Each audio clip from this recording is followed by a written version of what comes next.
Meet Shen Yuan, our MC, who is living life on easy mode, parading around in his sweet ride with a smile worth more than the GDP of a small country. One day, he parks his red Ferrari on campus, making more noise than an anime protagonist showing up in the season finale. The guy barely steps out of the car before he's an instant celebrity, with everyone whipping out their phones to snap a pic and post it online. Just then, the passenger door opens to reveal a total knockout who had been there the whole time, just waiting for her moment to shine. From a distance, a few students watch with that special kind of envy, commenting on how the new guy is already strolling around with one of the campus goddesses. The guys keep grumbling that old saying, if you're rich and good looking, it's basically a cheat code for getting the best girls. Completely ignoring the stares and whispers, the couple walks off arm in arm, like they're on their own personal runway. Meanwhile, in another corner of the campus, two girls are gossiping about how popular Shen Yuan is, practically the quit boy of the college. He, noticing all of it, glances back with a confident smirk, fully aware that he's the center of attention wherever he goes. But since nothing good ever lasts, his Tony Stark-level playboy life went right down the drain in his third year of college. Turns out, a major business downturn caused his family's 3 travel agencies to go bankrupt, leaving a debt that would make Elon Musk tear up. Now broke, even his friends treat him with contempt, saying he's nothing but a shadow of the rich kid he used to be. All his fair-weather friends vanished like smoke, and with nowhere else to go, he had to move back in the college dorms. Faced with this whole mess, he starts to wonder if he'll ever get a quiet, decent life back. This was his new routine of misery and loneliness, until one specific event came along to completely flip the script. His girlfriend Jo Wanting hits him with the classic, "We need to talk," and straight up ends things, telling him to delete her number. Hearing those cold words, our hero's expression just freezes, like he took a critical hit with zero chance to defend. In shock, the guy asks her if she has a heart to just throw away a 3-year relationship like that. With zero sympathy, the girl replies that their relationship was never a fairy tale, but more of an arrangement based on other things. To top it off, she tells him to never use their pet name again and walks toward another luxury car. She even adds that it's best if they never see each other again, as she gets ready to hop into the new whip. Faced with a scene like this, our MC surprisingly keeps his cool and even cracks a slight smirk. Just as the girl is about to close the door, he holds it and asks her to wait just 1 second. With a swift move, he corners her against the car and asks for the designer bags he bought for her back. Absolutely livid, the girl just loses it, screaming that she put up with him for 3 years, and now he wanted a few measly little bags back. Shen Yuan, cool as a cucumber, says it doesn't have to be the money, but that they should at least relive an old dream, as a farewell. With a look of pure disgust, his ex-girlfriend tells him to go take a hike somewhere hot and unpleasant. From inside the car, the new boyfriend calls her by their pet name and shamelessly offers our hero a ride.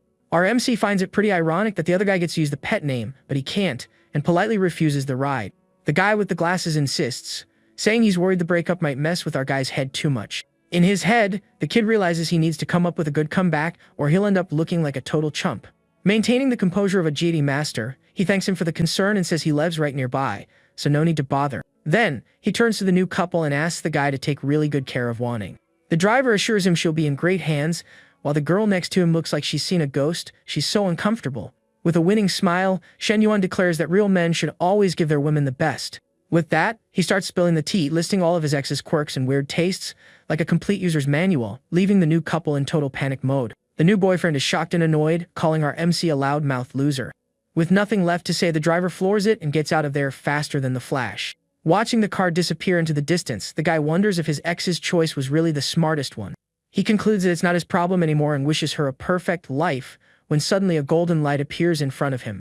Right in front of him, a golden video game-style screen just flashes with the words, "Initiating Perfect Life System." Right after, his stats pop up on the screen, and he wonders if he's having some kind of stress-induced hallucination. Next up, the system drops its first quest: spend some cash on a girl to get a 300% cashback reward. Basically, a real-life infinite money cheat code. The guy, not believing his eyes, thinks it must be his brain playing tricks on him, or a really well-made hallucination. Suddenly, a woman calls out to him. It's the counselor Li Xiu trying to comfort the poor guy after the dumping he just went through. She continues her speech, dropping that classic line every guy loves to her. "Don't worry, the next one will be better." Just then, he notices a number floating above her head, indicating an affinity level of 65. Seeing that, it finally clicks, and the young man understands that the system wasn't in his head. It was the real deal. The counselor keeps trying to cheer him up with a gentle smile and a few more words of encouragement.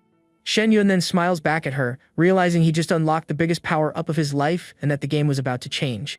Seizing the moment, the woman decides to bring up a more serious topic and asks if he's thought about that scholarship she mentioned. He, already thinking about his wild plans with this new life cheat code, casually turns it down, saying the cash wouldn't solve all his problems and that another student definitely needed it more. Li Xiao then, being the sweetheart she is, offers to help him with any future troubles, even matters of the heart. After that quick chat, the counselor says goodbye and starts to walk away, leaving our hero with the gears in his head turning at full speed. That's when it hits him. He realizes that Professor La fits the mission criteria perfectly and decides it's time to test out this so-called system. So she doesn't get away. As if it were a scene from a K-drama, the guy gently takes her by the arm. With his best good boy smile, he thanks her again for all her concern and says he's going to buy her a tea to show his appreciation. It doesn't take long for the young man to return with the drink in hand, handing it to the counselor, who is visibly surprised by the gesture. With a slight blush, the woman thanks him for the kind and totally unexpected act from her student. He discreetly pulls out his phone and confirms that he spent 6 yuan and got 18 back. It's official, the system is real and it works.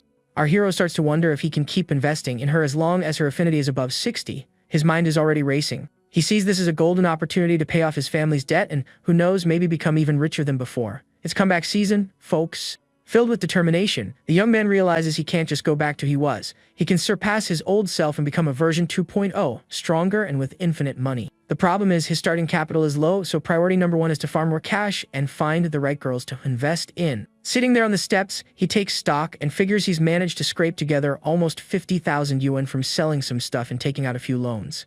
In his mind, he knows he has to be strategic. After all, giving the professor an expensive gift out of nowhere would raise more suspicion than an anime villain with a tragic backstory. Cut to 1 hour later, we see a trash can with a gift box and wrapping paper thrown away. The art of disguise in action. Holding a purse that costs nearly 40,000 yuan, his plan is genius. Tell her it's a cheap knockoff, high-quality generic, just so she'll accept it. When he gets to her apartment door, he knocks and wonders if she lives alone or with someone else. The woman answers wearing an apron and holding a spatula, completely surprised by the unexpected visit during her MasterChef moment. The guy immediately apologizes for interrupting her dinner, and the lady, still confused, asks what he needs. He then explains that the bag is just a small thank you gift for all the support she's given him.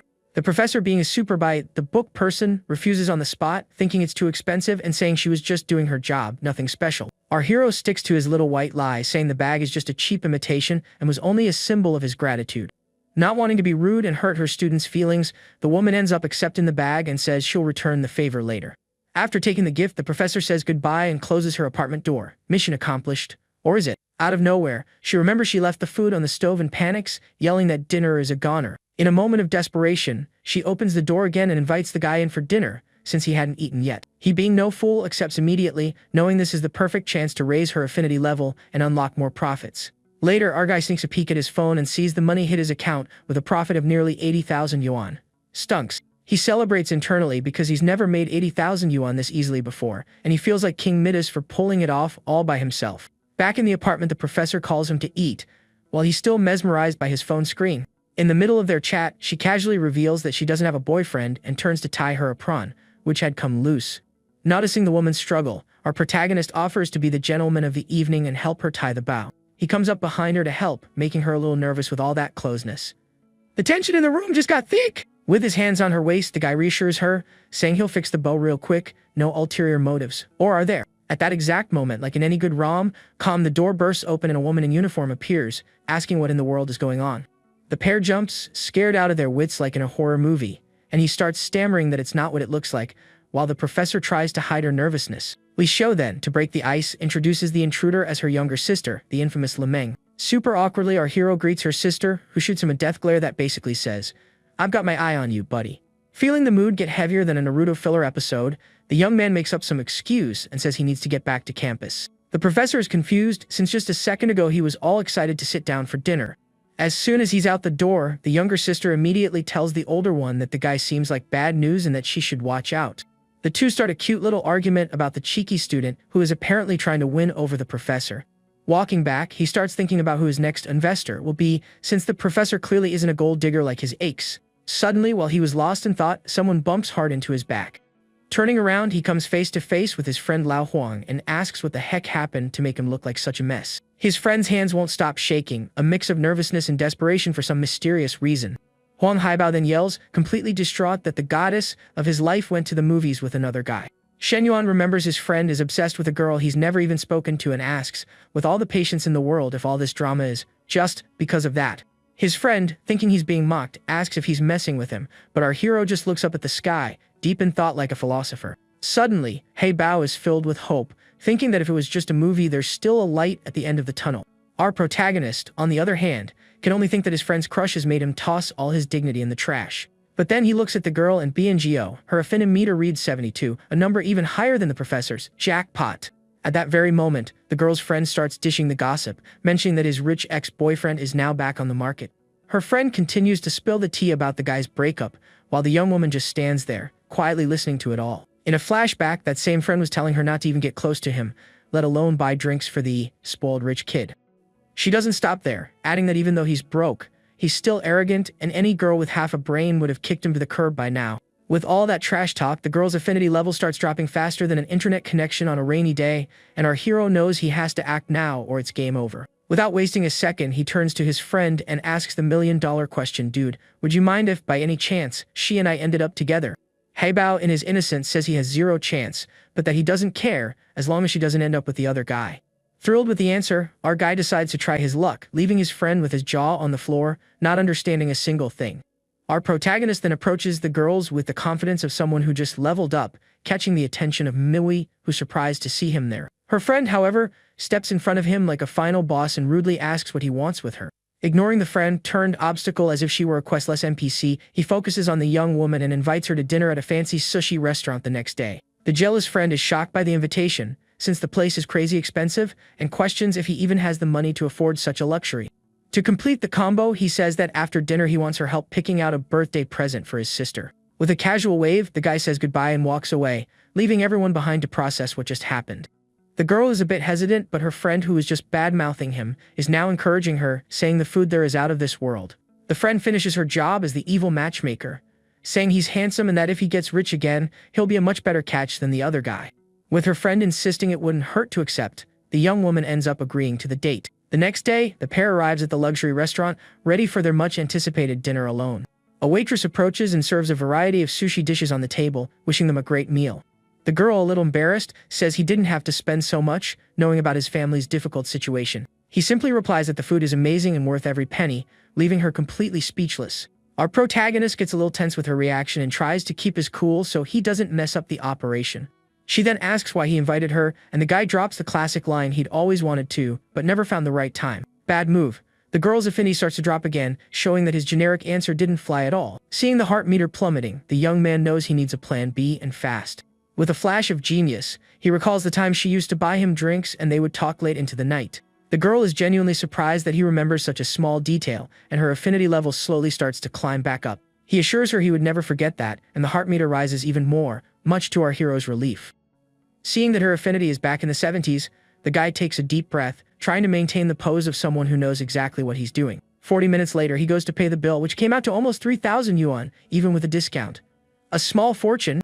The young woman is super impressed and even compares him to the other guy, who had been a total cheapskate with her. On his phone, 2 system notifications pop up, confirming the reimbursement for the money he spent. The system informs him that the mission was a success and that he received the multiplied cashback, as promised. With her affinity rising to 76, he thinks it's incredible to have made 10,000 yuan from a single dinner. It's easier than grinding in an online game. He starts to feel something more for her. Maybe it's the power that comes with money, or maybe she's just genuinely interesting.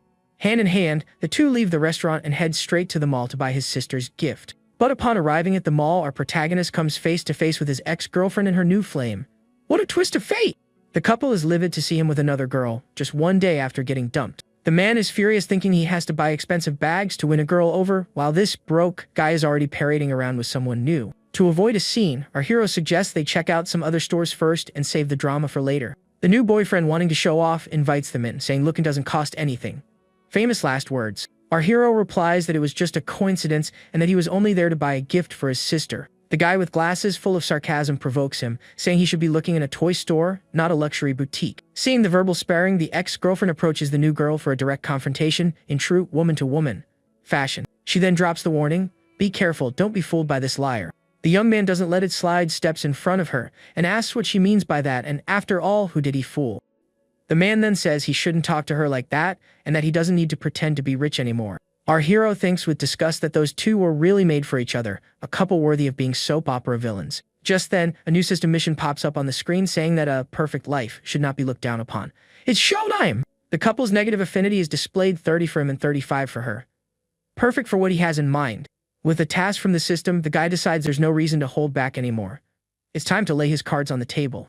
Holding his date's hand, he walks into the luxury store as if he owns the place. Two saleswomen are gossiping, and one of them refuses to help a broke ex-rich kid so as not to waste her time. The older saleswoman, however, forces her to go help the customer anyway. After all, a customer is a customer. Meanwhile, the ex-girlfriend picks out a ridiculously expensive bag and tells her new partner to open his wallet. The attendant assigned to our hero complains that her colleague always gets the good customers, while she's stuck with the problematic ones. The other saleswoman compliments the woman's taste and offers a few more accessories that together cost 100,000 yuan. We see two super cute teddy bears with angel halos inside a fancy pink box. While the drama unfolds, the other girl picks out 2 bags for our guy's supposed sister. The attendant calculates the total and informs them that everything comes to over 50,000 yuan. The man turns pale at the price, thinking that a 20,000 yuan bag was already more than enough. The ex-girlfriend pressures him, telling him to pay up and show his power in front of our hero. Seeing the scene, our protagonist decides to buy both bags and the accessories the girl picked out all at once. The jealous couple's jaws drop, unable to believe what they just heard. The matrix is glitched. The girl with him is also in shock at the amount of money he's about to spend. The saleswoman, surprised, asks if he's sure, since the gossip was that he was broke. She calculates the total to be 131,000, and he realizes he has that exact amount in his account. "It's fate, my friends!" With a confident smile on his face, the guy hands his card to the saleswoman. The attendant nearly cries with joy, as the commission from that sale exceeded all her expectations. The ex-girlfriend, furious, yells, asking where he got all that money and if he took out a loan. The guy teases her, saying he doesn't look broke, and that he should take the opportunity to buy another bag for his ex. The man with glasses gets super awkward, since even the car he drives was bought with a hefty loan. The ex-girlfriend tries to pressure him again, but he makes up an excuse and starts to back away. Pretending to get an urgent call, he dashes out of the store, leaving the girl standing there, fuming. The woman storms off, huffing with anger, yelling for our hero to watch his back and showing all her contempt. Our protagonist smiles victoriously as the negative emotion points have hit their target and the mission is successfully completed. With the situation resolved, the guy hands one of the bags to the girl, who refuses, saying it's too expensive. He insists she take it, as an apology for all the nasty comments she had to listen to. Without giving her a chance to refuse, he hands all the bags to the young woman, who is stunned by the gift. He then reveals the truth: the bags were bought for her from the start, so he could get the system's reimbursement. The girl is afraid she'll look like a gold digger if she accepts so many expensive gifts at once. She tries to refuse one more time, but the guy holds her hands gently, stopping her from giving them back. He says this is just the beginning, and that she has to accept, otherwise he'll feel bad about the whole thing. The system confirms the mission's completion and the reimbursement of 6 times the amount spent. His bank account is laughing. Now, with the girl as his new money source, he knows he has to take very good care of her so as not to lose her affinity. The young man suggests they head back to campus and thinks it's best to let things flow naturally between them. The girl blushes at his kindness, showing that she's starting to fall for him for real. Back at the dorm, he runs into the same bullies who used to look down on him, but now they treat him like a king. They congratulate him on his triumphant return and immediately ask for a celebration dinner, suggesting a huge party for the whole class. Our guy simply ignores his fake friends and walks into his room without saying a word. His roommate is furious because his rival is telling everyone that he went out with the goddess of his life. Our hero comforts him, saying with an air of mystery that his rival's glory days are numbered. His friend is skeptical. After all, the girl went out with the other guy, and in his mind, something more could have happened. The protagonist argues, didn't she agree to go out with him? Well, that proves she was with the other guy. Or does it? Without giving any more details, he just smiles confidently, leaving his friend even more confused about the whole situation. With plenty of cash in his account, the guy decides that the next day he will visit his family to finally help them out. Arriving home, he comes face to face with his uncle, Shen Yuan, who greets him with a smile faker than a $3 bill. His poor dad is there asking for more time to pay off the debt, but the uncle seems to be in a hurry to get his money. Our hero, in full name spy mode, listens to the whole argument from behind the door with a very unhappy expression. The relative insists he needs all the money in the next few days, making up some excuse about his own expenses. His mother, who's no pushover, gets angry and throws it in his face that she's helped him financially in the past without all this drama. The father tries to play diplomat, but the mother remains outraged by her brother-in-law's complete lack of consideration. The uncle even has the audacity to say he's only being calm because they're family, and that with strangers it would be a different story. The woman is furious at the veiled threat and accuses him of being ungrateful after all the help he's received from them. Trying to prevent World War III in the living room, the father interrupts her and suggests selling the family's gold jewelry to pay the debt. And as if the universe were listening, the system activates a new mission: pay off the family's debts and get a double reimbursement. It's the family quest everyone wanted. Our guy is thrilled with the mission since he was already planning to help his family anyway. Now with a bonus, his mother, heartbroken, hands a jewelry box to her husband, lamenting having to part with it. Seeing that, the young man feels a pang of guilt, remembering he sold 2 of his mother's rings to buy a bag for his ex. Without a second thought, He walks in the room like a movie hero and says he's got the money to help pay off the debts. His parents obviously don't believe him and tell him not to joke around at a time like this. He insists it's true, and to prove it, makes a transfer to his father's account on the spot. The couple is shocked to see 200,000 yuan appear in the account out of nowhere and ask where all that money came from. To avoid explaining that he's become the protagonist of a manhwa with a money cheat, he comes up with the most modern excuse possible. He made some bold investments in cryptocurrency. His parents are filled with pride and super grateful, saying their son saved them from a huge problem. With the cash in hand, his mother pays her brother-in-law what she owes and sends a clear message: get out of here, and we don't want any more contact. The uncle is completely embarrassed by the turn of events and even tries to argue, but he's cut off mid-sentence. With a look that would make any villain tremble, our hero's mother yells for him to get out of her house immediately. With nothing left to do, the man runs out of there, more scared of his sister-in-law than a horror movie. He wonders how they got the money so fast, and if they might have won the lottery or something. Walking down the street, the uncle regrets being such a jerk and wonders how he's going to fix the mess he made. Meanwhile, the system confirms the mission's completion and deposits the hefty reward into our protagonist's account. He realizes, however, that he still has a long way to go to pay off all of his family's debts. Our young man decides the best move now is to use this capital to generate even more money. The classic, make your money work for you. With that in mind, he offers another 200,000 yuan to his father, saying he still has some saved up. His mother suggests he keep the money, but his father, completely ashamed, asks to borrow just 50,000. The scene is familiar. The protagonist's father acts exactly like he used to when he asked his parents for money. Our hero finds it hilarious, thinking about how crazy genetics are, seeing his father act just like him. He remembers when he was younger and asked his dad for money with the same embarrassed look. The tables have turned. Back at college, he runs into Professor Li Xiao, who is waiting for him on the stairs. The woman says she doesn't have classes that afternoon and flashes a smile so enchanting it could be a special ability.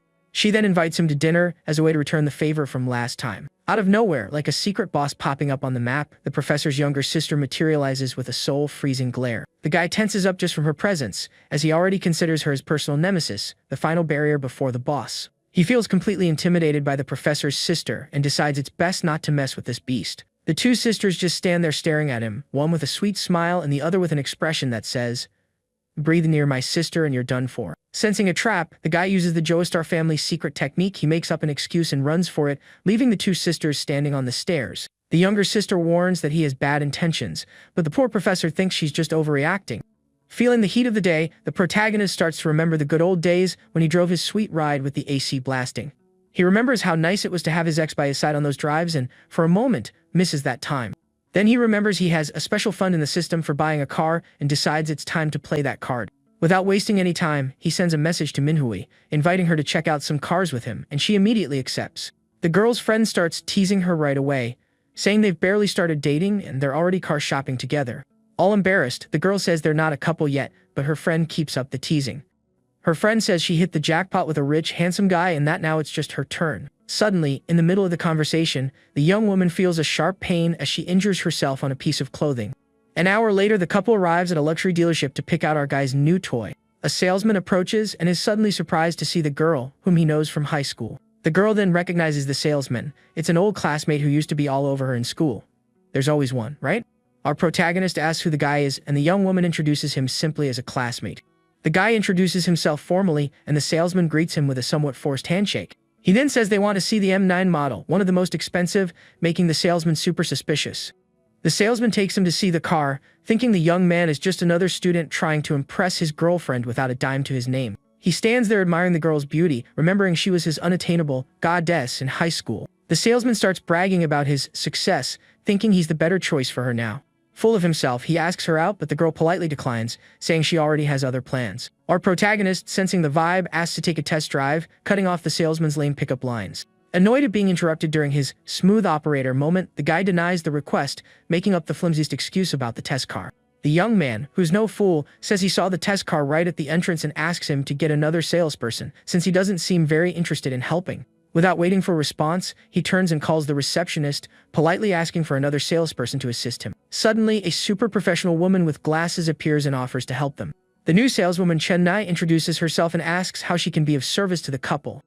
Our hero gets a little flustered by the saleswoman's beauty, but tries to play it cool so he doesn't look bad in front of his date. Other salespeople start whispering that the customer is just a student trying to show off for his girlfriend. The first salesman, still fuming, says he's seen plenty like him and that they're nothing but show-offs. During the test drive, the saleswoman explains all the car's features to the guy with an enviable calmness. He thinks she's very professional and attractive, but remembers that luxury car saleswomen can be, well, gold diggers. The guy remembers several news stories about saleswomen who do anything to close a big deal. She then asks about his budget, and he replies straight up, "I want to take this car home today." The saleswoman's jaw drops at his quick decision, and she starts to wonder why the other salesman dismissed a customer like him. After a quick check, she says she can bring a brand new model from another branch in a week. The woman wonders if he's an angel customer, fallen from the sky, or if he has some other intention behind his hurry. Back at the office, a curious colleague asks about the student customer's intentions. She informs him with a victorious smile that the guy bought the car, leaving her colleague shocked at how fast the sale went. The other salespeople are doubtful, saying he'll make up an excuse when it's time to pay, as always. The saleswoman then drops the bomb. Not only is he buying it, but he's paying in cash. The crowd was so shocked you could hear a pin drop. The salesman who lost the sale is furious, lamenting that he let a commission slip away that would have paid his rent for months. After everything is settled, the saleswoman says goodbye and even offers a ride for later, but our guy turns it down. He says they'll grab a cab, leaving the saleswoman a bit disappointed by the rejection. The saleswoman regrets perhaps having annoyed the customer's girlfriend and says her final goodbyes. The couple goes out to eat, but the girl seems a bit uncomfortable, with a little black cloud hanging over her head. The guy, noticing the mood, asks if she's upset or jealous, but she denies it, turning her face away. He, who's an expert at reading signs, says her expression gives her away and assures her his interaction with the saleswoman was 100% professional. The girl, still jealous, says she saw him chatting all cheerfully with the other woman. He apologizes, saying it's a habit to be friendly, but the girl asks him not to do it again next time. The young woman starts scheming, thinking she needs to find a way to tee down the guy and make sure he doesn't get away. Operation Hook the MC is officially underway. Our protagonist promises it won't happen again, but thinks to himself that he's not as naive as he looks. She remembers he already gave her 2 expensive bags, but worries about looking like a gold digger if she asks for anything else. He, reading her mind, says it's normal for girls to have several bags, and there's no problem with wanting more. The guy thinks that actually the more she buys, the more he earns with the triple reimbursement. It's a win-win. Sitting in a cave, he asks if she wants a hot or cold drink. The girl gets all flustered, thinking he's trying to find out if it's that time of the month. The young man, noticing her confusion, is amused by her reaction and decides to even lean into the misunderstanding on purpose. 3 hours later, they leave the mall loaded with several bags from a very expensive shopping spree. The girl can't help but wonder how he managed to spend almost 140,000 yuan on her in just 2 days. The system, punctual as always, confirms the double reimbursement, and our hero now has over $1 million in his account to spend. The game is just getting started. With that smirk of someone who already knows the final score, our guy suggests that the college dorm might not be the most interesting place to spend the night. The girl, without a second thought, accepts the invitation for a night that promised to be, let's just say, very special. Cut a half an hour later, and now in a 5-star hotel, our protagonist is taking a shower to recharge his batteries.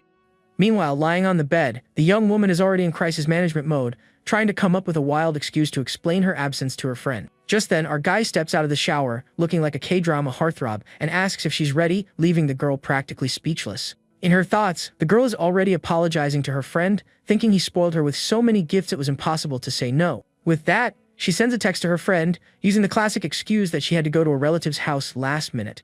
The couple then cuddles on the bed, and he, ever the romantic, says he loves her scent even though she hasn't showered yet. After, well, she thinks the experience wasn't nearly the big scary deal her friend had made it out to be. Our young man, however, feels a bit tired, realizing his protagonist's stamina took a hit after 2 months of no exercise. But the girl, who seems to have chugged an energy drink, invites him for round 2, surprising our hero with all her vigor. He asks for a moment to catch his breath, but the girl insists, saying she wants to continue the match right now. With a seductive look that could disarm anyone, she convinces him to keep going, showing that the night was too good to end. The next morning, back in the dorm, he decides it's time to use the system's money to clear his name and pay off his debts. First, he pays off his credit card debt, and then remembers he still owes a friend 100,000. His roommate, curious, asks about the night before and invites him to a class dinner. Our guy then sees in the class group chat that his rival bought a new car and is showing it off to everyone in full "look at me" mode. Shortly after, he gets a message from a friend inviting him to the dinner, telling him to come relax a bit. And as if the system were reading his mind, a new mission appears on the screen: 1 million yuan in working capital to invest in a business. Thinking about how to use the cash, he has a genius idea: invest in his friend's bar, which is undergoing renovations. Without delay, he replies to his friend's message, asking for the restaurant's location to join the crew. Arriving there at a fancy restaurant, a guy with a woman by his side is already complaining about how late one of the guests is. Another guy agrees, dropping the cliché line that important people are never late. The host of the evening, Li Yohang, tells everyone to chill, saying Shen Yuan is reliable and will be there soon. The first guy grumbles that since his friend is footing the bill, he shouldn't complain about anything. The woman next to him, on the other hand, complains that he won't make their relationship official, but is always getting handsy with her. The man in the suit defends himself, saying his girlfriend is stuck in traffic and will be there shortly. The other guy thinks with a hint of envy about his cousin's luck in landing such an amazing girlfriend. He even imagines her in a sexy office outfit, thinking no man on earth could resist her. Finally, our protagonist arrives and immediately apologizes for being late, blaming the chaotic traffic. The host friend jokes about the delay, saying he should report the driver for incompetence. The man in the floral shirt teases him, saying he's lucky to have a private driver to blame. Suddenly, the man in the suit's girlfriend arrives, also apologizing for being late. The guy in the suit introduces her as his girlfriend who works as a car saleswoman. The woman then freezes, as she instantly recognizes our protagonist. It was the mysterious client who bought a car in cash the day before. Very professionally, she decides to pretend she doesn't know him and formally introduces herself to everyone at the table. 40 minutes later, the host announces the real reason for the dinner. He wants to renovate his bar and is looking for investors. He explains that he needs a 700,000 yuan investment and asks what everyone thinks of the idea. The man in the floral shirt is already skeptical, thinking his friend is probably broke. The other friends quickly back out, saying they came for a free meal, not to open their wallets. In the guests' minds, the rule is clear: anyone who brings up money at a time like this is a complete idiot. The host realizes the awkward position he's in, seeing that his friends just use him and bail at the first sign of trouble. Frustrated, he breaks the uncomfortable silence, asking why everyone went quiet after stuffing their faces. The guy in the floral shirt shamelessly suggests they help with a small amount, like a handout. The man in the suit criticizes the host's past investments, calling all of them financial disasters. Another guest uses the excuse that they still depend on their parents and don't have spare cash to invest. The host finally understands that his brothers are completely useless and are all talk, but when it's time for action, they disappear. Fed up, he says that borrowing is a different story, and if no one's interested, they can just forget about it. The man in the floral shirt agrees instantly, telling them to just eat, drink, and have fun. Our protagonist, seeing all the fakeness, gets annoyed and decides he's had enough of this circus. At that moment, he stands up and drops a bombshell on the table, saying he'll invest the 700,000 himself, leaving everyone looking like they've seen a ghost. The host is in shock, unable to believe what he just heard from his friend. The man in the floral shirt starts laughing, telling our hero to stop joking around. Another guy tells him to go wash his face, thinking he's had too much to drink and doesn't know what he's saying. The man in the suit advises him to act within his means, basically calling him broke and a liar. The guy in the floral shirt, to humiliate him completely, offers to pay for his cab ride home. The saleswoman, who knows the truth, wonders why everyone is doubting him, since the guy bought a super expensive car without even blinking. She even thinks about helping him but is afraid of getting into trouble by defending a stranger in that snake pit. Our protagonist then, without saying a word, just shows his phone screen with the 700,000 yuan transfer already completed. The host is speechless when he sees the proof on the phone, completely shocked by his friend's action. To leave no doubt, the transfer confirmation glows on the phone screen, shutting everyone up. The host, still in shock, shows the phone to the man in the floral shirt, who asks what happened. Upon seeing the transfer, the guy yells in surprise, not believing the amount he's seeing. The saleswoman realizes the tables have completely turned, but she still doesn't understand the reason for all the commotion. The man in the floral shirt, dying of embarrassment, makes up a lame excuse and decides to get out of there as fast as possible. His cousin tries to stop him, but he tells him to leave too, making up another nonsensical excuse. The guy is confused since his parents didn't call, but he obeys his cousin and leaves as well. The host just laments his cousin's lack of awareness and the fact that our hero completely stole the show. Another guest, curious, asks what's going on, asks to see the message on the phone. After seeing the transfer, he also makes up an excuse and runs off, as if his chair were on fire. One by one, like rats abandoning a sinking ship, the other friends say their goodbyes and leave, leaving the host almost alone. Seeing the embarrassing scene, the couple also decides to leave, leaving the room practically empty. Before leaving, the saleswoman reveals that our hero bought a car from her in cash the day before. The man is shocked by the revelation, and the woman confirms it, saying she even has the contract on her phone to prove it. Blind with rage, he criticizes her for not telling him sooner, and she, in turn, gets irritated by his petty attitude.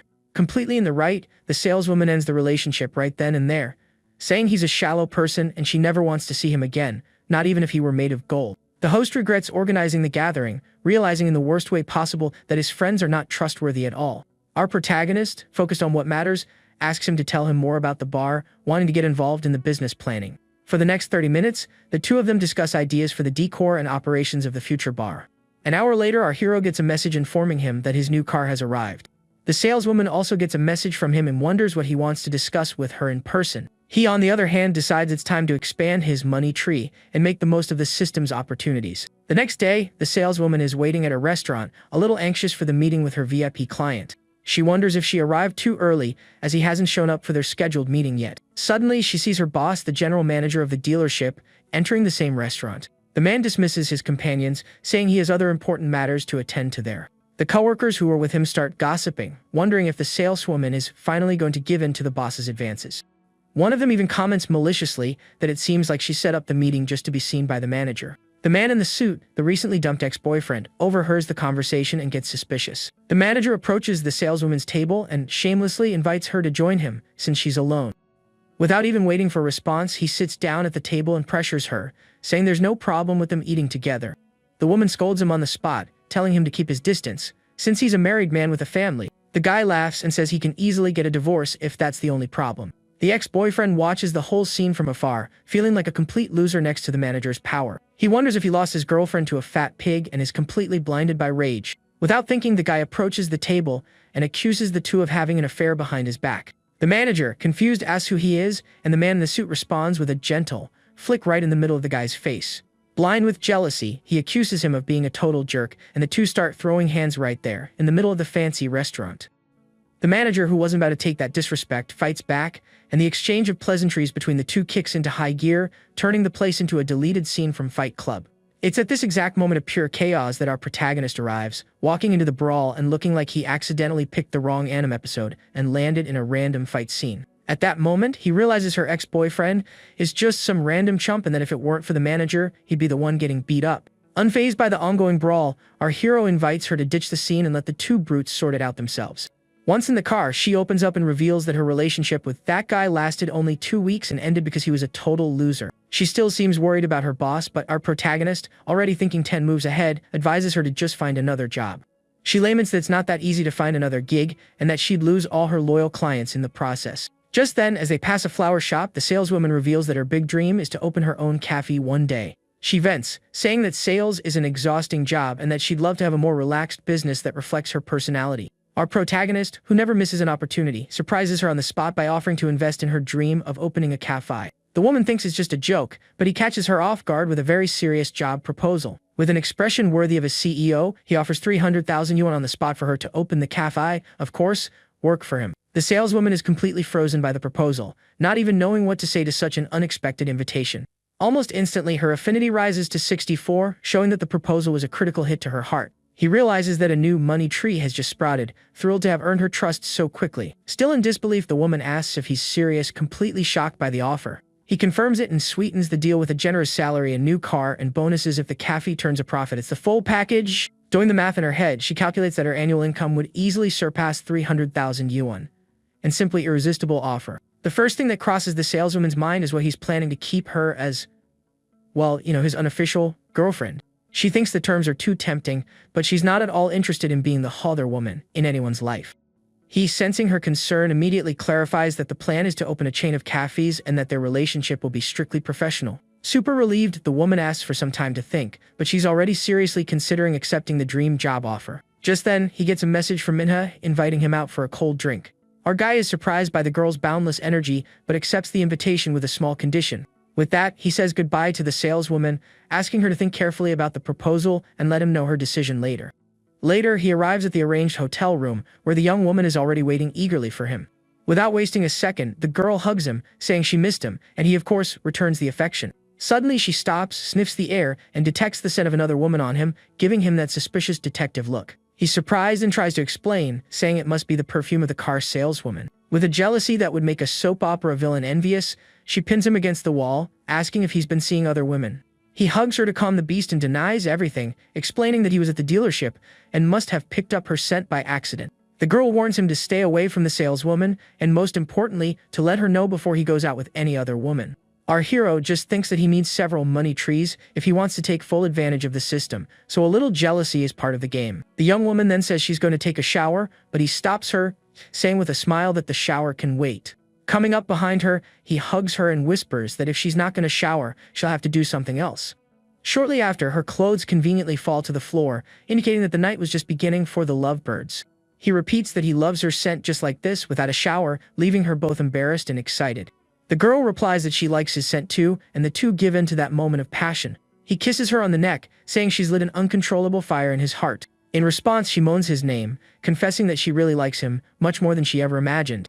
Cut to 2 hours later, the young woman looks like she just downed a giant energy drink and still wants more, but our guy is exhausted and sweating buckets. He realizes her energy is on a whole other level compared to his ex, and he feels like he's run a marathon without training. Looking at the system screen, he sees that her affinity has risen to 90 after these nightly exercises. As a reward, the system gives him a lottery ticket, a spending voucher, and most importantly, a new skill. The guy gets all excited seeing the skill's name, Ruthless Power, already imagining that now he'll be able to rule the playground. He apologizes to the girl in his thoughts, warning her that he's in control now and the game will be played his way. Our protagonist then activates the new skill and feels a wave of power, like Goku going Super Saiyan for the first time, coursing through his body. The feeling is incredible, and he realizes the system is smart, giving rewards based on exactly what he needs most at the moment. The guy thinks that if it was like this with her, reaching level 90 with the professor is going to be a long and tough road. Eagerly, he decides it's time to test the power the system gave him and see what the new skill is capable of. The young woman, oblivious to everything, asks why he didn't take a shower, and he replies that he changed his mind. With a confident smile, he approaches her, ready to test his new power, firsthand. While our hero was busy leveling up his new skills, the saleswoman was venting to a friend about the job offer that fell from the sky. Her friend, of course, immediately raises a red flag, thinking the overly generous offer was a trap like a Nigerian prince scam. She then explains that it wasn't some random stranger, and that the guy simply bought a car in cash, without even haggling. Hearing this, the friend's curiosity does a 180, and now she wants to know his age, and of course, if the rich guy was at least cute. Our saleswoman, a bit embarrassed, admits that he was quite a looker, which only made her friend's eyes sparkle even more. Her friend, who clearly doesn't miss an opportunity, lays it on the line, saying age is just a number when the bank account has multiple zeros. But there was one small detail: the saleswoman remembers the guy already has a girlfriend, but to her friend that was just an obstacle to be overcome. She's shocked by her friend's suggestion to just steal him, as if it were the most normal thing in the world. The friend, who's no fool, offers to take him if she doesn't want him, but the saleswoman shuts that down immediately. To end the conversation, she makes up an excuse that her boyfriend has arrived, hangs up, and puts her phone away. Looking out the window, our saleswoman stands there lost in thought, reflecting on the proposal that could change her life forever. 40 minutes after that intense training session, the girl asks why he seems so different, well, more vigorous this time. All embarrassed, she hides under the covers, saying that already partied twice in such a short time. He, full of himself with his new power, asks if she liked it and invites her for another round, showing that his energy bar was full. To spice things up, the guy invites her to take the lead, reminding her that, as a former dancer, she must have some good moves. Completely blushing, the girl says she doesn't know how, but he encourages her, saying there's always a first time to learn. He kisses her, saying not knowing is no excuse and that practice makes perfect. Playfully, she calls him naughty, as she fully gives in to that moment of pure passion. The next morning, our hero wakes up feeling brand new, ready to seize the day since he had no classes. With time to spare, he decides to check the lottery ticket the system had gifted him. With his heart in his throat, he compares the numbers on the ticket with the winning results on his phone, with the same anticipation as an anime fan waiting for a tournament outcome. And wouldn't you know it, he won. Our protagonist almost has a heart attack when he discovers he won 6 million yuan in the lottery. That's money to burn. Without a second thought, he rushes to his parents' house to share the news and finally end their debt struggles. His mother greets him at the door and immediately tells him to keep it down, so he doesn't wake up the whole neighborhood with his shouting. His father appears shortly after with a worried look, thinking his son had gotten into some more trouble. With a grin from ear to ear, the protagonist announces that they're rich because he just won 6 million in the lottery. His poor parents think the stress has gone to their son's head and try to calm him down, thinking he's delirious. To prove he wasn't crazy, he shows them the ticket and the results on his phone, telling them to check for themselves. His father grabs the phone, checks the numbers, and lets out a scream of surprise so loud the whole neighborhood probably heard it. His mother is also in shock with the news, unable to believe their incredible luck. Overjoyed, the mother celebrates, saying his name will be remembered with honor in the family and that they need to go out and celebrate. Seizing the moment, our guy announces his plan to use part of the money to start his own business and gain experience before graduating. His father supports the idea immediately, but, like a good cautious dad, suggests he save a portion of the money as a backup in case things get tough. He agrees and says he'll take just 1 million to start, leaving the other 5 million for his parents to manage. His parents are filled with pride, happy with the initiative and responsibility their son was showing. Meanwhile, at the dealership, the manager, with his face all bruised from the fight, decides to take his anger out on the saleswoman. She immediately defends herself, saying she broke up with her ex a long time ago and has absolutely nothing to do with their fight. The boss, a true scumbag, blames her for the mess, already thinking about how to use the situation to his advantage. The woman doesn't back down, saying the fight isn't her problem and that he was the one who insisted on staying at her table. As punishment, the manager suspends her from customer service, taking away her chance to earn commissions. She questions the absurd decision, reminding him she had asked for permission to leave early, but he completely ignores her. With a mocking laugh, the man says he's the general manager, and he's the one who calls the shots there.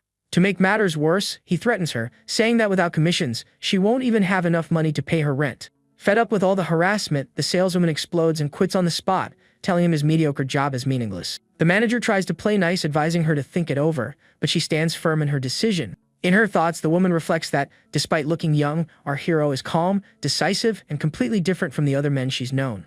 With this certainty, she decides she doesn't need to think anymore and quits right there, ready to start a new chapter. Half an hour later, she sends a message to our guy, saying she's thought it over and accepts the job offer. Meanwhile, in the dorm, our hero goes to visit Professor Lee, who is in the middle of a mess, organizing several boxes. The professor apologizes for the trouble, explaining that she's moving and needs a little help with her things. Our hero, playing the gentleman, says it's no trouble at all, since his morning was free, and asks what the mission is. She then points to the final bosses of the Manhwa desk and a filing cabinet that look like they weigh more than Gemini Saga's armor. Just then, the professor tries to reach some books on the top shelf, standing on her tiptoes like a ballerina. Even with all her stretching, the shelf seems to be in another dimension, laughing at her attempt. That's when, in the most cliché K-drama style that we all love, our hero comes up from behind and grabs the books for her, leaving her completely surprised by the closeness. The professor gets all flustered by the sudden proximity, stammering his name as if she'd seen a handsome ghost. She feels that mix of embarrassment and butterflies in her stomach, remembering their other encounter. Her head starts spinning, wondering if he has feelings for her, because that close encounter was anything but professional. A bit lost, she asks if he got the books, and he confirms with a victorious smile on his face. The guy smiles, satisfied to have saved the day, leaving the professor even more flustered by the situation. And as if the scriptwriter wanted to kill the mood, two students arrive right on time, ready to act as furniture movers. They quickly notice that the professor's face is redder than a chili pepper and wonder what kind of spell was cast there. Without asking questions, the guys start moving the filing cabinet to the next room, while our little couple watches the scene. The professor breathes a sigh of relief that they didn't arrive a minute earlier, thinking about how embarrassing that would have been. She still feels the warmth of the situation but tries to play it cool and go back to serious professor mode. Our hero, always keeping an eye on the score, notices her affinity has risen to 71 and wonders what the heck he did to earn those points. He thinks maybe he should pay more frequent visits to see if this XP bar keeps going up. Meanwhile, at a cafe near the campus, two girls are excitedly gossiping about a certain classmate. One of them praises the guy for buying a car in cash before even graduating, thinking it's awesome. Meanwhile, our protagonist's rival is bragging to anyone who will listen, thinking he's the king of the world now, and that girls will be lining up for him. The girls, however, comment that for some students, fancy cars are no big deal since they come from families rolling in money. The rival gets all awkward, showing he's not used to all this female attention at all. Suddenly, a stunning woman with the presence of a 5-star gacha character walks into the cafe, stopping time and everyone's conversation. Outside, a self-driving car parks itself, and the girls wonder who owns that machine. One of them, who knows her stuff, recognizes the car as the M9, a luxury model that looks like it came straight out of a sci-fi movie. And to everyone's surprise, our hero gets out of the car like it's the most normal thing in the world, leaving everyone's jaw on the floor. The girls recognize his car and wonder how the broke ex-rich kid is parading around in a vehicle like that. The beautiful woman then waves to him, and the rival almost has a fit when he sees that the beauty was waiting for him. Envy hits the rival hard as he realizes the hottest woman in the place was there, just chilling, waiting for our protagonist. She informs him that the cafe owner is on her way, and asks what he thought of the car's performance. Taking a sip of her drink, he replies with a satisfied smile that the car is not bad at all. The rival's friend comments that the way our hero and the beautiful woman are acting is very suspicious. Just then, the cafe owner arrives, apologizes for being late, and formally introduces herself. Our hero greets her and says they're the same age, inviting her to sit down and get straight to the point. The woman explains that she needs to sell the cafe due to some family issues and asks for 300,000 yuan for the spot. He, with his investor's charm, throws out a counteroffer of 250,000, thinking about the budget the system released. She, needing the money ASAP, accepts the offer, saying she saw the determination in his eyes. With a handshake, he confirms the transfer will be made as soon as the contract is signed. Deal closed, just like that. Right after, the former owner introduces our guy as the new boss to one of the employees. The employee, all shy, greets him and welcomes the cafe's new boss.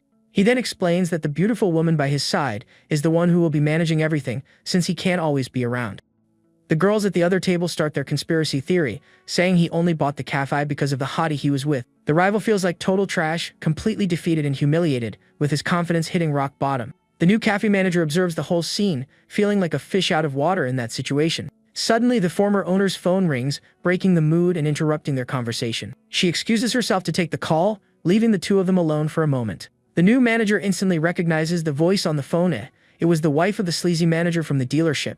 Our hero notices the coincidence and is disgusted by the manager's audacity.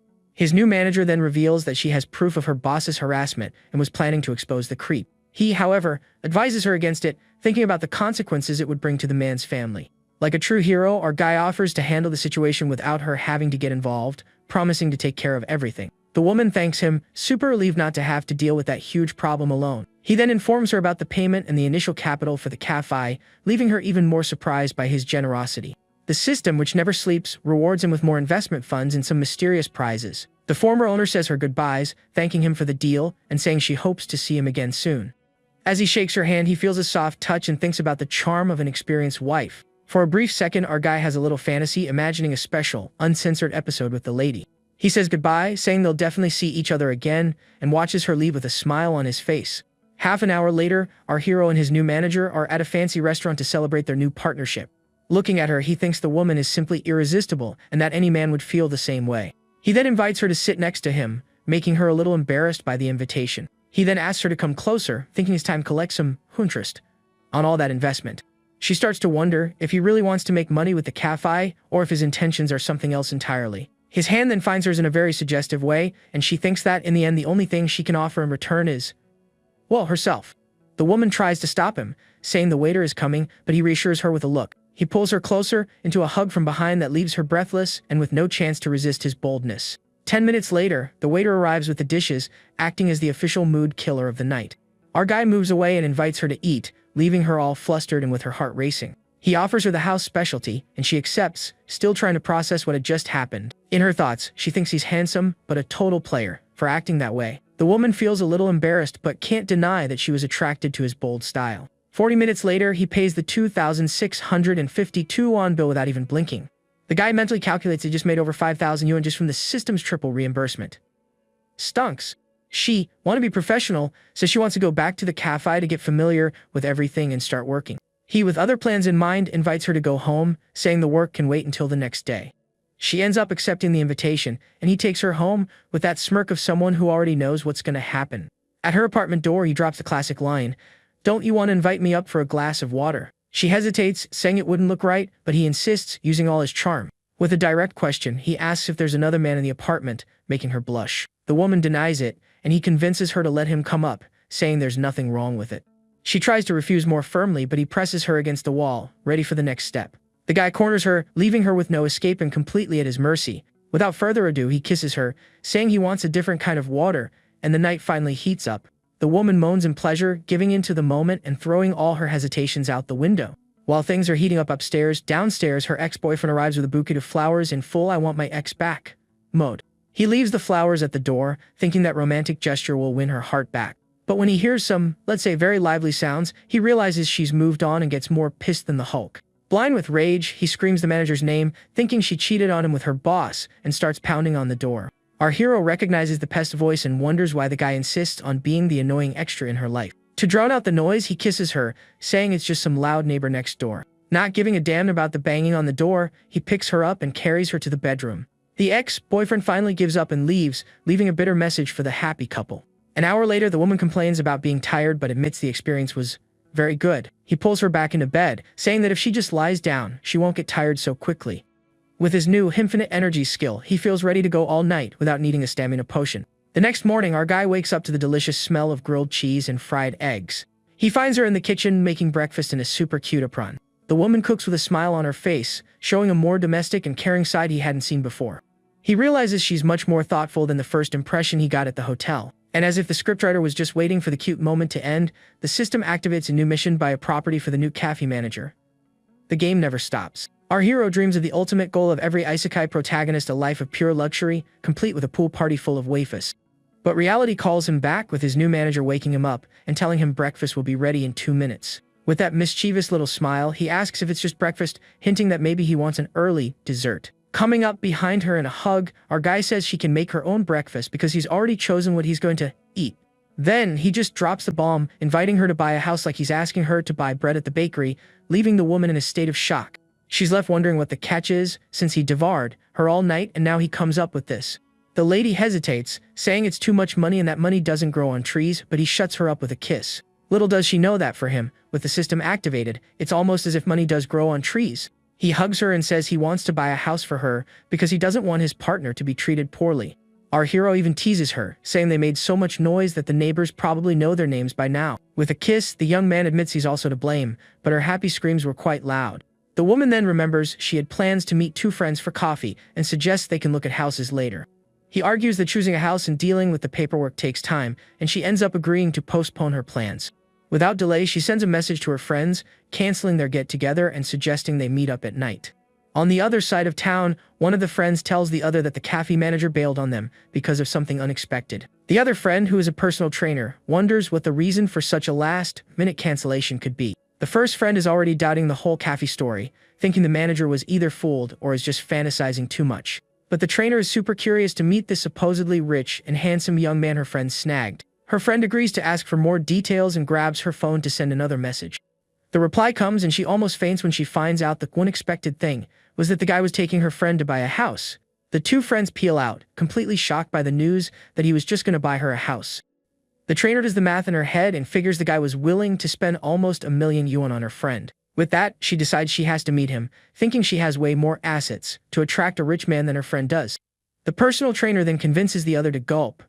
Their friend check out the house with very clear ulterior motives. Her friend agrees immediately and sends a message to the manager, offering herself as a real estate expert. 40 minutes later, they arrive at the sales center, jaws dropped at the luxury and extravagance of the place. Her friend waves to the manager, all excited to see her after so long. Without wasting any time, the trainer asks to be introduced to the great catch her friend is with. The manager then introduces her friends, a personal trainer and a car saleswoman. Next, she introduces our hero to her friends, who check him out from head to toe with an interested gaze. The trainer immediately goes on the offensive, inviting him to train at her gym and complimenting his physique. He, being very clever, declines the invitation, saying he wouldn't be able to concentrate on his workout with her around. The personal trainer notices he wasn't offended by her flirting and concludes that maybe they aren't an official couple. With an X-ray vision, she notices her friend's slightly scraped knees and deduces that the previous night was intense. The other friend also tries her luck and invites him to check out the Ferrari dealership, but he turns her down too. Our hero notices the interest from both of them and wonders if the manager is sure these are really her friends. In his thoughts, he calculates that the more women with high affinity, the more money trees he'll have to harvest from. The group then enters the sales center, drawing the stares of a jealous couple who was also there. The man grumbles, wondering who the guy is trying to impress, walking around with 3 women. A saleswoman approaches and offers her help, showing them the available apartments in the catalog. He gets straight to the point, saying his budget is 3 million and he wants the best recommendations. The saleswoman invites him to the negotiation room for a more detailed and professional presentation. The trainer is floored by the amount, wondering what kind of tycoon he was. In her mind, a rich man like him is a trophy she needs to win at all costs. The saleswoman then recommends a huge apartment, 165 square meters, for almost 3 million. The cafe manager thinks it's overkill, but our hero reassures her, telling her not to worry about the price. He says a big house is more comfortable, leaving her speechless with such generosity. Her friends just watch, thinking he's the kind of loyal and generous sponsor that only exists in fan fiction. With his negotiation skills, he asks for more discounts, saying he knows very well there's always room to lower the price.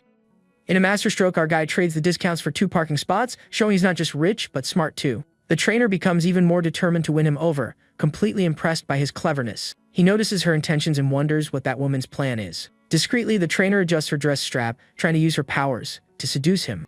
He watches her out of the corner of his eye, thinking she's truly impressive and imagining what a private training session would be like. But focused on the mission, the guy turns his attention back to closing the deal on the house. Half an hour later, the saleswoman informs him that the final price with the parking spots is 2,098,000. His friends are stunned to see that he not only bought the house but put it in the cafe manager's name. The system confirms the mission's completion and the reimbursement, making his bank balance jump to over 15 million. To top it all off, he receives the mysterious reward, a luxury villa in one of the country's top 10 cities. It's a legendary loot drop. The saleswoman congratulates him and takes the opportunity to ask for his contact information for future purchases, flirting shamelessly. He, being no fool, agrees to exchange contacts and shows her the QR code on his phone to scan. The trainer is furious, thinking the saleswoman is trying to steal the prize that should be hers. She approaches and says she's also thinking about buying a small apartment there. The personal trainer offers again to help with his training, and he accepts without any issue. After everything is settled, he says goodbye to the manager, saying he has other commitments and that they can go have fun. The trainer is disappointed he's not staying for lunch, but the hunt isn't over yet. The manager's friend suggests they grab a bite and then have some coffee to enjoy the rest of the day. The trainer agrees, already scheming a plan to get closer to him in the future. Half an hour later, back at the college cafeteria, our hero finds Professor Lee eating lunch alone. At other tables, some students are whispering about the professor's beauty and loneliness. She's on the phone discussing a university project and seems quite worried. The professor hangs up, clearly frustrated with the lack of progress on the project. He approaches and asks what's bothering her, and she vents about the university's startup incubator. She explains that the school wants to support student entrepreneurs, but the biggest problem is the lack of funding. The professor says the school provides the space and guidance, but needs partnerships with companies for the cash. He asks what the school can offer in return, and she replies, disheartened, only talent. She laments that the university doesn't have many advantages to attract major investors. The professor feels frustrated with the situation, thinking about the pressure the company directors are putting on her. He even considers investing but worries about the low success rate that university projects usually have. She notices his interest and asks if he's thinking about participating in the project. She says it's a good idea but warns him that the project hasn't even been officially launched and it could be a tough road. As if it were listening to the conversation, the system activates a new mission, gain prestige and influence by investing in university projects. Our guy sees the perfect opportunity, since the system basically covers the costs and the risk is zero. With an investor's mindset, he asks who evaluates the projects, whether it's the school or the investor, wanting to ensure he has control. The professor explains that, in theory, the school evaluates them, but there's always room to negotiate the terms. Without beating around the bush, he offers to invest, with the sole condition that he can evaluate the projects himself. To prove he wasn't joking, he shows her his bank balance on his phone, leaving her completely shocked. The professor is speechless when she sees the 9 digits in his account, over 15 million yuan. He uses his usual excuse, saying he made some bold investments in cryptocurrency, and she's super impressed. To her, the situation is surreal. One of her students became a multimillionaire overnight. Joking around, he invites her to drop everything and run away with him, promising a life of luxury and world travels. For a moment, the professor allows herself to dream of a life like that, running on the beach and enjoying the sun by his side. Back in reality, she questions him about the investment, reminding him that university startups rarely turn a profit. He replies nobly that his main goal is to contribute to the university's development. The professor remembers his invitation to run away together and wonders if, deep down, he was being serious. She gets all embarrassed by her own thoughts, remembering he's still her student. He says goodbye, telling her he'll talk to the secretary about the investment and invites her to think about his proposal. Later, he gets a message from the cafe manager with a photo of her that, let's just say, wasn't meant for HR. Across the courtyard, a classmate watches him from afar, wondering why she still thinks about the hike's rich kid. Her friends are talking about our hero's roommate, who has asked her out several times. One of the friends, acting as the voice of reason, advises her to think carefully, as going out with that guy would only hurt her reputation. The other, sensing danger, tells them to keep it down because the guy is walking toward them like a scene from a horror movie. The classmate points out that he's probably heading to some part-time job, trying to justify the situation. The more curious friend suggests finding out where he works, but the other thinks the idea is totally inappropriate and invasive. Not caring at all about her friend's opinion, one of the girls boldly approaches him, asking where he's working and if they can go support him. He, sensing the mockery in the air, decides to play along and invites him to the cafe where he works. Arriving at the cafe, the 2 new managers are waiting anxiously, ready to start a new chapter in their lives. The friends are jaw-dropped by the women's beauty, thinking they must have escaped from a shoujo manga. The trainer, who's no fool, questions him about his so-called commitment, and he replies that the ladies just came for coffee. And then he drops the bomb. He introduces them as his new employees, leaving his classmates' brains completely fried. With the utmost naturalness, our guy asks the employee to take the 3 girls' orders, saying it's on the house. The employee, super friendly, invites them to sit down, and they settle at one of the cafe tables. The classmates almost have a heart attack when they hear the employee call him boss. The light bulb finally went on. Completely embarrassed by the misunderstanding, they decide it's time to beat a hasty retreat and escape the awkward situation. One of them, feeling humiliated for being tricked, curses him under her breath as she leaves. He, feigning innocence, asks why they left, and the trainer says maybe they were intimidated by so many important people. The personal trainer warns him to behave, but he doesn't pay her any mind, showing he doesn't care about others' opinions. The cafe manager serves him a drink, and he, in full charmer mode, compliments it, saying it's sweet, just like her. The trainer laughs at the cheesy pickup line but admits that, coming from a rich, handsome man, it sounds completely different. She's captivated by his charm, realizing the guy knows exactly how to play the game of seduction. Changing the subject, the trainer asks for his height and weight to calculate his BMI, evaluate his physique.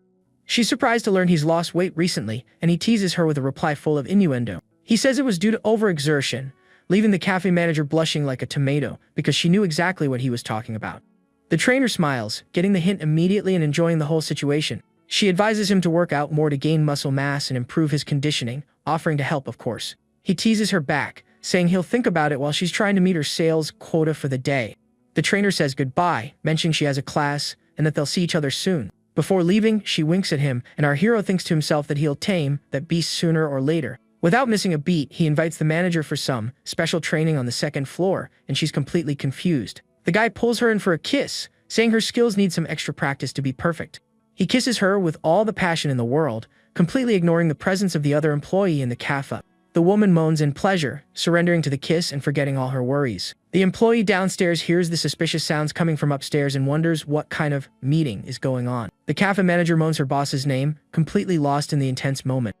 The employee, realizing things have heated up, decides to close the shop early, thinking it's best not to interrupt the training. At that exact moment, the trainer comes back to get the purse she forgot and finds the shop closed, getting super annoyed. The employee tries to explain the situation, but the trainer ignores her and starts banging on the door impatiently. That's when she hears the moans and realizes what's happening, shocked by the couple's boldness. 10 minutes later, she's still there waiting, wondering where he gets all that energy. The trainer licks her lips, thinking our hero is truly a rare and powerful specimen. Giving up on waiting, she says goodbye and leaves with a mischievous smile on her face. The cafe manager, upon realizing everything, thinks the trainer heard the whole scene and feels completely embarrassed. He kisses her again, saying that real training needs an audience to be more effective. In another part of the city, Secretary Liu asks if that student really wants to invest in the startup incubator. Professor Lee confirms it, but the secretary, full of suspicion, doubts he has the money for it. She then reveals that she personally checked his bank account and that the guy has over 10 million yuan. The secretary's jaw drops at the amount and he asks if the money doesn't belong to his parents. The professor confirms that the money is all his and that he has full control over the funds. The secretary then asks the guy to come to his office to hear the proposal directly from him. In his thoughts, he plans to put the student in his proper place, so he doesn't feel too important. Our hero gets a call from Professor Lee right in the middle of his training with the manager. He answers the call, asking what she wants while still holding the manager in his arms. The guy immediately realizes the school is trying to control him and decides it's time to take the reins. Without any ceremony, he hangs up on the secretary, saying he's busy and they can schedule another time. The professor is shocked by his attitude, thinking the student has some serious nerve. The secretary, on the other hand, is furious for being disrespected so blatantly by a mere student. He feels completely humiliated, as even the student leaders treat him with the utmost respect. The professor, trying to put out the fire, suggests inviting him to dinner, since he's the potential investor. She agrees to send him a message, ready to try a friendlier, less authoritarian approach. He receives the message and decides to make them wait on purpose, to gain more bargaining power over the investment. The cafe manager, being super understanding, lets him go, saying he can handle his business and they can have dinner later. He watches her, thinking about how well she takes care of him and what an amazing woman she is. Suddenly, his phone rings again. It's Manhwa inviting him for a walk. He teases her, saying he thought the invitation would be for a cold drink, but she declines. She explains that it's that time of the month and she can't drink, but offers to go anyway if he insists. Concerned for her health, he says he'll pick her up from the dorm to take care of her. The young woman hugs him, super grateful that he's concerned and not pressuring her to go out. She kisses him on the cheek, saying he's the sweetest and most caring boyfriend in the world. Seizing the moment, the girl questions him about their relationship, wanting an official title. He kisses her and says it's obvious they're a couple, leaving her on cloud 9. Giddy with joy, the young woman hugs him and asks if he truly loves her, and our hero, a master of seduction, confirms with a kiss that says "Heis" in every language. She then asks the final question if she's his only girlfriend. Our hero agrees instantly, but we, the audience, know there's a huge asterisk on that answer. And that asterisk is huge because mine, the others aren't girlfriends, they're darlings and babes.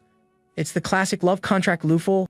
To celebrate her new official girlfriend status, he promises a reward for her being so understanding and invites her to every rich person's favorite sport shopping. But he's not talking about buying a little shirt. Oh no.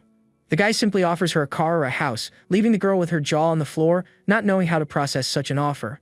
But before the shopping marathon, he takes her back to the dorm, playing the attentive boyfriend and telling her to rest well. On the way, the traffic light turns green, as if the universe itself were saying, "The path is clear for your next adventures, my dear protagonist." And speaking of adventures, his phone buzzes with a message from the trainer, inviting him for a workout at the gym. Our young man, who never misses a chance to flirt, teases her back, saying the video she sent would only be inappropriate for men with dirty minds.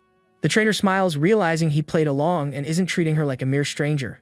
In her mind, the door to conquest has been officially opened. Meanwhile, at the gym, the trainer runs into a colleague who immediately asks the reason for her ear-to-ear grin so early in the day. The personal trainer, all mysterious, says it's because of a very special friend who has appeared in her life. She then drops the gossip of the century. She tells her that a friend got a sugar daddy who just gave her a 3 million yuan apartment as a gift. Her colleague is shocked by the amount, thinking the guy must be a multimillionaire, at the very least.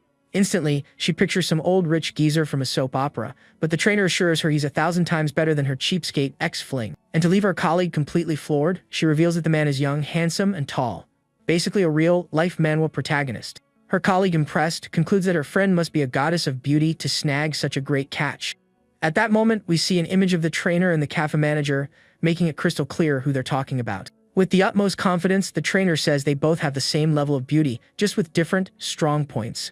And as if it were fate, our hero sends a message to the trainer, inviting her to go with him to handle the house paperwork. Without even blinking, the personal trainer cancels her class with her colleague, shamelessly saying her friend's sugar daddy asked her out. The colleague is shocked, processing the information and realizing that the trainer is basically trying to steal her best friend's boyfriend. But in her thoughts, she admits that if she found a man like that, she wouldn't think twice about trying her luck either. Friendship can take a hike, right? Right on cue, a male coworker approaches and asks her out, but she completely ignores him. The trainer gives him a look of pure contempt that says, "You're not on my level, pal." 10 minutes later, the two colleagues see our hero arriving in his luxury car to pick up the trainer. The colleague immediately bursts the guy's bubble, warning him not to get his hopes up, because that was the guy who bought a 3 million yuan house for his girlfriend. The guy is shocked by the amount, doing the math and wondering how many lifetimes he'd have to work to save up that much cash. Acting like a perfect gentleman, our hero opens the car door for the trainer, inviting her to get in. It's at that moment that it finally clicks for the colleague, and she's shocked to recognize that the mysterious sugar daddy is actually the broke ex-rich kid from college. The world really does work in mysterious ways. Across the street, his ex-girlfriend is in a state of shock, as if she'd just seen the ghost of her rich future driving away in a luxury car. The trainer, who wastes no time, gets close to him, flirting openly and completely ignoring the ghostly presence of the ex. Desperation hits the ex-girlfriend hard as she realizes too late that her broke ex-boyfriend is now a multimillionaire. The regret must be hitting harder than his car door. The poor coworker tries to console her, but she ignores him, completely lost in what-if thoughts. To make matters worse, she gets a message from some random guy inviting her over to his place. Absolutely livid, the ex-girlfriend takes out all her frustration on the poor guy, cussing him out and blocking his number. The man on the other end of the line is confused and annoyed, not understanding why he got rejected so randomly. The ex wonders if she still has a chance with the guy, bitterly regretting her decision to trade a diamond for a piece of glass. She even imagines herself in a harem with the other women, wondering if there's room for one more in his collection. Meanwhile, in the car, the trainer compliments the vehicle and suggests an off-road camping trip, showing she's an adventurous woman. He's up for the idea, saying they can try it some other time, with that mischievous smile of someone who already has other plans in mind.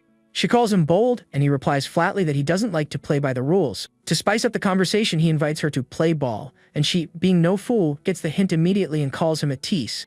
Our guy insists, saying he's dying to play ball with her, and the trainer can't help but laugh at the pickup line. She calls him a tease again, but it's clear she's enjoying his boldness and charm. 30 minutes later, the saleswoman from the sales center sees them arriving and laments not being lucky enough to be in the trainer's shoes. The pair arrives at the luxury villa, a place so stunning it looks like it's straight out of a postcard, with gardens and fountains everywhere. The trainer is completely mesmerized by the beauty of the place, looking like a kid in a candy store. In her dreams, she already sees herself living there and decides she must conquer this man at all costs.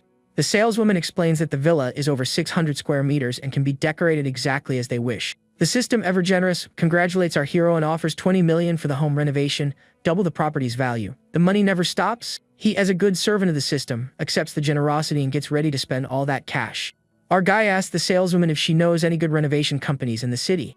The trainer, who never misses a chance to show off, asks to record a video to post on her social media. He agrees on the condition that she doesn't show his face, and teases her about her followers. She reveals proudly that she has over 50,000 followers, mostly local fans. The young man, curious, asks if she has a lot of fans and tries to peek inside her car. In a playful tone, he says she has the premium version for her fans, while others see the regular version.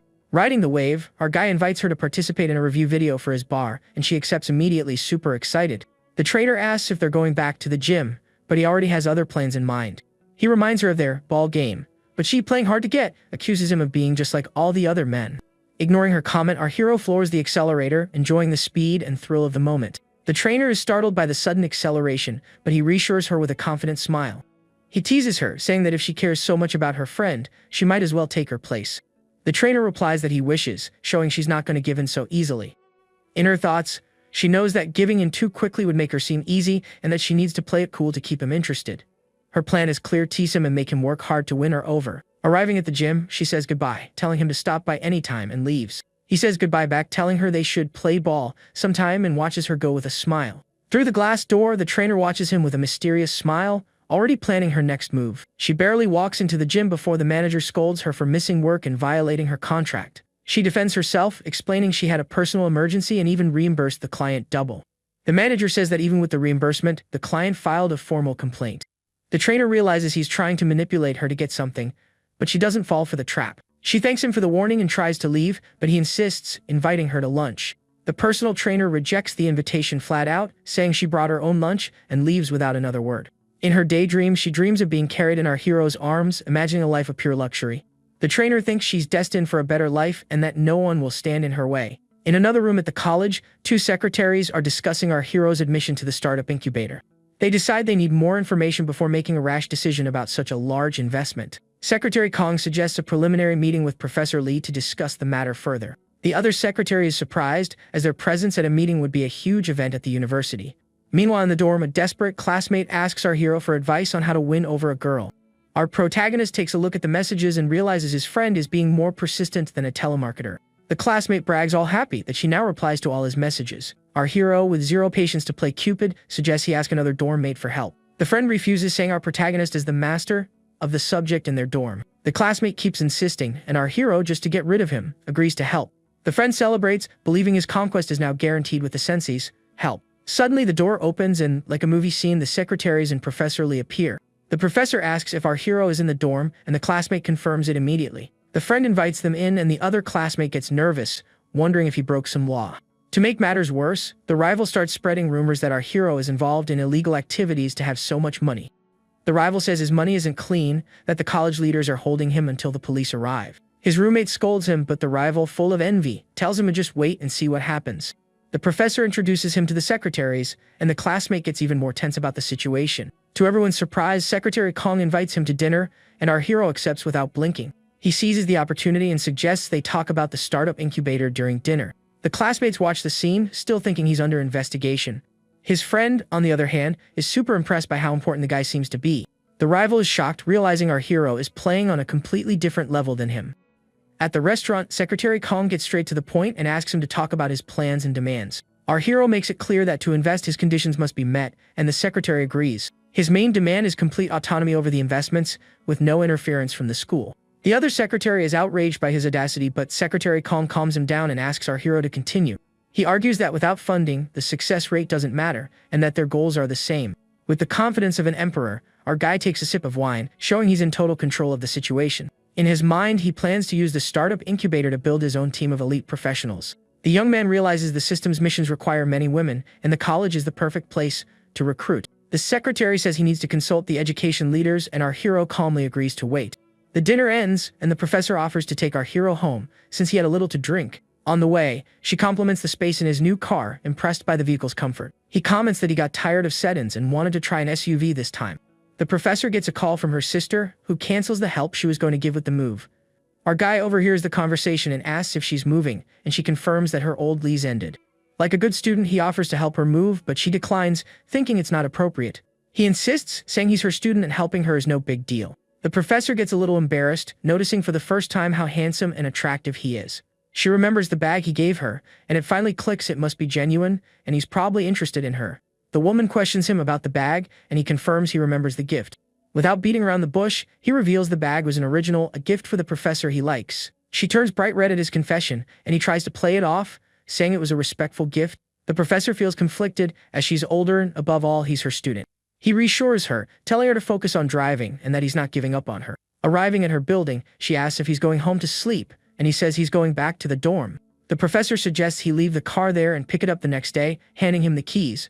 In a moment of pure boldness, he gives her a surprise kiss, leaving her completely stunned. In her thoughts, she's amazed at how bold he's becoming, kissing her directly. The woman calls him a bad student and runs inside, all flustered and with her heart pounding. The moment the mood cools down, he gets a call from the cafe employee, asking him to open the door for the former owner. Out of nowhere, the former cafe owner shows up and apologizes for bothering him, explaining she forgot her son's toys. He, being a gentleman, invites her in, saying it's no problem at all and she can look around calmly. The woman enters the cafe and feels a pang of nostalgia, like revisiting a scene from a happy moment in her life. She starts looking for her son's toys, which seem to be scattered all over the cafe. Our hero watches her, curious, and asks her son's age, trying to break the ice. In the middle of the search, he finds a bottle of wine and wonders if the former owner used to drink there alone. She says she's got everything and gets ready to leave, but he notices she's a bit hesitant. The former owner admits she's feeling nostalgic, remembering all the days she spent in that cafe. Noticing the sadness in her eyes, he invites her to come back whenever she wants for a visit, no strings attached. She, with an air of mystery, says she might not be able to come back, and he, being no fool, invites her for a drink. The woman hesitates, but he insists, saying there's nothing inappropriate about having a drink to relax. He pours the wine and gets straight to the point, asking why she's so down, already guessing the problem was her family. Our guy then reveals that he knows about her husband and the harassment his employees suffered. The woman is completely shocked to find out he knows about the affair, already imagining the worst-case scenario. He immediately reassures her, saying her husband calmly harassed the employee. The former owner then vents and reveals she was already planning a divorce and had even collected evidence against the scumbag. She regrets marrying him but confesses she's hesitant to make a decision because of their son. Acting like a true counselor, he advises her to make the right decision, thinking about her son's long-term well-being. The woman agrees, realizing he's much more mature and charming than she had imagined. He, to top it all off, compliments her, saying that being with a handsome man can make any woman feel better. Suddenly, like a soap opera plot twist, she kisses him, leaving our protagonist completely surprised by her action. He stands there, wondering what the heck that kiss meant, while she simply leaves, leaving him confused.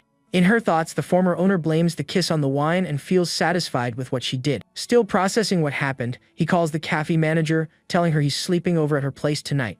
20 minutes later, she welcomes him home, surprised to see how much he's had to drink. He makes up the excuse that it was a dinner with school leaders and he couldn't refuse a drink. She, super attentive, helps him sit down and offers to make him some tea to feel better. The guy hugs her from behind, asking for a warm hug before anything else. She, already suspicious, questions his intentions, but he assures her it's just a hug. The woman feels tricked, remembering all the other excuses he's used to get what he wanted.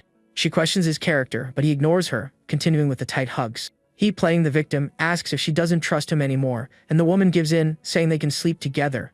Our hero thinks she's still very conservative, but that there are other ways to enjoy the night. With an Oscar-worthy performance, he pretends to feel cold and sneezes, drawing her attention to the air conditioner. She offers to adjust the temperature, but he, with a plan in mind, says it's not necessary. He pulls her close, saying there's no need to adjust anything if they share the same blanket. Our guy hugs her under the blanket, leaving her breathless with the sudden closeness. With a smile, he says he's not cold anymore, and she moans in pleasure, completely surrendering to the moment. The next morning, he finds a cute note from her, saying she's already left for the cafe. He barely wakes up before getting a message from the trainer, inviting him to the gym for a workout. He puts his phone away, thinking the manager's best friend is teasing him quite directly. The trainer asks why he's scared and he blinks, annoyed by her blatant seduction. He thinks the woman is shamelessly hitting on him, but tries to maintain his protagonist's composure. Suddenly, he gets a call from Professor Lee, interrupting his video call with the trainer. He hangs up on the personal trainer, saying he has important matters to attend to. The professor informs him that his investment proposal has been approved and the documents will be released soon.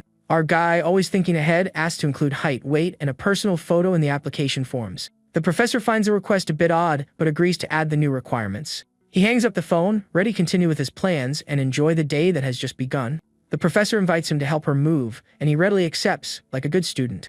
Half an hour later, he gets another call from the trainer, who is already impatient with his delay. He explains that he's busy with meetings for the villa's design, but she doesn't seem to believe him much. The trainer offers to be a burden and invites him to join her, since he's so busy. He, realizing he won't get rid of her easily, agrees to take her, thinking her presence might even help with the discussions. The personal trainer celebrates her small victory, saying she'll wait for him at the gym so they can go together. While our hero waits outside, a random guy approaches and asks if he's waiting for a girl. The man starts bragging about his luxury car, saying it takes much more than that to win over a goddess. With an air of superiority, he advises him to keep trying, using his own car as an example of success. Right at that moment, the trainer arrives, stunning as always, and the man who is giving advice recognizes her instantly. Without missing a beat, the guy asks her out, but she completely ignores him, showing she only has eyes for our hero. The trainer shuts him down mercilessly, saying she already has plans with a friend, and that he's clearly in a different league. The man, desperate, offers to tag along, but our protagonist cuts him off, saying he doesn't dine with people who drive G-Wagons. What a burn! He opens the door for the trainer like a gentleman, and she gets in the car, leaving the other man behind with a dumb look on his face.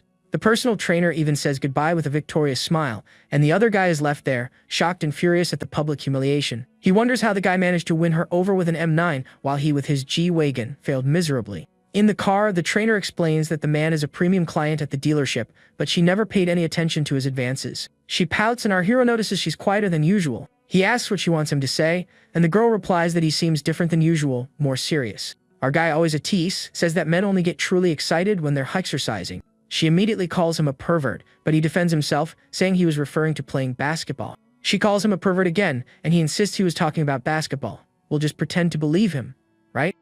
The trainer then reminds him of the incident at the cafe, and he realizes she's not going to forget that scene anytime soon. To change the subject, he asks why she has so much free time lately. The woman says she felt bad for making him wait earlier and offers to make it up to him somehow. He teases her, saying she can buy him a few meals to call it even. In the afternoon, they meet with the head designer to finally discuss the villa's renovation. The designer presents 3 different styles, all based on the budget and preferences he had mentioned. The trainer is impressed with the options and, curious, asks what his budget for the renovation is. He reveals, nonchalantly, that his budget is 20 million, leaving her completely shocked by the amount. The trainer is speechless, doing the math and realizing his net worth must easily exceed 100 million yuan. With this information, she sits even more provocatively, thinking she needs to step up her game to catch this big fish. 15 minutes later, he chooses the new Chinese style and asks the designer to make the necessary revisions to the project. The designer, wanting to please the VIP client, invites him to dinner with the company's general manager, but he hesitates, thinking it's a bit premature. She immediately realizes he's not just some ordinary rich kid, and that she needs to treat him with the utmost respect. The designer then calls the manager and informs him that our hero has accepted the dinner invitation. The manager is thrilled, seeing a golden opportunity to close the deal and not lose such a valuable client. To ensure the operation's success, he asks the company's star player, the best employee, to join them for dinner. Back in the car, the trainer complains about the heat, trying every trick in the book to get his attention. He says he's not feeling hot and asks what the plan is, trying to stay focused and not fall for her provocations. She then offers to be his shadow for a day, following him everywhere. He teases her back, saying his shadows usually follow him for a whole day and night. The trainer, unfazed, accepts the challenge, saying she doesn't mind at all staying with him all day. Just then, she gets a call from a friend asking where she is and, of course, with whom. Her friend invites her out, but the trainer proudly says she's in our hero's car. The friend is shocked to learn they're together, wondering when the heck that happened. The trainer explains she's just helping him with the renovation plans for his villa. Her friend's jaw drops when she learns he's going to spend over 30 million combining the house and the renovation. She feels completely left behind, thinking all her friends are succeeding in life. The woman laments her luck, hilariously wondering if it's because of the size of her chest. And to end the episode with a massive cliffhanger, at the restaurant, the trainer's ex-fling runs into none other than the manager of the design company. The universe just loves a good coincidence. The manager says he has an important dinner, but promises to come back and raise a glass with him later. The ex-fling, who wastes no time, immediately starts checking out the cute girl with the manager, feeling that instant pull. Just then, our hero arrives with the trainer, and the manager greets him with a warm, "Welcome, my esteemed client." Without beating around the bush, the manager greets him and asks him straight up if the beautiful trainer is his girlfriend. Our guy denies it, saying they're just good friends, which leaves the trainer feeling a little ticked off. The manager, ever the gentleman, greets her, and she forces a smile, still processing the "just friends" comment. The trainer is fuming that he denied their relationship, but like a true actress, she tries to play it cool and hide her frustration. The manager then introduces his design assistant, a pretty and shy young woman who looks like she walked straight out of a Mo anime. He greets her, genuinely impressed by her beauty and innocence, so different from the other girls he knows. The manager, being an old pro at the business game, sees that the assistant made a great impression and knows the path to the client's wallet just got a whole lot smoother. The head designer, following the plan, asks the assistant to have a toast with our hero, and the girl immediately obeys. All shy and flustered, the young woman raises her glass to toast with the guy, who watches her with a curious gaze. The trainer, sensing a hint of jealousy in the air, invites him to have a drink with her, but he turns her down. Acting like the concerned boyfriend he denied being, he tells her she has to drive later and shouldn't drink. The trainer absolutely melts at his attentiveness, loving the feeling that they're a real couple. The design assistant, still shy, toasts with him again, nearly dropping her glass because she's so nervous. Being a gentleman, he suggests she drink tea instead, showing his consideration and making her feel a bit more at ease. The manager encourages her to mingle with him, saying that as young people, they must have a lot in common. And to make their friendship a little easier, he suggests she add our guy on WeChat. The trainer immediately sees through the manager's ploy. He's clearly using the assistant as bait to close the deal. The ex-fling, who's no fool, toasts with the manager and comments that his client must be a pretty big deal. His eyes, however, are glued to the design assistant, completely captivated by the girl's beauty and innocence. The manager then introduces his nephew, the ex-fling, to our hero, completely unaware of the drama between them. The nephew thinks that befriending a rich guy like him could be useful for showing off at parties. He approaches to greet him, but our hero recognizes him instantly and gives him the cold shoulder. With an air of superiority, our guy invites him for a toast, showing exactly who's in control of the situation. The nephew is furious that he has to toast with the man who, in his mind, stole his girl. The manager, sensing the heavy tension, asks if they know each other, and the guy's sort of response says it all. To add more fuel to the fire, the manager reveals that our hero bought a villa and is about to drop 20 million on renovations. The nephew is in total shock, wondering how the formerly broke guy got so filthy rich so quickly. He feels completely dwarfed, small and insignificant in the face of his rival's overwhelming success. With no other choice, the nephew decides to swallow his pride and join his uncle in trying to suck up to the new tycoon in town. 3 hours of dinner and flattery later, the manager invites our hero to extend the night at a bar or karaoke lounge. The trainer hesitates, making up an excuse about having a habit of going to bed and waking up early, like a Disney princess. He notices her nervousness and, being thoughtful, advises her not to go, thinking about her health. But the trainer is actually worried about leaving him alone with the design assistant. In her mind, she's already picturing the manager getting our hero tipsy and pushing him into the assistant's arms.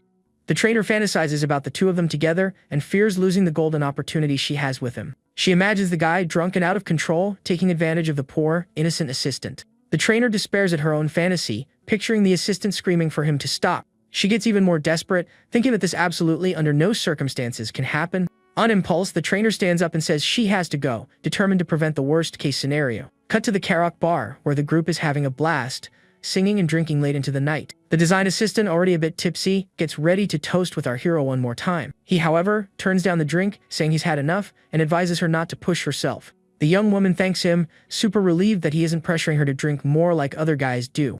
She feels powerless since she needs this internship and can't just quit and walk away. The trainer, who ended up staying, questions him, asking why he cares whether she goes or not.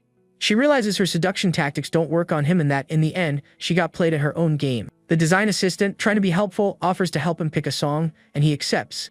The trainer, full of jealousy, teases him, saying he's staring at the other girl with lasers in his eyes. He replies with complete sincerity that his gaze towards her is purely one of desire, with no feelings involved. Our guy compliments her, saying that in the end, the result is always the same, no matter what caught his eye in the first place. And just to make it crystal clear, he whispers in her ear that the end result is always ending up in bed. The trainer gets flustered but admits that at least he's honest, unlike other men. She tries to pull away but he holds her, continuing his bold teasing.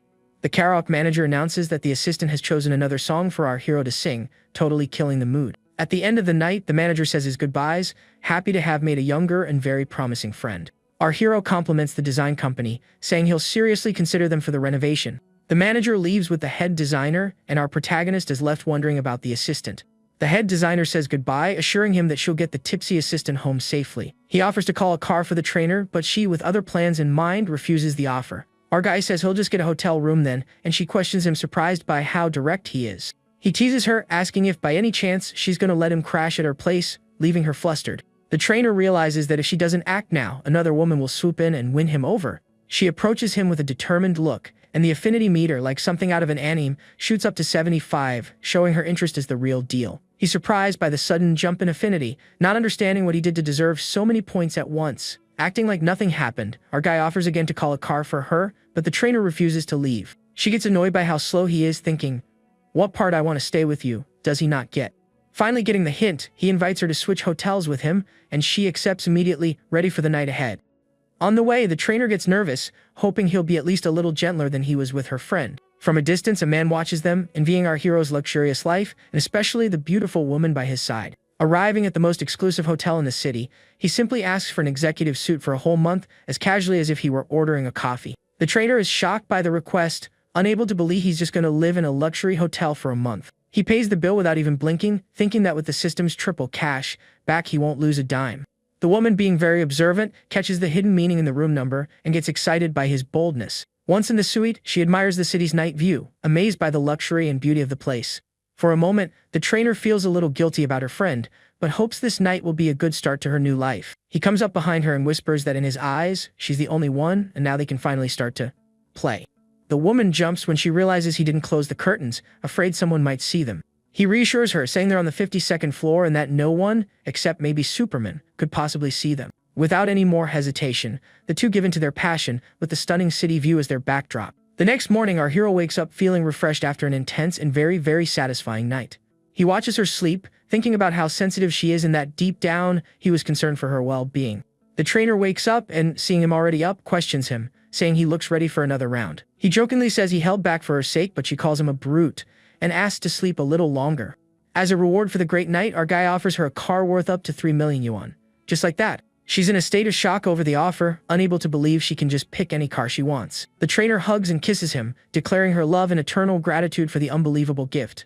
He thinks to himself about how the coffee shop manager would feel if she knew he spent so much on her best friend. Without a second thought, she picks a Porsche worth over $2 million, and he agrees without the slightest hesitation. The trader then reveals very casually that the coffee shop manager prefers Maseratis, and he gets a thoughtful look on his face. She, noticing his expression, asks if he's thinking about buying a car for the manager too. He confirms, saying he's considering the idea, which makes the personal trainer a tiny bit jealous. The trader feels like the luckiest woman in the world, but is content with what she got, not wanting to push his generosity. Later, the trainer's friend asks her about the night before, and she makes up some random excuse to avoid telling the truth. The coffee shop manager, in turn, accuses her of being way too flirty and hitting on him right in front of everyone. The other friend just bemoans her own luck, thinking her two friends are doing way too well in life. Our hero then tells her to pick out the car and send him the account details so he can make the transfer. The trader agrees, her face flushed with happiness and her affinity rising to 86.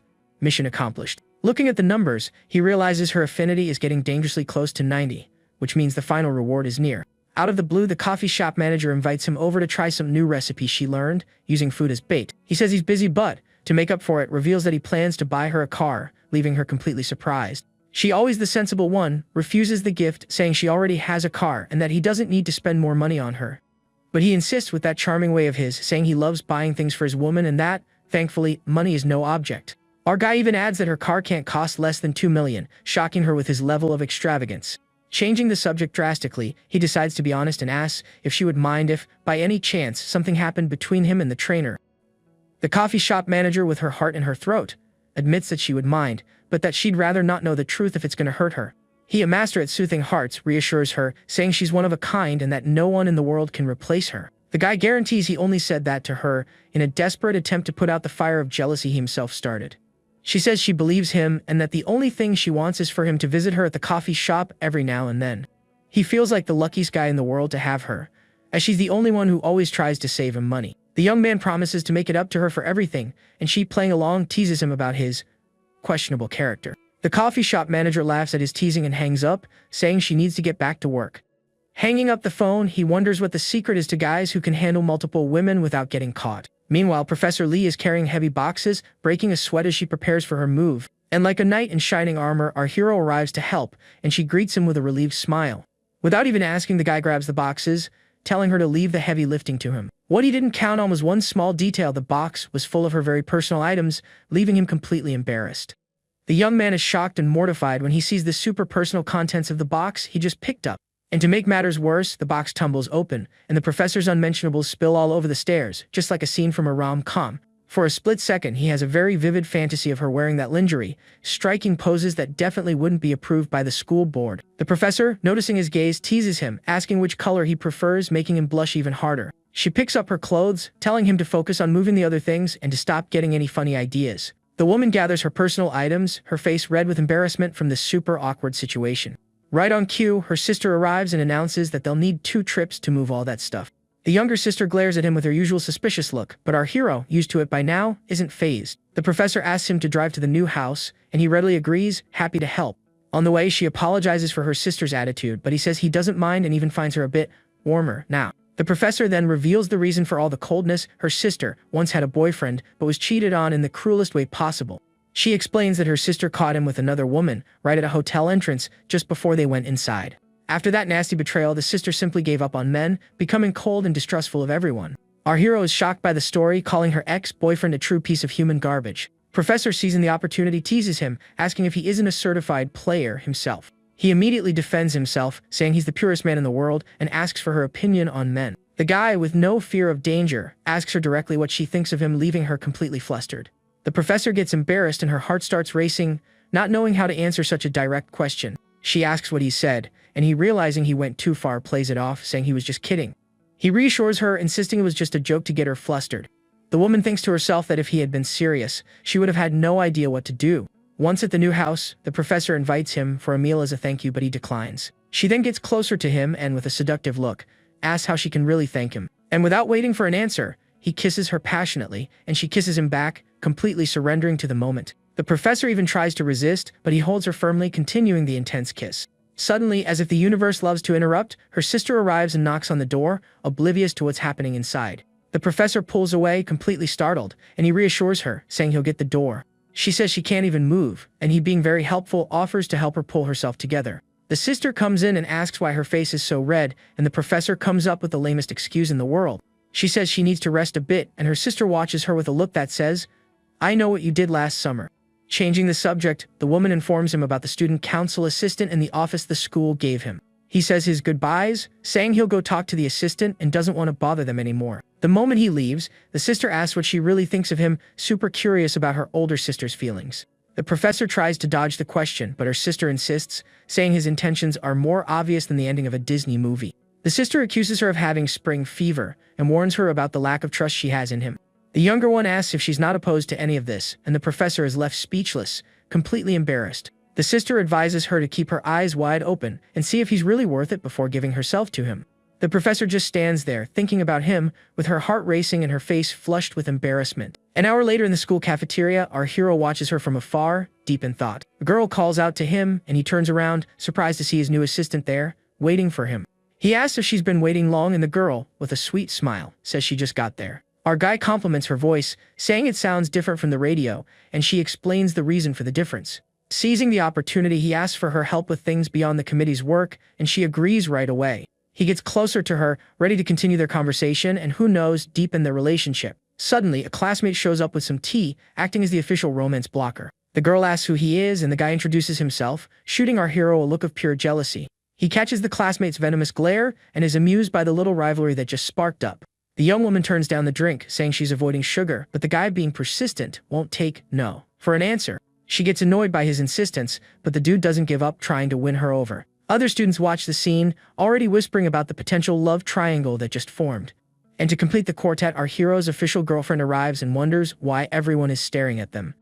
Without a second thought, she runs towards him, determined to mark her territory and see how far the other girl would go. The girlfriend hugs him tightly, and the other girl backs away, a little embarrassed by the arrival of her rival. He explains that he was just discussing committee matters with his classmate, and she pretends to believe him. The girlfriend teases him, asking if he plans to fail all his classes with how dedicated he is to the committee. The other girl realizes she's the third wheel in the conversation and decides to leave, letting the couple be. He says goodbye to her, and his girlfriend watches her walk away with a smile of pure victory. The other students comment on the scene, comparing the situation to an episode of a soap opera. The girlfriend, still jealous, asks what they were talking about. He explains it was about the entrepreneurship center, and she realizes how possessive she's being. The girlfriend says her goodbyes, saying she has class and that they haven't seen each other in 2 days. Before leaving, she gets close to him and says that today she wants something iced, and leaves with a suggestive look. Watching her go, he thinks to himself that she's an insatiable cutie. The moment she leaves, he gets a call from the trainer, who informs him of the final price of the car she chose. Without beating around the bush, the trainer offers to come to the hotel, bringing 2 different outfits for him to choose from. He plays dumb, but she insists, saying he'll know what it's about when he gets there. Our guy is torn, wondering who he should spend the night with: the manager, his girlfriend, or the trainer. He feels overwhelmed with so many options and, when in doubt, decides the best thing would be to go with all 3 at once. Meanwhile, at Professor Lee's house, the sister asks if they're going to cook dinner at home. The professor agrees and, on an impulse, suggests inviting our hero for dinner as a way to thank him. She gets all flustered by her own suggestion, but her sister encourages her to invite him. The sister says it's just a way to thank him for his help with the move, no big deal. The professor thinks about his bad boy vibe and, for a moment, feels an urge to take a bite out of him. The sister teases her, saying she's just testing him to see what his true intentions are. The professor finally agrees to call him, and her sister watches her with a mischievous smile, like someone who knows everything. She sends him a text, inviting him to dinner as a thank you, adding another option to his evening menu. He feels completely overwhelmed with so many invitations and decides he needs to turn some down to keep his sanity. Arriving at the professor's house, she greets him and says that dinner will be a little while. He comes inside and feels right at home, looking at the decor and the super cozy atmosphere. The guy is impressed with how quickly the professor managed to make the place feel like a home. He asks about her sister, and the professor, with a smile, says she's taking a shower. The professor, nervous about their proximity, asks him not to get any closer, but our hero says he just wants to help. She tells him to go to the living room, but he, being stubborn, insists on staying in the kitchen to keep her company. He gets a little closer, and the professor, now in a panic, says they're already close enough. The guy, with a smirk, says there's still half a meter between them and questions her about her true intentions. Without waiting for an answer, he hugs her, and she desperately says her sister is home, trying to stop him from making a move. He kisses her, saying her sister is going to take forever in the shower and that they have plenty of time. The professor tries to resist, but he continues, leaving her completely breathless with his boldness. And as if the universe has a timer for chaos, her sister gets out of the shower right at that moment, interrupting their intimate moment. He, keeping his cool, reassures her, telling her not to panic, and gently pushes her away. She warns him not to act like that again, and he comforts her, saying he knows exactly how she feels. During dinner, he compliments the food, and the sister, in full-on FBI interrogation mode, starts asking questions. The younger one asks how many girlfriends he's had, and our hero answers that he's only had 2. In his thoughts, he adds, 2 that were public, the others no one will ever find out about. The sister worries about his experience, afraid he might take advantage of the professor's innocence. Our guy thinks that if she knew about all the others, she would have a heart attack right there at the dinner table. The sister continues her interrogation, asking about his family and if he has any siblings. 10 minutes later, he realizes the sister is actually trying to get to know him better, not just judge him. He smiles, thinking his little sister-in-law is starting to like him, which is a great sign. And to test the limits, he touches her foot under the table, and the professor is shocked by his audacity. She gets annoyed with his move, thinking he completely underestimated her courage. The professor, worried about her sister, makes up an excuse to go wash some fruit in the kitchen. The sister notices that the older one is quieter than usual and questions her suspicious. He says his goodbyes, saying he has things to do and needs to prepare for the next battlefield. As soon as he leaves, the sister advises her to test him more to find out what his true intentions are. The professor admits that he's more mature than he seems, but also very, very bold for her taste. Meanwhile, at the manager's apartment, she questions him about his rush to leave the coffee shop early. He teases her, saying the night will be more than enough compensation for the lost time. She then puts on her work uniform, wondering why on earth men are so into this stuff. He, with a mischievous smile, says that one day she'll understand and gets closer to her. The guy kisses her passionately, and she kisses him back, completely surrendering to the moment. Her affinity rises to 90, and he realizes this kind of exercise is super effective for leveling up. The system rewards him for completing the mission, and our hero is eager to find out what the legendary prize will be. He gets an increase in length, a credit for car purchases, and a skill pack. It's the complete package. Without wasting any time, the guy activates the new skill, ready for a long and intense night with the manager. She's startled by the sudden change in him, not understanding what's going on. He teases her, saying this is the answer to her question about men's fetishes. The woman feels different, as if she's been emptied out from the inside, and questions him about it. He asks how he's different, and she replies that he's different in a very, very good way. The guy promises more surprises in the future, and she moans with pleasure, eager for what's yet to come. He thinks that her current state is the greatest compliment a man can receive from a woman. Curious, he explores the skill pack, confused to see options for cooking and hairdressing. Without a second thought, our hero chooses the combat skill, thinking it might come in handy in an emergency. He then imagines using the appliance repair skill to get closer to the professor. In his fantasy, the professor thanks him for the repair, and he feels satisfied with his choice. She offers to wipe the sweat from his brow, and he surrenders to that moment of pure intimacy. He realizes that, in the end, the appliance repair skill is the best strategic choice.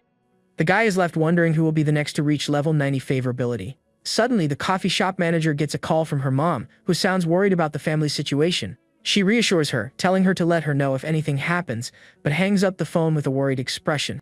He comforts her, and she reveals that her father had a stroke because of his drinking. The woman blames herself, thinking that if she had gone on the arranged blind date, her father wouldn't have drunk so much. He consoles her, saying he'll go with her when it's time to visit her father in the hospital. She feels conflicted, as their relationship isn't official, and it would be strange to bring him to meet her family. The guy, always helpful, offers to help with the medical expenses, and she thanks him, touched. The next morning, he finds a note from her, saying she had to rush to her hometown. He gets a message from his assistant and wonders what she wants so early. The young woman sends photos of tables and chairs for the office, and he, trusting her good taste, lets her decide. He's impressed by her proactive attitude, thinking he hired a great employee. The assistant is interrupted by that persistent classmate who wants to help her clean up no matter what. She scolds him, saying she doesn't need help and that he's not even on the student council. The classmate whines, complaining that he can't compete with a richer, better-looking guy. The assistant realizes that, with so much money, our hero must be worth hundreds of millions. She decides she needs to show her full potential to be able to stand by his side.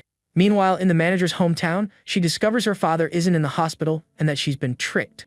Her mother explains that she lied to get her to come for a blind date she had arranged. A nosy aunt introduces her to a man, saying he's a great catch for her.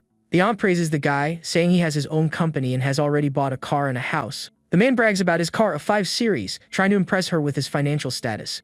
The coffee shop manager even compliments the car, but her expression clearly says, "Nice, but I've seen better." The suitor gives her a gold ring as a welcome gift, and the aunt praises his generosity. The aunt and her mother start celebrating, thinking he'll be a perfect and wealthy son-in-law. The coffee shop manager, fed up with the whole charade, pulls her mother aside for a private chat, visibly irritated. Her mother scolds her, saying she's not being a good hostess to the guest of honor. The woman gets tired of the comparisons and says she doesn't want to talk to her mother about it anymore. With no other option, she sends a message to our hero, explaining the trap she's in and asking for help. The manager is surprised to learn he's on his way to her house, wondering what he plans to do. She tells her mother a friend is coming, and her mother, suspicious, asks if it's a man or a woman. Her father, oblivious to everything, toasts with the suitor, praising him and saying they make a perfect couple. 15 minutes later, our hero arrives with a mountain of gifts, surprising everyone with his grand entrance. And to leave no doubt, he introduces himself as her boyfriend, leaving the entire family in shock. The suitor and the aunt are frozen, not knowing how to react to the unexpected arrival of the rival. Her mother asks why she never told her about her boyfriend, completely surprised by the news. Our guy, to mark his territory, shows them a jewelry box, saying he brought a few little gifts for her parents. He even adds that they'll be family in the future, impressing her parents even more. The girl's parents are speechless, wondering how much all those luxury gifts cost. And he answers as if it were nothing. Oh, it was just around 300,000, shocking everyone in the room. The family is stunned by the amount, thinking that a normal person would never say something like that so casually. The suitor, feeling deceived, asks the aunt why she didn't tell him the girl already had a boyfriend. The man feels completely humiliated, thinking his gifts now look like a bad joke. In a desperate attempt, he suggests the boyfriend might be fake and offers to run a check on his background. The aunt, on the other hand, can only stare at the jewelry box, impressed by the wealth of her potential new son-in-law. Curious, she asks his age, and our hero replies that he's 21, leaving her even more shocked. The aunt doubts the story, thinking a 27-year-old woman would never date a kid. Her parents exchange suspicious glances but prefer to say nothing and just watch the scene unfold. He very calmly explains that he has a few side hustles in finance and other industries. The aunt, wanting to expose him, challenges him, asking if he even has a house to marry her niece in. The suitor thinks that now he's gone too far and will finally be exposed as a huge liar. The aunt accuses him of faking it, saying that honesty is the key to any relationship. Her parents get worried, thinking the guy is just showing off to impress them.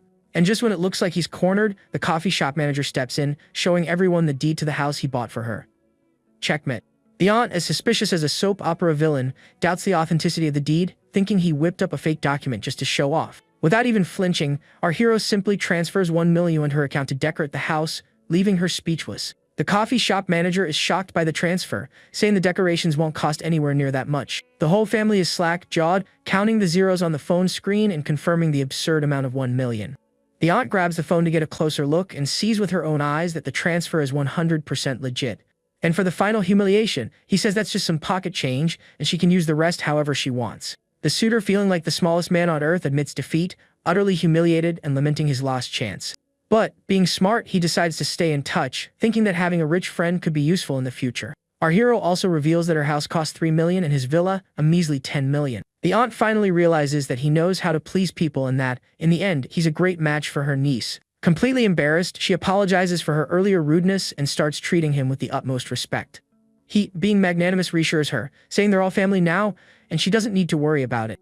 Her parents praise him for his thoughtfulness, completely overjoyed with their new millionaire son-in-law. Just then, the manager's younger sister arrives, and her mother greets her with a grin from ear to ear. The coffee shop manager introduces our hero as her brother-in-law, and the sister greets him shyly. He observes her, thinking she's just as beautiful as her sister, just with a more youthful vibe. During dinner, he toasts her parents and invites them to see the house, and of course, the new car. The aunt is shocked, realizing he's not just buying gifts for his girlfriend, but for her parents too. The girl's parents are speechless, completely surprised by the generosity of their new son-in-law. He adds that the house might seem empty since they don't visit very often. The coffee shop manager, moved, promises to visit her parents more often, making them super happy. That night, she thanks him for everything, and he replies that it's the least he can do for his woman. She thanks him again, and he comforts her, saying she's his woman and he'll always take care of her. With a cheeky little smile, the guy asks if her parents will let them sleep in the same room, and she immediately says no. She explains that he'll sleep in the guest room, but that she'll join him later when everyone is asleep. At 11 p.m., she sneaks into his room asking if he's asleep yet. He says he couldn't possibly sleep without talking to her first, with that smile of someone who knows what's about to happen. Our guy compliments her, saying she understands him perfectly and pulls her into bed. Meanwhile, her sister wakes up and, curious, goes to the guy's room to see what's going on. She hears the sounds coming from the room and is shocked by the scene her imagination starts to create. The sister presses her ear against the door, listening to the sounds and getting completely embarrassed. Her face turns red, surprised by the intensity of what she's hearing on the other side of the door. The young woman thinks that her brother-in-law is really strong, impressed by the performance she's hearing. She swallows hard, feeling a mix of curiosity and a shame she's never felt before. The sister decides she's heard enough and goes back to her room, shocked by the scene. An hour and a half later, the coffee shop manager returns to her sister's room as if nothing happened. She asks why her sister is still awake, and the young woman, feeling needy, hugs her. The sister asks to sleep cuddling with her, and the coffee shop manager, of course, agrees. She hugs her, telling her to sleep well, and the two snuggle up in bed. The coffee shop manager thinks about how much her sister has really grown up, feeling super protective. Back at the office, the assistant asks if he needs any adjustments to the setup. He compliments her on her efficiency and beauty, thinking she would make a great personal secretary. The young woman then presents the first batch of applications for the startup incubator. He takes the forms to review, ready to start evaluating his classmates' projects. Our guy gets annoyed with the heavily edited photos, thinking the applicants are going way overboard with the Facetune. He decides to skip the photos and go straight to the business plans, more interested in the ideas than the looks. Suddenly, the young man comes across a proposal to open a sexy lingerie shop on campus, a bold idea.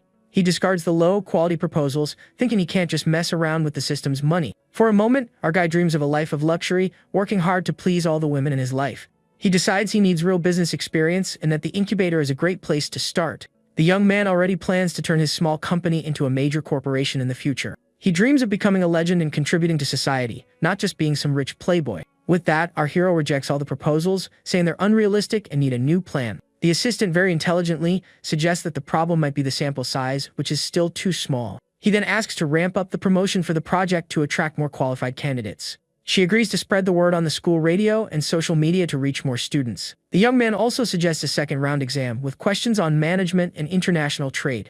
The assistant agrees to take care of everything, and he thanks her for her excellent work. He realizes that having practical talents like her is the key to his future success. Our guy concludes that he needs not only favorability, but also capable and loyal subordinates. At the gym, the manager scolds the trainer for being late and missing work. She explains that she had an emergency and that she already notified the client and refunded her. The manager accuses her of missing work without his approval, completely ignoring her message. The trainer confronts him, telling him to read the message where she asked to take lunch and notified him of the emergency. He accuses her of absenteeism, and she gets fed up with his abusive and manipulative attitude. Having had enough, the trainer quits, tired of being pressured and undervalued by her boss. A concerned colleague asks if she really quit, thinking about her future. Another colleague, more envious, spots her luxury car and wonders how she got it. The manager is shocked when he sees the car and realizes too late that she found a sugar daddy. Without wasting any time, she sends a message to our hero, saying she lost her job and needs some comforting. He invites her to be his exclusive personal trainer, and she accepts immediately, super excited. The guy rewards her with mini goals to enjoy, and the girl absolutely melts. The trainer says goodbye, telling him she'll be waiting for him in the executive suite with a super seductive smile. He arrives at the hotel, but she playfully stops him from entering, saying he's late. Our guy, playing along, decides to leave, and she stops him right away, saying it was just a joke. The trainer pulls him inside, begging him not to leave and explaining she was just trying to set the mood. He challenges her to beg a little, to see if her attitude is sincere or not. She asks where her attitude wasn't sincere, and he's amused by the situation. The guy says he felt a little bit of sincerity and forgives her, with a smile on his face. He turns to enter the room, and she follows him, ready for the night ahead. He gives in, saying he won't leave because of her, and kisses her passionately. The trainer, getting into character, calls him Daddy and asks if he's going to punish her for being naughty. He asks her to repeat it, and the trainer, without hesitation, whispers in his ear, saying Daddy right next to his ear, and our hero, completely surrendering to desire. The two give in to their passion for a full hour. The trainer feels completely satisfied and experienced a passion she had never felt before. In her thoughts, she admits that even without the money, he was already attractive enough to win her over. He invites her for another round, saying he's ready to go all night if needed. The woman is shocked by his energy, wondering how he can be ready for another round so quickly. After another hour of intense workouts, she complains about his lack of gentleness, completely exhausted. He teases her, saying he only used 50% of the force he usually uses with the other one. The trainer accuses him of lying, saying the difference between last time and now is massive. Suddenly, he realizes he's actually lost weight and energy and gets worried about his health. The guy checks his stats in the system and sees he's lost 2 kilograms and 3 health points. The grind is taking its toll. He invites her to work out the next morning, and she mischievously gets the hint. The young man clarifies that he's talking about a real workout at the gym and that he feels too skinny. She teases him, saying he finally realized he's a skinny mini. The trainer apologizes for the joke, and he challenges her to help him create a serious workout plan. Like a true professional, she agrees to help him, saying she'll create a complete diet and exercise plan. The trainer says her goodbyes, telling him she'll use the hotel gym and buy him some workout clothes. Right on cue, the system, which is like a digital personal trainer, activates a fitness dashboard and a mission for him to become the campus heartthrob in 1 month. Surprised, our guy wonders where this new menu came from, as if he unlocked a secret DLC in the game of life. His stats are displayed on the screen, and he, as focused as a gamer going for 100% completion, decides to focus on his weight and body fat to complete the task. He then discovers that the system has other sections, like administration and investment management, basically a crash course on how to become the next Elon Musk. The young man smiles with the confidence of someone who just found a walkthrough guide, knowing he can master skills in a month that would take others years. The next day, the trainer arrives with a fitness meal she prepared herself early in the morning in full Heim wife style. The food looks delicious and super balanced, with vegetables, eggs, and other healthy things that would make any nutritionist tear up with joy. With a slight blush, he compliments the meal and thanks the trainer for the kind and very thoughtful gesture. She warns him not to torment her like he did last night, but he teases her back with a smile that says, "Challenge accepted." The woman then tells him to hurry up and eat, because they need to hit the gym for their workout. Focus on the mission? After the meal, the couple arrives at the hotel gym, ready to start their training and become the terror of the machines. One guy at the gym is so mesmerized by her beauty that, in a moment of pure distraction, he ends up dropping the weights on the floor. Classic. Another man gets distracted by the girl's curves and, like in a cartoon, ends up falling off the treadmill in a totally clumsy way. The trainer starts helping him with one of the weight machines, explaining the exercise with all the patience in the world. A gym, Gore gets so worked up by the scene that he has to look away to avoid getting in trouble with his girlfriend, who's right next to him. A muscular guy, your typical gym bro, thinks enviously that a skinny dude like our hero doesn't deserve a woman like that. The girl continues to instruct him on the correct form for the exercise to avoid injuries and maximize gains. Professionalism is everything. And as if the universe loves drama, his ex's new boyfriend recognizes him and is shocked to see him there with an even more beautiful woman. She notices the guy's fatigue but encourages him, saying it's not bad at all for his first day of training. He teases her with a pickup line, and the woman calls him obnoxious, with an embarrassed smile showing she liked it. The man is furious because he can't even talk to his ex, while the MC is openly having fun with another girl. With an evil grin like a B-movie villain, he decides to expose the supposed cheating to see how the new girl will react. Full of himself, the guy approaches the couple with a smile faker than a $3 bill, getting ready to stir up trouble. Our protagonist recognizes him and asks what he wants, while the other guy says he just came to say, with a straight face. Having zero patience for side characters, the trainer gets annoyed by the interruption and tells him to leave so he doesn't bother them. Completely ignoring the warning, he provokes him, asking where the girl he took to the mall the other day is. With a malicious look, he waits for the woman to get furious and start an epic fight with our hero.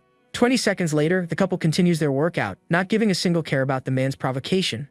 Indifference is the best weapon. Shocked by their lack of reaction, he insists and asks if she didn't hear what he said about the other girl. Our hero then scolds him, saying that's enough, as they barely know each other and he's already getting way too familiar. The guy ignores the warning and continues his provocation, telling the girl not to be fooled by him. To everyone's surprise, the woman says she doesn't care and would be happy even with 3 at the same time. Plot twist. With a smile, she says that his happiness is what matters, and if he's happy, she's happy too. The trainer finishes by saying that our hero bought her a car worth over 2 million yuan. The famous irrefutable argument. The man is shocked and wonders what kind of bizarre relationship they have for her to accept cheating so calmly. The woman then wipes the guy's face and tells the man to leave, as he's distracting them from what really matters. Defeated and completely humiliated, the man leaves, grumbling about how ridiculous people are these days. The young man explains that she's his trainer and assistant, and that she wouldn't care about these things. Or would she? 2 hours later, she praises his performance but warns him that the training intensity will increase tomorrow. He teases her back, and the woman gets embarrassed, saying they need to add more weight for the workout to be effective. Back at the hotel, the couple decides to take a relaxing shower after the intense workout at the gym. In the shower, he says there's another place he needs to get to know better and approaches her in a very suggestive way. She calls him naughty, as she gives into the moment of passion under the hot shower water. After the shower, she asks if he's going back to campus or if he's going to sleep there with her. The woman says she feels uncomfortable alone and he asks her to call him Daddy, again. With a seductive look, her affinity rises to 88 and she calls him Daddy, again, fulfilling his request. The guy realizes that level 90 is close and gets super curious about what the system's legendary reward will be. Back on campus, he finds his assistant being followed by the annoying guy from before, who's sticking to her like glue. The girl apologizes, saying the persistent guy won't leave her alone, and he tries to justify himself. Our hero dismisses him coldly and directly, saying his help isn't needed there. The classmate gets angry and his ego is bruised for being dismissed in such a humiliating way. Outside, he wonders what the two of them are doing alone with the blinds closed. His imagination runs wild. He pictures the scene and despairs, thinking it can't be what he's imagining. Inside, he asks about the campaign's progress, and she updates him on the project's promotion. The young man says he plans to create a new wave of publicity to further boost the incubator's popularity. The assistant then asks how he'll do that, and if he needs her help with anything. He explains the plan to create mysterious posts about a millionaire student investing in the startup hub. She understands the strategy and thinks that even if she doesn't get the reason, she just needs to follow the boss's orders. The guy says that this way, the popularity will skyrocket, and he'll be able to select the best proposals to invest in. He asks if it will be difficult to execute the plan without leaking anything, and she assures him it can be done discreetly. He agrees with the plan and decides it's time to talk about her personal matters. The guy then asks her directly what she wants from him, leaving the girl completely surprised by the question. The assistant thinks about how direct he is and realizes he doesn't seem to have any romantic interest in her. The young woman explains that it's hard to get a good job and she was hoping for a better salary by working with him. Our protagonist finds her very reserved and asks how much more money she'd like to receive. She suggests 8,000 yuan, explaining that it's already much more than a recent graduate usually makes. He offers 10,000 a month with bonuses and says that from now on, she'll work for him. The girl is shocked by the salary and wonders if the phrase "work for me" has some other hidden meaning. Outside, the annoying guy knocks on the door, impatient with how long the two have been in there, acting like the life police. Annoyed with the persistent guy, our hero calls him a disgrace to the male gender, and she, poor thing, apologizes for the situation. The guy stops her, telling her to take one for the team, to solve the problem once and for all. He then pulls her into a hug and kisses her on the neck in a tender and very provocative way. The young man leaves a little mark on her neck just to make the act even more convincing and shut the gossiper up. They open the door and our guy suggests putting up a "no annoying and nosy people allowed" sign at the entrance. The guy is shocked by the scene and stammers, not understanding what the heck is going on. The assistant then tells him not to look for her anymore because she has a boyfriend now. Checkmate! Desperate, the classmate points at our hero and asks when they started dating. She says just now and tells him to keep his distance, leaving the guy on the floor in a fetal position of despair. Completely defeated and heartbroken, the man leaves without another word, with only the sound of his ego shattering. Our protagonist thinks with a smile that the power of money is truly unbeatable, almost like a real-life cheat code. The girl, all embarrassed, asks if the act was enough to convince the annoying guy. He lets her go and says the guy won't bother her anymore, and then gets ready to leave. Watching him walk away, the young woman calls his name, while he keeps walking without looking back in full movie bad boy style. Back at the hotel, the guy thinks the assistant is super capable, but he still lacks the necessary skills to manage a real company. The young man understands he needs real skills and decides to activate the system's knowledge modules. Time to level up his intelligence. The system then activates a 1-month mission for him to master management concepts. It's the training arc every protagonist needs. Suddenly, he remembers that his advisor has a double major, and one of them is in business management. What a stroke of luck! He gets a text from his girlfriend inviting him for a drink, and he already knows exactly what she wants. The guy turns her down, saying he has something to do, and the girl is disappointed she has to wait a little longer. An hour later, his girlfriend shows up at the hotel door dressed as a schoolgirl and asks if she looks pretty. With a smile, he compliments her, saying that Miss Hu always looks beautiful, no matter what she wears. The young man kisses her and says that to date him, you have to get in line, and the two embrace passionately. Her affinity rises to 93, and the girl falls asleep in bed after the intense night. He realizes that the higher the affinity, the harder it is to level up, but the rewards are definitely better. The guy kisses her and remembers they can go look at her new house over the weekend. Overjoyed with the news, the girl hugs him tightly and says she loves him so much for everything he does for her. Back at the dorm, her friends ask if she's seen the materials about the new startup incubator. One of the friends doubts that a student invested 10 million because in her mind, rich people only spend money on parties and showing off. The friend wants to tell the truth, but our hero's girlfriend stops her and tells her to hold it in, keeping the secret. The friend doesn't understand the reason for all the mystery and asks her to ask him if, by any chance, he needs another assistant. His girlfriend shuts her down immediately, saying he would never hire her and she shouldn't even dream about it. The friend, who never misses a chance, teases her about the previous night, making the girl turn as red as a tomato. With no filter, the friend keeps teasing and asks if the night was, let's say, productive, while the other calls her a pain. Meanwhile, in another corner of the campus, the gossip about the mysterious student who blew 10 million yuan has become the main topic of conversation.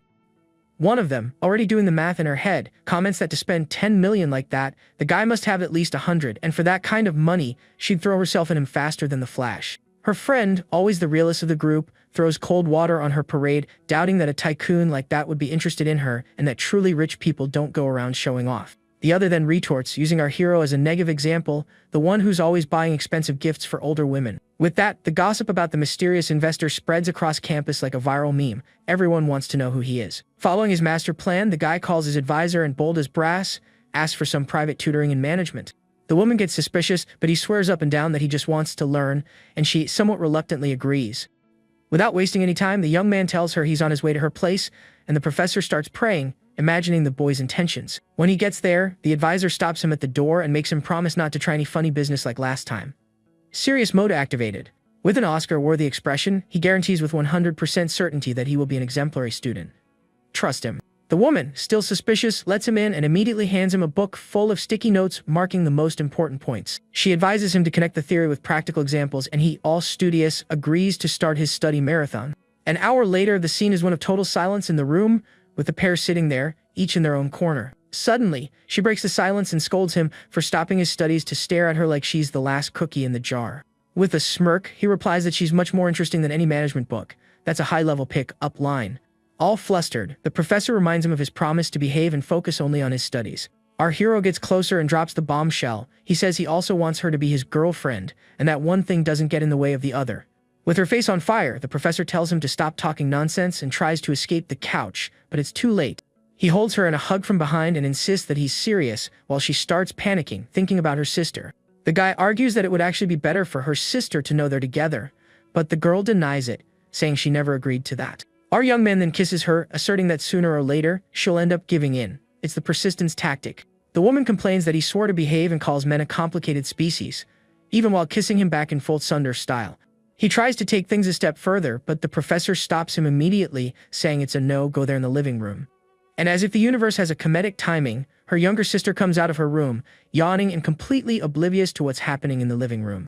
The young woman's jaw drops, frozen as she sees the scene unfolding right in front of her. Seeing the couple cuddled up on the couch, she wonders since when her straight-laced sister became so bold. Our guy, noticing the audience, gives her a little tap to let her know the younger sister has joined the party. The professor goes into full panic mode, covers her face, and says her sister saw everything. How embarrassing! He, calm as can be, tries to reassure her, saying her sister was bound to find out sooner or later anyway. The woman retorts that the problem is now she'll have to explain herself. After all, she's not even his girlfriend yet, at least not officially. Without beating around the bush, our protagonist puts her on the spot, asking if she truly likes him or not. She finally admits that she likes him a little, but worries about the teacher-student situation. With that, the affinity goes up a bit more. Our MC realizes that the infinite money cheat doesn't work on her, and that he'll need time and effort to beat this game. The professor continues to stare at him in silence, her mind blue screening as she processes everything. He then decides that the mission for today is complete, says goodbye, and leaves, leaving her thoughtful on the couch. As soon as he leaves, the professor says her sister can stop hiding behind the bedroom door. The sister appears, asking if the show is over, while the older one picks up the textbook that went flying during the commotion. Curious, the sister immediately asks if she can call him brother-in-law, but she shuts that down instantly. The young woman, not understanding a thing, insists on knowing why they were making out like that, if it's not official. Blushing furiously, the professor admits her head is a mess, and that she's more confused than an anime character in a filler episode. The younger sister, acting as the family therapist, concludes that she's falling in love and hasn't even realized it yet. Later that night, our guy goes to his manager's coffee shop to meet another woman. This woman is the former owner of the coffee shop, who apologizes for the trouble but really needed to talk to him. He's super chill, says it's no problem, and asks if everything's okay, since she doesn't seem very happy. The woman vents, explaining that her husband has been going out every night and coming back smelling like other women. She justifies herself, saying if he can go out, she also has the right to have a drink with someone else to clear her head. The former owner then asks if the coffee shop manager is his girlfriend, and our hero gives a very vague, sort of.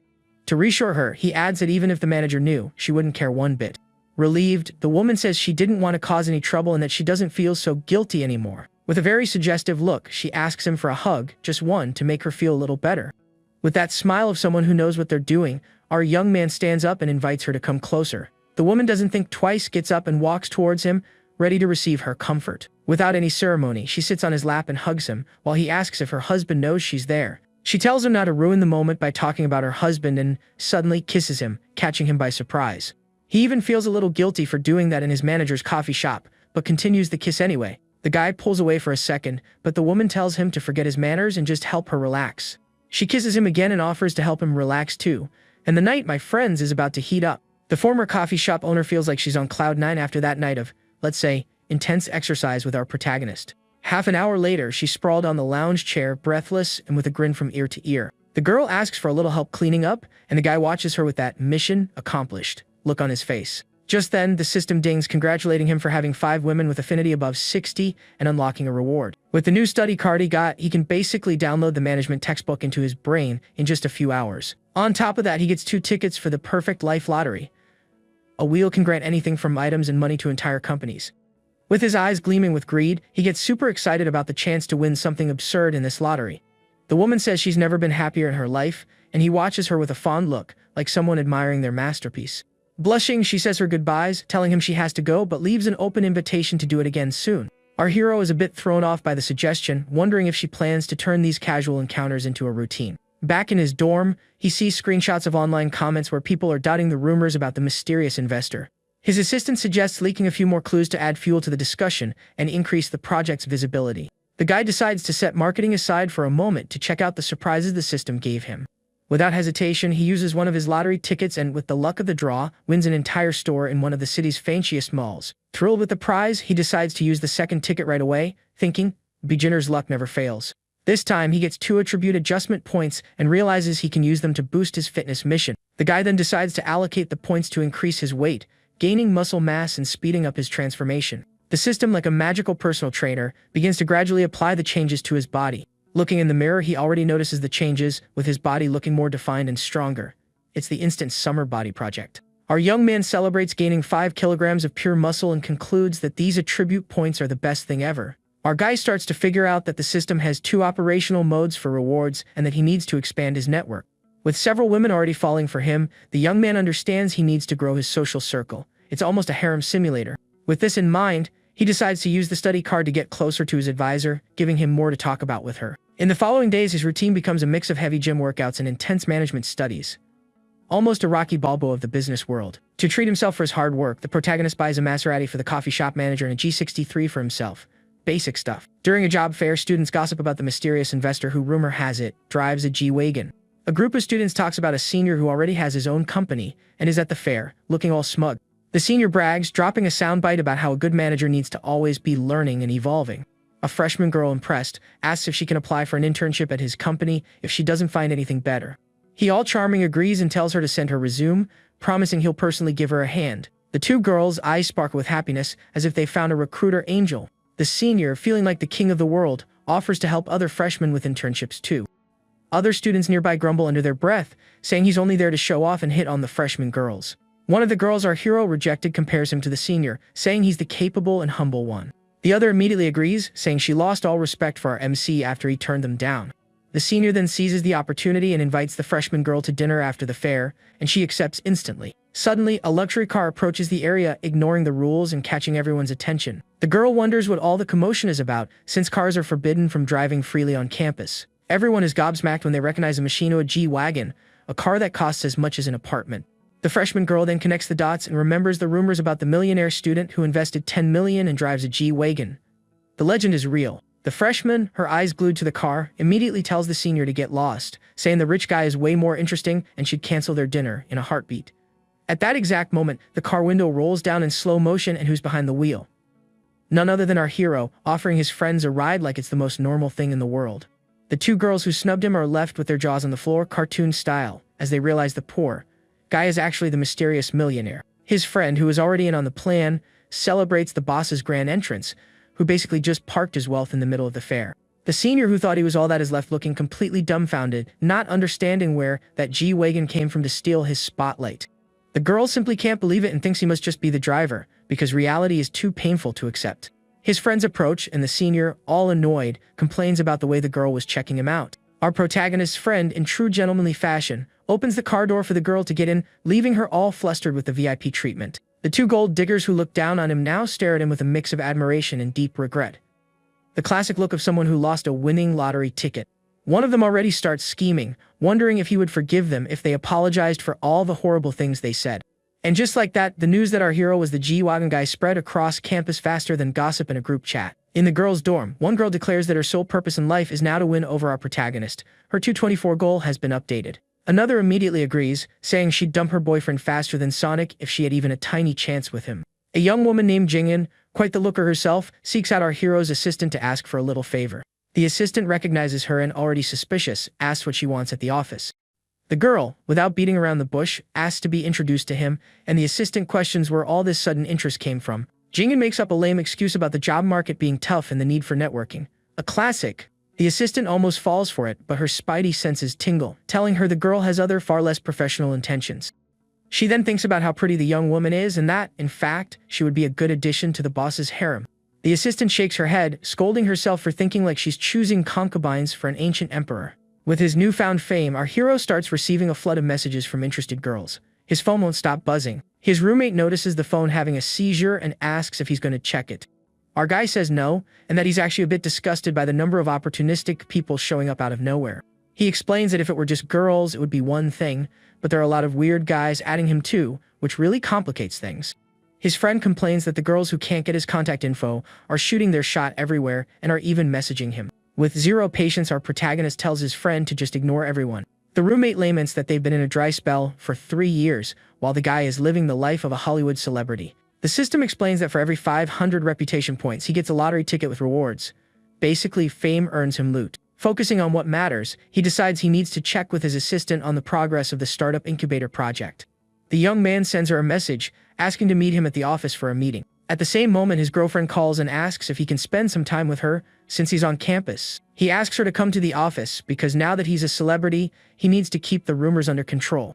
Our guy then tells his roommate he's heading out, and that he doesn't need to wait for him for their nightly gaming session. The friend is left there, totally bummed out, lamenting that summer is over and he's still lonelier than the last cookie in the jar. Arriving at the office, his girlfriend grabs him tightly, saying she missed him like crazy. She complains that he's become the talk of the town, and that every girl on campus now knows who he is. The young woman adds that even his private information, like his shoe size and blood type, has been leaked online. His girlfriend then advises him to protect himself, because these days guys need to be careful too. He doesn't understand her logic in closing the window and questions her, completely confused by the situation. With a look worthy of a succubus, she says they can do some stuff right there and asks if he's up for it. He tries to use the meeting as an excuse, but his girlfriend tells him to get up and says she couldn't care less about his work. Not knowing how to react, our guy stands frozen as she approaches with a look that would melt Superman. The young woman asks if he likes this approach, and with a sly smile he admits that he does. From that point on, their business meeting got very hands-on. Outside, the assistant hears some strange noises and realizes something is going on in there. Blushing, she understands that those sounds are definitely not from an Excel spreadsheet being discussed. The poor girl thinks her boss is really powerful, but definitely has a screw loose and decides to act as a private security guard at the door so no one interrupts the meeting. After standing there like a statue for a long time, her legs start to go numb from waiting outside for so long. Suddenly, his girlfriend comes out of the office, and the assistant hides faster than a ninja to avoid being seen. With a victorious look, the girlfriend glares at her and says he's hers now, telling the assistant to keep her distance. Once inside the room, the assistant asks what he wanted to talk about, and he compliments her for her excellent work. She thanks him, and he instructs her to filter for the most practical projects once the applications start rolling in. The young woman then asks what the filtering criteria will be to select the best of the best. With a smile like he has a plan, he tells her to choose the ones that reflect the college's new image. Confused, the assistant asks what this great advantage of the school he's talking about is. Our guy then reveals, with a straight face, that the school's biggest advantage is its female students, who are all gorgeous. Shocked, she wonders if he spent millions just to use the incubator as a luxury Tinder. The assistant questions if this is appropriate, and he, for a second, wonders if he was a bit too honest. He tries to justify himself, saying that since they'll have so many applicants, why not pick the best-looking ones too? Makes sense, right? The girl agrees to filter the applications, thinking only her boss could say something like that so casually. He then changes the subject and asks if the second round evaluation test is ready, and she confirms it is. The assistant immediately gets that the test is just an excuse to eliminate unwanted candidates without causing too much of a fuss. Being sharp, she suggests leaking the answers to preferred candidates, and he loves the idea. The young woman questions if she's betraying her principles, but concludes it's a mutual choice between her and her boss. She justifies it by thinking that with a salary of $10,000 a month, loyalty is part of the benefits package. The assistant then offers to introduce the first candidate on the list while he watches her attentively. She says the candidate is around her age, and he gets a little annoyed by the imprecision. Our guy complains, saying he wanted to know the exact age, not a comparison to hers. Apologizing for the blunder, she corrects herself and continues the candidate's introduction. The assistant explains that the candidate is 19 years old and a campus legend known as the Dragon Girl. Basically, the Daners of the college. He asks for her contact info to make an initial approach, and the assistant shows him a photo of the girl on her phone. Suddenly, he gets a message from the former coffee shop owner inviting him for another drink. Our guy, who's no fool, teases her back, asking if she's sure she only wants to have a drink with him. The woman is thrilled with his quick reply and immediately starts getting ready for their date. She feels like a teenager experiencing her first love all over again and can hardly wait to see him.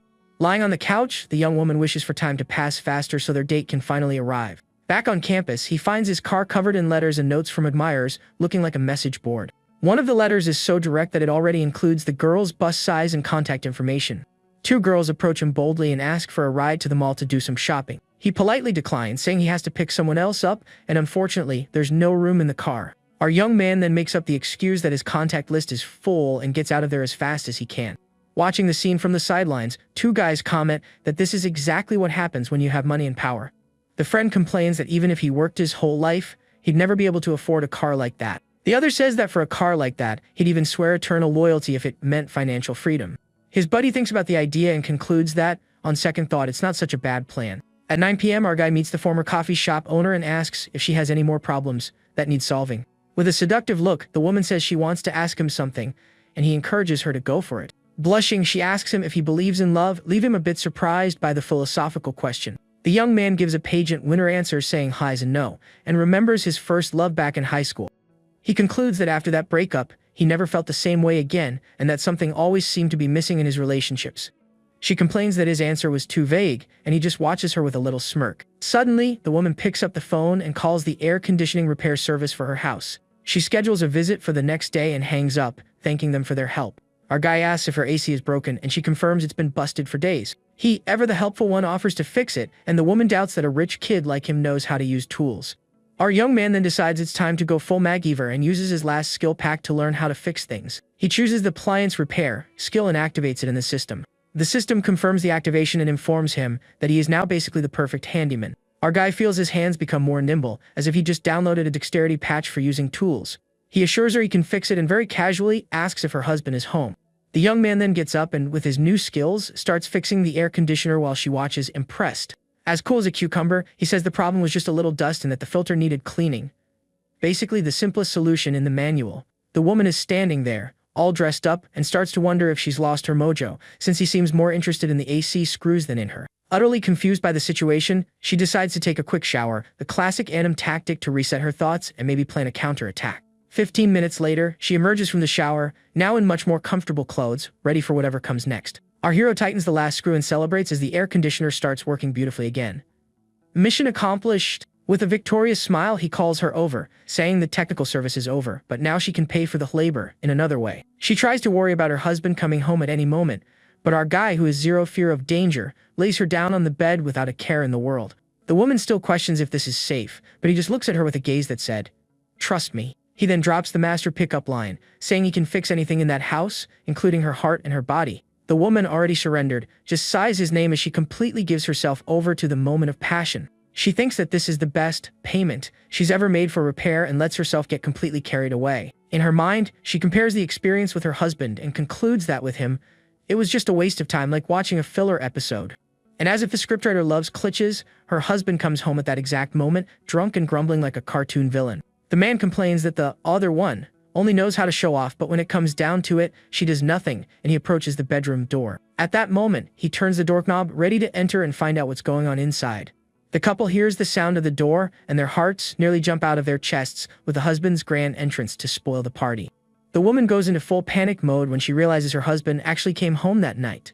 Desperate, she tells him to be quiet because if she's caught, she'll lose everything in the divorce. Maintaining the calm of a Tibetan monk, our guy gets up and says he's just going to lock the door. The woman is dumbfounded, wondering how he can be so cold and calculating in a situation of pure chaos. The husband mutters to himself, complaining that no one's home and his wife still left the air conditioner on. He continues his monologue about how lazy his wife is as he goes to the kitchen to get a glass of water. The man then tries to open the bedroom door, but realizes it's locked and just stands there, bugging out, trying to understand. Our hero signals for her to stay quiet so the husband doesn't find out about the maintenance work that was going on. Quickly, the woman covers her own mouth to muffle any sound and prevent her husband from finding them. On the other side, the man complains that he got home late because of some social events at work. Yeah, right. Annoyed that he can't get in, he gives up and says at least this way he doesn't have to perform his husbandly duties. The husband then goes to the other room and throws himself onto the bed, passing out in seconds from exhaustion and being drunk. The woman asks the guy not to be so loud, since her husband is literally on the other side of the wall. He notices that her husband's snoring has a perfect rhythm and decides to use the soundtrack to continue what they started. The woman gives herself over to the moment again, thinking that the feeling he gives her is simply on another level. The next morning, the husband wakes up with a massive hangover, complaining about the cheap booze at the bar. To his surprise, he finds his wife in the kitchen, all happy, making breakfast in a cute apron. The man is shocked, as she hadn't set foot in the kitchen for about 2 years and wonders what miracle occurred. Suspicious, he questions her about the locked door and asks, very suggestively, how her night's sleep was. With a radiant smile like someone who won the lottery, the woman says she slept like an angel and continues cooking. The husband finds her attitude way too suspicious and his amateur detective brain starts working. He wonders if she's been up to something behind his back and decides to play Sherlock Holmes in the bedroom. The man checks the bed for any suspicious hairs or other evidence, but finds nothing. He also investigates the trash can, hoping to find the proof of the crime, but comes up empty-handed. Defeated, he concludes he must be imagining things, and the woman calls him for breakfast. The husband asks if she heard a strange noise in the wall during the night, but she denies it, saying she was fast asleep. With nothing else to investigate, he asks about the broken air conditioner and realizes that, miraculously, it's working again. Keeping her composure, the woman says she simply called someone to fix the unit. In her thoughts, she concludes that the noise he heard was from the repair, and that our hero didn't just fix the AC, but her heart too. Elsewhere, our hero's ex's best friend finds her looking like a zombie, with dark circles under her eyes and a look of defeat. The ex is there, crying her eyes out, complaining that our protagonist is living like a king while she's at rock bottom. Her friend, losing her patience, asks which of her countless ex-boyfriends she's talking about, and the girl says it's our hero. The ex explains with pure envy that after they broke up, he spent millions on gifts for other women. The friend, skeptical, doubts the story, but the ex shows her screenshots of the conversation with the personal trainer as irrefutable proof. She complains that the trainer quit her job to become a kept woman, and that it should have been her. The ex bitterly laments trading our protagonist for the other guy, and now she can't even sleep from regret. Her friend tries to console her, telling her to move on and find someone new, that it wouldn't be that hard. With her nose in the air, the woman says her standards have changed now, and she wouldn't look at anyone with less than 10 million in the bank. The friend is gobsmacked, unable to believe the girl's ambition has shot into the stratosphere overnight. Determined, the ex declares that she will win our hero back, no matter what it takes. Her friend tries to talk some sense into her, but the ex says that once you've had a taste of luxury, you can't go back. She gets angry, saying all the money he's spending on other women should rightfully be hers. The ex then drags her friend by the hand, saying they're going to find our protagonist right now. The poor friend grabs her phone and starts stalking his social media for any clue to his whereabouts. The friend comments that her ex is completely out of her mind and mentally prays for help to get her committed to a hospital. Meanwhile, in a luxury hotel, the trainer looks out at the city view, lost in thought. Our hero gets out of the shower and finds her there, lost in her thoughts, in front of the huge bedroom window. The woman comments that his weight and muscle gains are way above average and that he's progressing scarily fast. He, all mysterious, replies that he's not like other people and gets ready to leave. Our guy realizes that with the workouts, his immunity and overall health are improving every day. The real power juice. After getting dressed, he tells the trainer she doesn't need to wait for him, as he has other commitments on his schedule. She says she'll be waiting for his call and thinks that, finally, she feels useful and needed by someone. The young man thinks about how his girlfriend was the first to enter the game, but hasn't won as many rewards compared to the others. At a fancy restaurant, his girlfriend is having lunch with her cousins, who are bombarding her with questions about her life. The young woman says she goes to the restaurant with friends sometimes and encourages her cousin to eat more. The cousin then goes into knowing relative mode and asks about her career plans, reminding her to look for internships. The brother-in-law throws cold water on her, advising her to prepare since her college isn't one of the best. The female cousin joins the conversation and asks if she has a boyfriend yet, because according to her, it gets harder to find someone after graduation. The brother-in-law then offers to introduce her a cousin of his who's interning at a big company. She immediately refuses the offer and reveals that she already has a boyfriend, leaving the couple completely surprised. Her cousin scolds her, saying that dating is a serious thing and she needs to be careful who she gets involved with. The brother-in-law insists, saying graduates from her college usually earn little and live a life of struggle. The couple gets super worried, thinking her boyfriend isn't good enough and that she'll end up getting hurt. She reassures them and thinks with a little smile that if she told them the truth about our hero, her brother-in-law would have a fit. His girlfriend announces she has to leave early, and her cousin, curious, asks if she has any plans. With a victorious smile, she reveals that her boyfriend is taking her to buy a new house. The couple is in shock and doubts the story, thinking no family in their right mind would buy a house before marriage. Just then, she points to the restaurant entrance where our hero is arriving in his luxury car and says, "He's got money." He arrives looking all elegant and calls for her to go while she introduces him to her cousins, who are left speechless, looking like statues. Our guy apologizes for not being able to join them, but ever so humbly offers to pay for their lunch. The cousin scolds him for showing off with a car that's worth more than their house. The couple just stands there, completely embarrassed and with their egos crushed in that super awkward situation. In the car, our protagonist hands her the deed to the house, saying she's now officially a homeowner. He mentally calculates that buying the house earned him over $6 million in cash back from the system. Stunks? Our young man teases her, saying he's going to find an educational film for her to learn how to thank him the right way. Blushing, she tells him to stop joking around, but holds onto the deed with the strength of someone who found the one-piece treasure. He notices that her affinity is almost at the maximum level and decides he's going to try to reach 100% that night. The dragon girl sends him a message, but the guy doesn't even open it, leaving her confused and frustrated. She laments becoming the type of person who begs for attention, something she always hated. Her friends advise her to get real, as the competition to be with him is bigger than the cast of Game of Thrones. Ignoring their advice, she remains focused on her business plan, determined to impress him. The young woman thinks that any girl would fall for a billionaire, and that she's no exception to the rule. Determined to win, the dragon girl sits down and starts working hard on her business plan. Elsewhere, our hero asks his girlfriend if she's thought about what she wants to do in the future. He says he has other businesses and can set something up for her to do, if she wants. Our guy thinks that with this super possessive girlfriend, he can't operate his harem freely if she's always around. The young woman is shocked by the number of techniques he knows, and he says he just looked them up online. All flustered, she says she'll pick one of them randomly with her eyes closed. 20 minutes later, she asks if he's enjoying it, and he tells her not to stop for anything. The girlfriend is surprised she learned so quickly and says that from now on, he's going to like her even more. He thinks to himself that he needs 10 more girls like her who try so hard to please him. Suddenly, his phone rings and a desperate voice on the other end tells him to get out of where he is, like yesterday. Our guy answers the call and asks his friend what happened to make him sound so desperate. The friend says there's no time to explain and that he's sending him the location to go there immediately. Confused by the mysterious call, the young man sits up in bed, wondering what the heck is going on. Our hero was just cruising in his sweet ride when his phone rings. It was his buddy with that classic last-minute change of plans that everyone hates. The friend hits him with the excuse that he got dragged over there, but Yuan, who ain't got time for whining, tells him to just sit tight and wait for 30 minutes. Getting out of the car, our guy notices a worrying detail: the place is dangerously close to his counselor's house, setting off his potential mess ahead, Spidey sense. Suddenly, his friend pops out of the shadows and invites him in, hyping up some girl inside with amazing services. With his arms crossed and the confidence of a guy who's already beaten the game, the MC refuses, saying he's already got a harem of beauties and doesn't need any side quests. Just then, his buddy's eyes light up when he sees Yuan's ride, and he asks what kind of sorcery this is. Our hero, playing it cool, just says he bought the new toy. The friend is in total shock, since that's literally his dream car, and only then does Yuan ask why he was called to this shoddy place to begin with. With a grin from ear to ear, his buddy reveals the bar is his and the renovations are almost done, trying once again to convince our hero to take an inside tour. As if summoned by a sadistic scriptwriter, two girls walk by, and one of them points right at Yuan with a look of recognition. Our guy turns paler than a ghost when he realizes one of them is his counselor, Li Xiao. The situation, which was already tricky, just got upgraded to nightmare mode. The counselor glares at him with a look of pure disappointment, while her friend, the police officer Li Meng, looks ready to jump down his throat. Totally busted, he gives a sheepish little wave, and his friend, completely oblivious to the danger, asks who these hotties are that just showed up out of nowhere. The two of them, however, ignore him with the coldness of an iceberg and turn to leave, but our MC runs to prevent an imminent game over. He gets closer and, in a desperate attempt at damage control, asks if he can come over to their place and help with dinner. Li Meng, the sister who's already in full on Super Saiyan mode, turns around and rips into him, calling him shameless for hanging out at a place with special services and hurting her sister on top of it all. The young man tries to defend himself, swearing it's all a misunderstanding and that he was just waiting for someone like an RPG extra. The girl isn't buying it and throws it in his face that her sister tried to accept him and even bought him a gift, but he chose to mess everything up.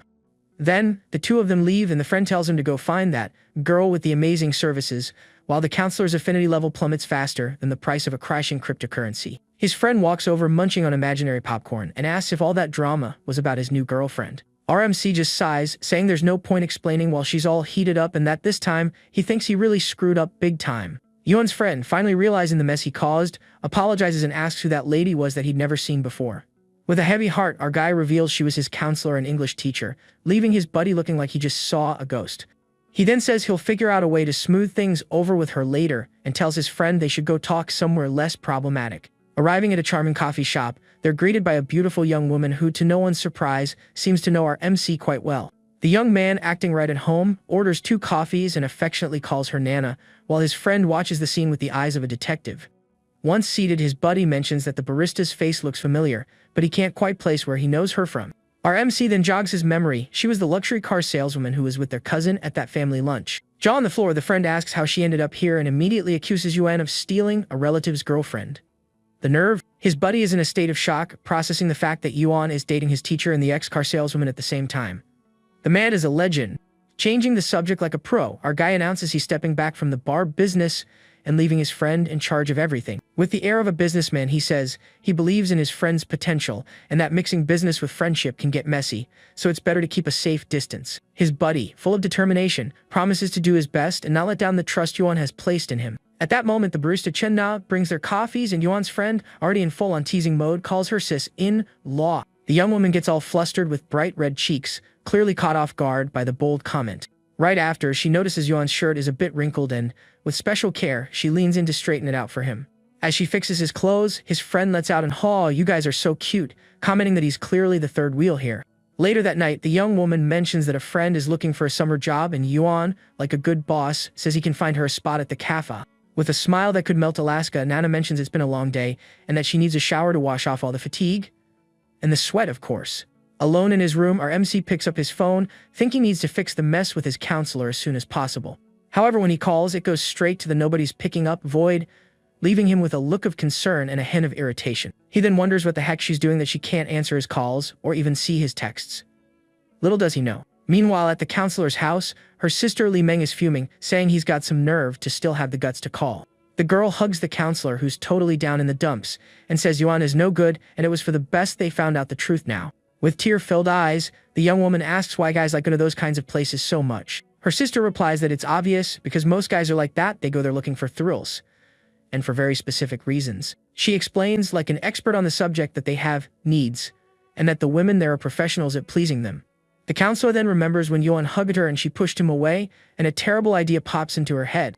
Heartbroken, she starts blaming herself, thinking that maybe she took too long to give in, and that's why he went looking for someone else. Her sister is shocked by this line of thinking, saying that love is a scary thing for making her think such a messed up thought. Li Meng asks her sister to remember the disaster that happened the last time she fell in love, trying to give her a reality check. The two of them lock eyes, and the sister begs her to snap out of it and not fall into this emotional trap again. The counselor finally agrees with her sister, deciding she can't let her feelings get the best of her and needs to stay in control. Back to our MC, we see him on his phone, successfully ignoring messages from his college classmates. He keeps scrolling through his feed and finds several messages from a girl sending "good morning" texts and other things, clearly trying to get his attention. Our guy analyzes her photo, thinking the girl has potential to join the game, but she needs to be observed more closely. With the coldness of a strategist, he replies with a short message, knowing it'll just make her even more obsessed with him. Suddenly, the door opens and Nana calls his name with a smile, catching him completely by surprise. She's dressed in a flawless office outfit with glasses, a look that cranked her seduction power up to level 9,000. The young woman asks if he liked the surprise, and our guy admits that she's really messing with his head today. With an inviting look, she beckons him to come in, and the two embrace as he compliments how incredible she looks. Lying in bed, Nana comments that he seems different today, and Yuan, curious, asks what she means. She says he seems stronger and asks if he's been working out. He confirms and slyly suggests they move to the couch.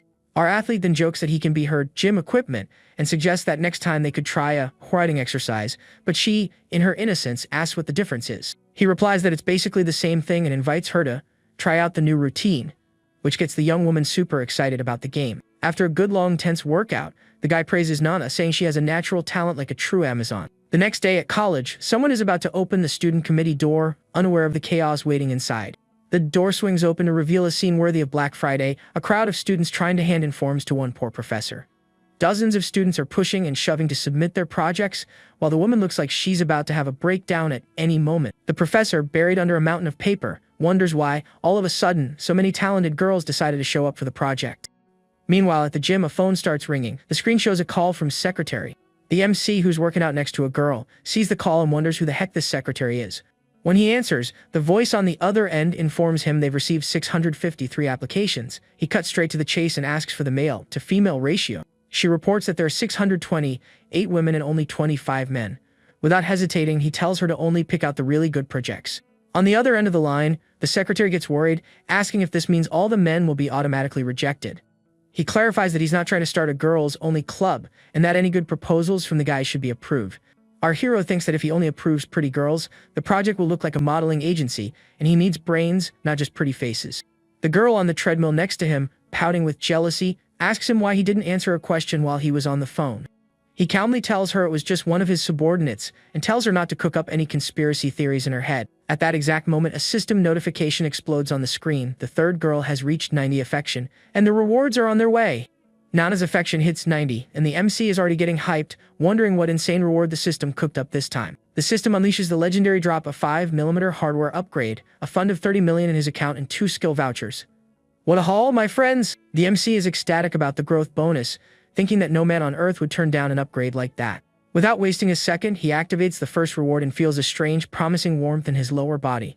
With a satisfied grin, the guy notices the change is quite perceptible and is extremely happy with the result. Filled with a sense of urgency, he calls out to Coach Lu, who is completely confused, not understanding his sudden rush. The young man grabs her hand and, like an action hero, says there's no time to explain as he drags her upstairs.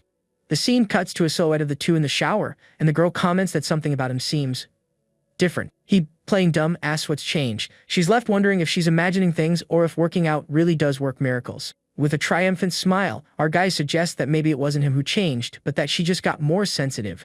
Completely embarrassed, the young woman asks him to go a little easier next time because she really can't keep up with his pace. The MC hugs her and promises to do a proper warm-up beforehand while thinking that the rewards effect is just plain wild. A while later, our hero says goodbye to the coach who's passed out on the bed and tells her to rest well. As he leaves the room, he reflects that his new weapon, freshly upgraded, will need a careful tutorial before being introduced to the other girls in the cast. The next day, driving his car, he thinks about the huge problem with the counselor, who is still giving him the silent treatment. He decides the only way to solve this is the old-fashioned way, face-to-face, and so he heads over to her house that afternoon. Knocking on the door, he hears her voice ask who it is. With the creativity of a secret agent, he makes up a story about being from downstairs and having a water leak. When she opens the door, the young woman recognizes him and, with fire in her eyes, accuses him of lying to her yet again. Quick as a ninja, the guy holds the door before she can slam it in his face and insists on coming in so they can talk. With an expression like she just sucked on a lemon, she asks what he wants, with zero interest in hearing what he has to say. The young man, staying calm, states that they need to talk because she definitely got the wrong idea yesterday. Operation Clear My Name is officially underway. Lixiao glares at him like she's caught a liar red-handed and questions his whole misunderstanding story, completely doubting his innocent act. He insists he did nothing wrong, but the counselor, fed up, says she doesn't believe a word and tells him to take a hike. Feeling the door about to slam in his face, our hero lays out the truth, explaining that his childhood friend changed their meeting spot at the last minute, turning a normal restaurant into that den of vice. Still skeptical, she acts like a prosecutor and demands concrete proof that he was just waiting for someone and not browsing the menu. Whipping out his phone faster than a ninja, he shows her the chat history, the irrefutable proof that the original meeting was at a civilized restaurant. To seal the deal, he even suggests she can request the security camera footage in full CSI crime scene investigation style. She finally seems convinced by the evidence, and he reinforces that he would never go to a place like that of his own free will. And just like magic, her affinity bar not only recovers but shoots up to 70. The young woman, all embarrassed, apologizes for jumping to conclusions. Our MC's jaw drops because her affection not only returned to normal but also got an XP bonus. Stunks! He says it's all good and, seeing an opening, drops the classic "could I get a glass of water?" A master move to buy more time. Suddenly suspicious again, the counselor accuses him of trying the same trick as last time, going into full on-defense mode. Our young man puts on his best innocent angel face and swears on his life it's just for water, promising he'll disappear right after. She stares at him, wondering if she can trust him, and he confirms with a smile that could sell ice to an Eskimo. Worn down, the young woman gives in and asks him to wait a second while she gets the water. The door closes in his face, leaving our hero waiting outside, feeling like a food delivery guy. Exactly 12 seconds later, the door opens again, and the counselor reappears, mysterious as ever. To his surprise, she hands him a sealed bottle of water without even opening the door all the way. The security level is off the charts. He takes the bottle, thinking she's treating him like a horror movie villain with zero trust on his resume. The door closes again, leaving him alone in the hallway with his little bottle of water as a consolation prize. A neighbor who watched the whole soap opera unfold comments that young people today need to be more patient and not rush things. Our guy, full of modern wisdom, replies to the lady, "You snooze, you lose," adding that if you're not quick, someone else will take your spot. The woman is completely charmed by the boy, finding him handsome and high quality, and even considers dropping by a club to check out the scene. Getting into his car, he concludes that the mission was a success, the misunderstanding was cleared up, and from her attitude, he knows she still wants to get closer. Suddenly, a notification pops up on his screen. A girl named Su Shui, the dragon girl, is calling. Answering the call, the young woman informs him that the plumbing job has been finished, and he says he's on his way to check it out. An hour later, our MC arrives at the meeting spot, ready for another day of work, investments. A young redhead is waiting for him, sitting on the curb with a thoughtful expression, looking like the star of an indie music video. Stepping out of his spaceship of a car, the guy walks over and asks if she's been waiting long. She stands up, a little nervous, and says she hasn't. He, trying to break the ice, jokes that she doesn't need to be afraid because he doesn't bite unless asked. Pointing to the building, our young man asks her to lead him inside so he can inspect the work. She readily agrees, offering to show him every detail. He thinks to himself that she's extremely professional and confident. Once inside, she explains that all the plumbing and heating is done, and now all that's left is the fun part, picking out the tiles. In the courtyard, the redhead shows that the project followed his request to a T, and our guy, satisfied, praises her excellent work. Walking by the pool, he invites her to dinner, but the young woman politely declines, saying she needs to get home. Curious, he asks why, and she explains her modern-day Cinderella routine. She has to cook for her mom and her younger brother. Unexpectedly, our hero turns towards her with an intensity that catches her completely off guard. And in that moment, the scriptwriter activates anime cliché number 1, the sudden downpour. Like a true gentleman, he pulls her close, and only then does he notice that the young woman has a killer body. Blushing furiously and completely frozen, the young woman stammers his name, her brain glitching from the sudden closeness. The two of them just stand there, almost touching as the torrential rain pours down on them, creating the perfect scene for a manga cover. He says the rain is coming down too hard and that they need to get inside quickly. The redhead, still in a trance, can only agree. Our guy shields her from the rain, but it doesn't do much good, as the water leaves her clothes completely soaked, raising the embarrassment level to over 9,000. Safely inside, the young woman crosses her arms, dying of embarrassment, and asks him not to stare. He, with a straight face, says it wasn't on purpose, but that the view was simply too eye-catching to ignore. Still flustered, the young woman remains silent, using her arms as a shield against his gaze. With her face the color of a tomato, the young woman just stands there, not knowing what to do or say in this super awkward situation. The guy then hugs her from behind with the excuse that he'll help her warm up after getting caught in the rain. Yeah, right. An epic debate rages in her mind. She's never been this close to a guy, and part of her wants to push him away, but the other part remembers that you can't offend a VIP client. He notices her staring and with a cheeky little grin asks if it's because he's too handsome. This man's self-esteem is through the roof. The poor girl is completely speechless. Her brain simply didn't have the software installed to process a pick-up line like that. Our MC flashes the classic corner of the mouth smile, the famous smirk of an anime villain thinking she's too pure and innocent for this world. Interpreting her red face as a green light on the flirtation traffic signal, he hugs her a little tighter, ready to move on to the next level. And after a 30-minute scene cut, we see our guy checking the window, like someone checking if the level boss has left yet. He announces that the storm has passed and her ride is ready, but the young woman, still processing what just happened, asks him to please take his hand off her. He gets a little awkward and uses standard excuse number 3 from the player's handbook. I was just worried you were cold, I swear. 40 minutes later, they arrive at her place.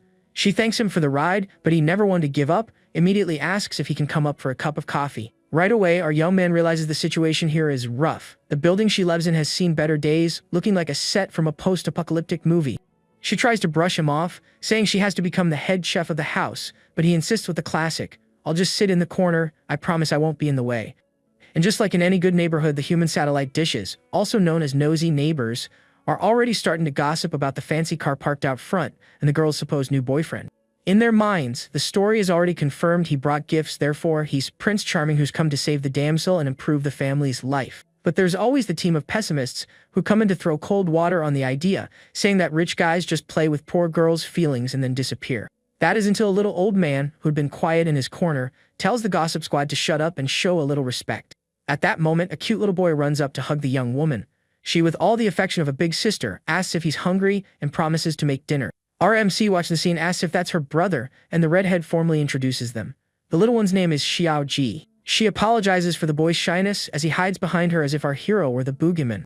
Her mother then appears in the room. Her daughter, worried, asks why she got up, and the lady says she just wanted to stretch her legs a bit. The redhead then introduces Yuan to her mother. He, like a good potential son-in-law, greets her with his friendliest smile. The mother, with her super mom radar fully activated, notes that this is the first time her daughter has brought a boy home and starts connecting the dots. Seeing the gifts, the woman invites him to come in and sit down, and our hero accepts immediately, feeling like he's past the first stage of the mission. Once they're settled, the young woman tells him to make himself at home, while she takes her post in the kitchen to prepare dinner. And 30 minutes later, a wonderful smell fills the house. A dinner is served, and it looks delicious. The family gathers at the table, and little Xiao Ji, with the honesty of a child, compliments his sister's cooking, saying it's delicious. Our guy, very polite, praises the mother's kindness and says that just tasting her daughter's cooking is more than enough to make him feel satisfied. Observing the family dynamic, he realizes just how strong this young woman is, being the true pillar that supports their home. After dinner, he gets up to leave, but the redhead calls out to him, saying she needs to return the money he advanced her. He then, with a plan in mind, asks to borrow her phone for a second. The young woman, not understanding a thing, hands over the device. With his plan executed, our guy says goodbye and leaves, waving to the girl, who stands at the door watching him walk away. Suddenly, her phone buzzes. A notification reveals the unthinkable. He just transferred 50,000 into her account. Desperate, she runs to the window and screams his name, but our hero activates his imaginary headphones mode and continues on his way as if nothing happened. Nearing his car, he thinks that the money could give her family's life a nice upgrade, but he wonders if her pride will allow her to accept it. Getting into the car, he decides he'll return the money if she insists, but at that exact moment, he feels that familiar sensation. The system's cashback is coming! Back on the road, he switches back to businessman mode and calls his secretary, asking for a report on the candidates selected for his project. She informs him that 12 have passed the first round. Satisfied, he approves her work and promises a nice bonus at the end of the month. Our MC then gets lost in thought, pondering how he's going to balance his businesses and his growing harem. The life of an MC isn't easy. Meanwhile, the nosy neighbor strikes again, asking the redhead's mother if the guy is really her boyfriend. The mother, being honest, says she doesn't know. The neighbor insists, saying the guy is filthy rich because of his car, and when she mentions the price, the mother's jaw hits the floor. The gossip, now in matchmaker mode, suggests that a marriage to him would solve all the family's problems and tells the mother to go talk to her daughter ASAP. But the mother, showing her integrity, says the decision is her daughter's and that she would never force her into a marriage for money. To make matters worse, another neighbor joins the conversation, adding fuel to the fire, saying the guy seemed interested but has probably already lost interest. The mother goes inside, visibly shaken by the meanness and speculation of the neighbors about her family's future. In the kitchen, she calls her daughter over for a serious talk. The young woman turns around, ready to hear what her mother has to say. Straight to the point, the mother asks what her real relationship with Yuan is. The young woman, a bit nervous, explains that he's just a client. The mother presses on, asking if he hasn't shown any interest. The redhead admits that he acted in a very strange way earlier. At that moment, she remembers seeing another woman with him before and starts to wonder if that might be his official girlfriend. The mother sighs and asks the million-dollar question, how does her daughter really feel about him, since she seems like a sea of confusion. The young woman gets all tongue-tied, denying it with all her might, and repeats the mantra, he's just a client, he's just a client. The mother, sensing her daughter's distress, hugs her and tells her not to pay any attention to the gossip, reinforcing that she doesn't have to marry for money. The two share a warm hug. The mother's words are like a soothing balm, and the young woman finally feels a little more relieved. But as she closes her eyes, the memory of the hug in the rain comes flooding back, and she stands there, lost in thought, trying to decipher her own feelings. The scene of the hug plays on a loop in her mind like a GF, leaving her more and more confused about what she really feels for him. With her face flushed, she gets lost in thought, in an internal battle to try and understand the mess that has taken over her heart. The next morning, our hero had barely opened his eyes next to Coach Lu when his phone was already ringing for a business call. On the other end of the line was the Dragon Girl's boss, wanting to discuss the issue with her apprentice. He, like a good investor, agrees to meet for coffee. At the coffee shop, the redhead's boss gets straight to the point, the story about that $50,000 transfer that the girl tried to return but couldn't. Our hero, with the calm demeanor of someone who's seen it all, confirms the story and takes a sip of his coffee as if they were discussing the weather. The woman then cuts to the chase and asks him to accept the money back, explaining that the young woman was super uncomfortable with that gift. With an air of someone who has no time to waste, he asks if that's the only reason he was called here. The boss, acting like a professional Cupid, says that if he wants to win the girl over, he's going to have to work a little harder. He, maintaining his good guy persona, swears he had no ulterior motives with the money and that honestly it doesn't even matter anymore. Our guy finally accepts the return transfer, but he notices a curious detail: there's an extra $200 in the account. All he can think is that the redhead is as stubborn as a mule. Changing the subject like a pro, he asks if a certain director has been inviting the girl to business dinners, but her boss denies everything. Mission accomplished, he thanks her for her time and gets out of there, leaving the woman alone with her thoughts and her cooling coffee. The boss sits there, thinking it would be a fairy tale ending for the redhead to end up with him, but she knows her apprentice has her pride and won't be bought by any man. Back in the car, the phone rings again. It was the owner of the coffee shop with a sultry voice, inviting him over for a suspicious cup of coffee. With that mischievous grin of someone who loves danger, our guy says that her husband being around just makes things more exciting. The woman then invites him to her house, and he accepts, joking that he needs to recharge for the higher conditioner. Punctually at 6 in the evening, our MC arrives at the woman's house and finds her in the kitchen, preparing a dinner that smells delicious. She says she's making a special soup, and he thinks that married women really do have a PhD in understanding men's desires. Sneaking up behind her like a ghost, he asks if she's ever made that soup for her husband before. The woman replies that it's her first time. She got the recipe online just to impress him. Now that's dedication. Our guy then hugs her and asks what time the man of the house usually shows up. She replies that he doesn't get home until around 9 at night, which gives them plenty of time to have the soup, of course. The woman asks if he's enjoying it, and our guy responds with a sound of approval that says more than 1,000 words. An hour later, he compliments the soup again, and she, ever the helpful one, offers to make it more often in the future. He says that might be a bit complicated, but she drops a bombshell. She's decided to file for divorce to finally find her own happiness. Our guy, surprised, supports her decision, even though, deep down, he would have enjoyed the adrenaline rush of being the other guy for a while longer. The woman thanks him, saying he's the one who gave her the courage to make this life-changing decision. He jokes not to blame the divorce on him and playfully pinches her cheeks like he's playing with a kitten. The MC is already calculating in his head with the divorce, he'll be able to spend money on her openly, and her affinity bar will skyrocket. As he drives away, fate plays a trick on him. Her husband sees him and instantly recognizes the expensive machine. The man just stands there, bugging out, finding our hero's face familiar and trying to remember where he knows the guy from. And then, the memory hits him. It's the rich guy who bought a car for a saleswoman. He's left wondering what the heck that guy was doing in his neighborhood. Back at home, the husband compliments his wife on the soup, but she, with the coldness of an iceberg, says the soup wasn't for him. Ouch! With a little smirk, the woman sips her soup calmly, ignoring her husband's existence as if he were a piece of furniture. The man complains about the heat, but she replies that she doesn't feel a thing and won't be turning on the AC. The Cold War has begun. Inwardly, she thinks that she's not afraid of a confrontation. She's just worried about our hero's Cullen lingering in the bedroom. The husband, oblivious to everything, gets up and announces he's going to take a shower so they can have some alone time later. Little does he know, 10 minutes later, he finds the bedroom door locked and wonders why she would do that. Did she already pass out? Annoyed by being ignored, the man throws himself on the couch and grumbles that next time he'll find someone younger and more willing to have fun. Cut to the college where Yuan's secretary is presenting the selected candidates for his project in a true parade of beauties. She highlights a girl from the flight attendant program who's practically a campus celebrity, as popular as a new anime episode. Next, she introduces a freshman who's already earned the nickname Little Daraba for her exotic beauty and modeling talent. To round out the top three, the secretary shows off a famous cosplayer who gained 200,000 followers with a single costume. The power of pop culture. In the midst of this parade of goddesses, a more plainly dressed student feels completely out of place, like an NPC who accidentally ended up in the main character selection for a game. At that moment, a class representative's brain finally connects the dots, and his shonen protagonist radar goes like crazy. This wasn't a startup project, it was a recruitment for a harem. Feeling like the biggest chump in the universe, he wonders what his role is in this script. Is he the secondary male character who's just there to make the hero look good? Now, with the stage set and all the candidates in place, the secretary waits anxiously, like the host of a survival game, for her boss's next command. Shen Yuan, the class representative, introduces himself to another guy, looking happy to finally see someone from his hometown. The guy then explains that he comes from a simple family, so he needs to take every opportunity that comes his way. Just then, the girls start taking pictures of him, super excited because the famous and beloved Shen Yuan has finally arrived. With an air of confidence, our hero appears and says he vaguely remembers the name of the guy who greeted him earlier. Shen Yuan then introduces himself again, and Shen Yuan explains that their business plan was approved because it was practical. He remembers that one wants to open a fry shop and the other a fruit stand, so the guy confirms his project is the fry shop. Since there are no fry shops at the school, their business has great potential to be very successful.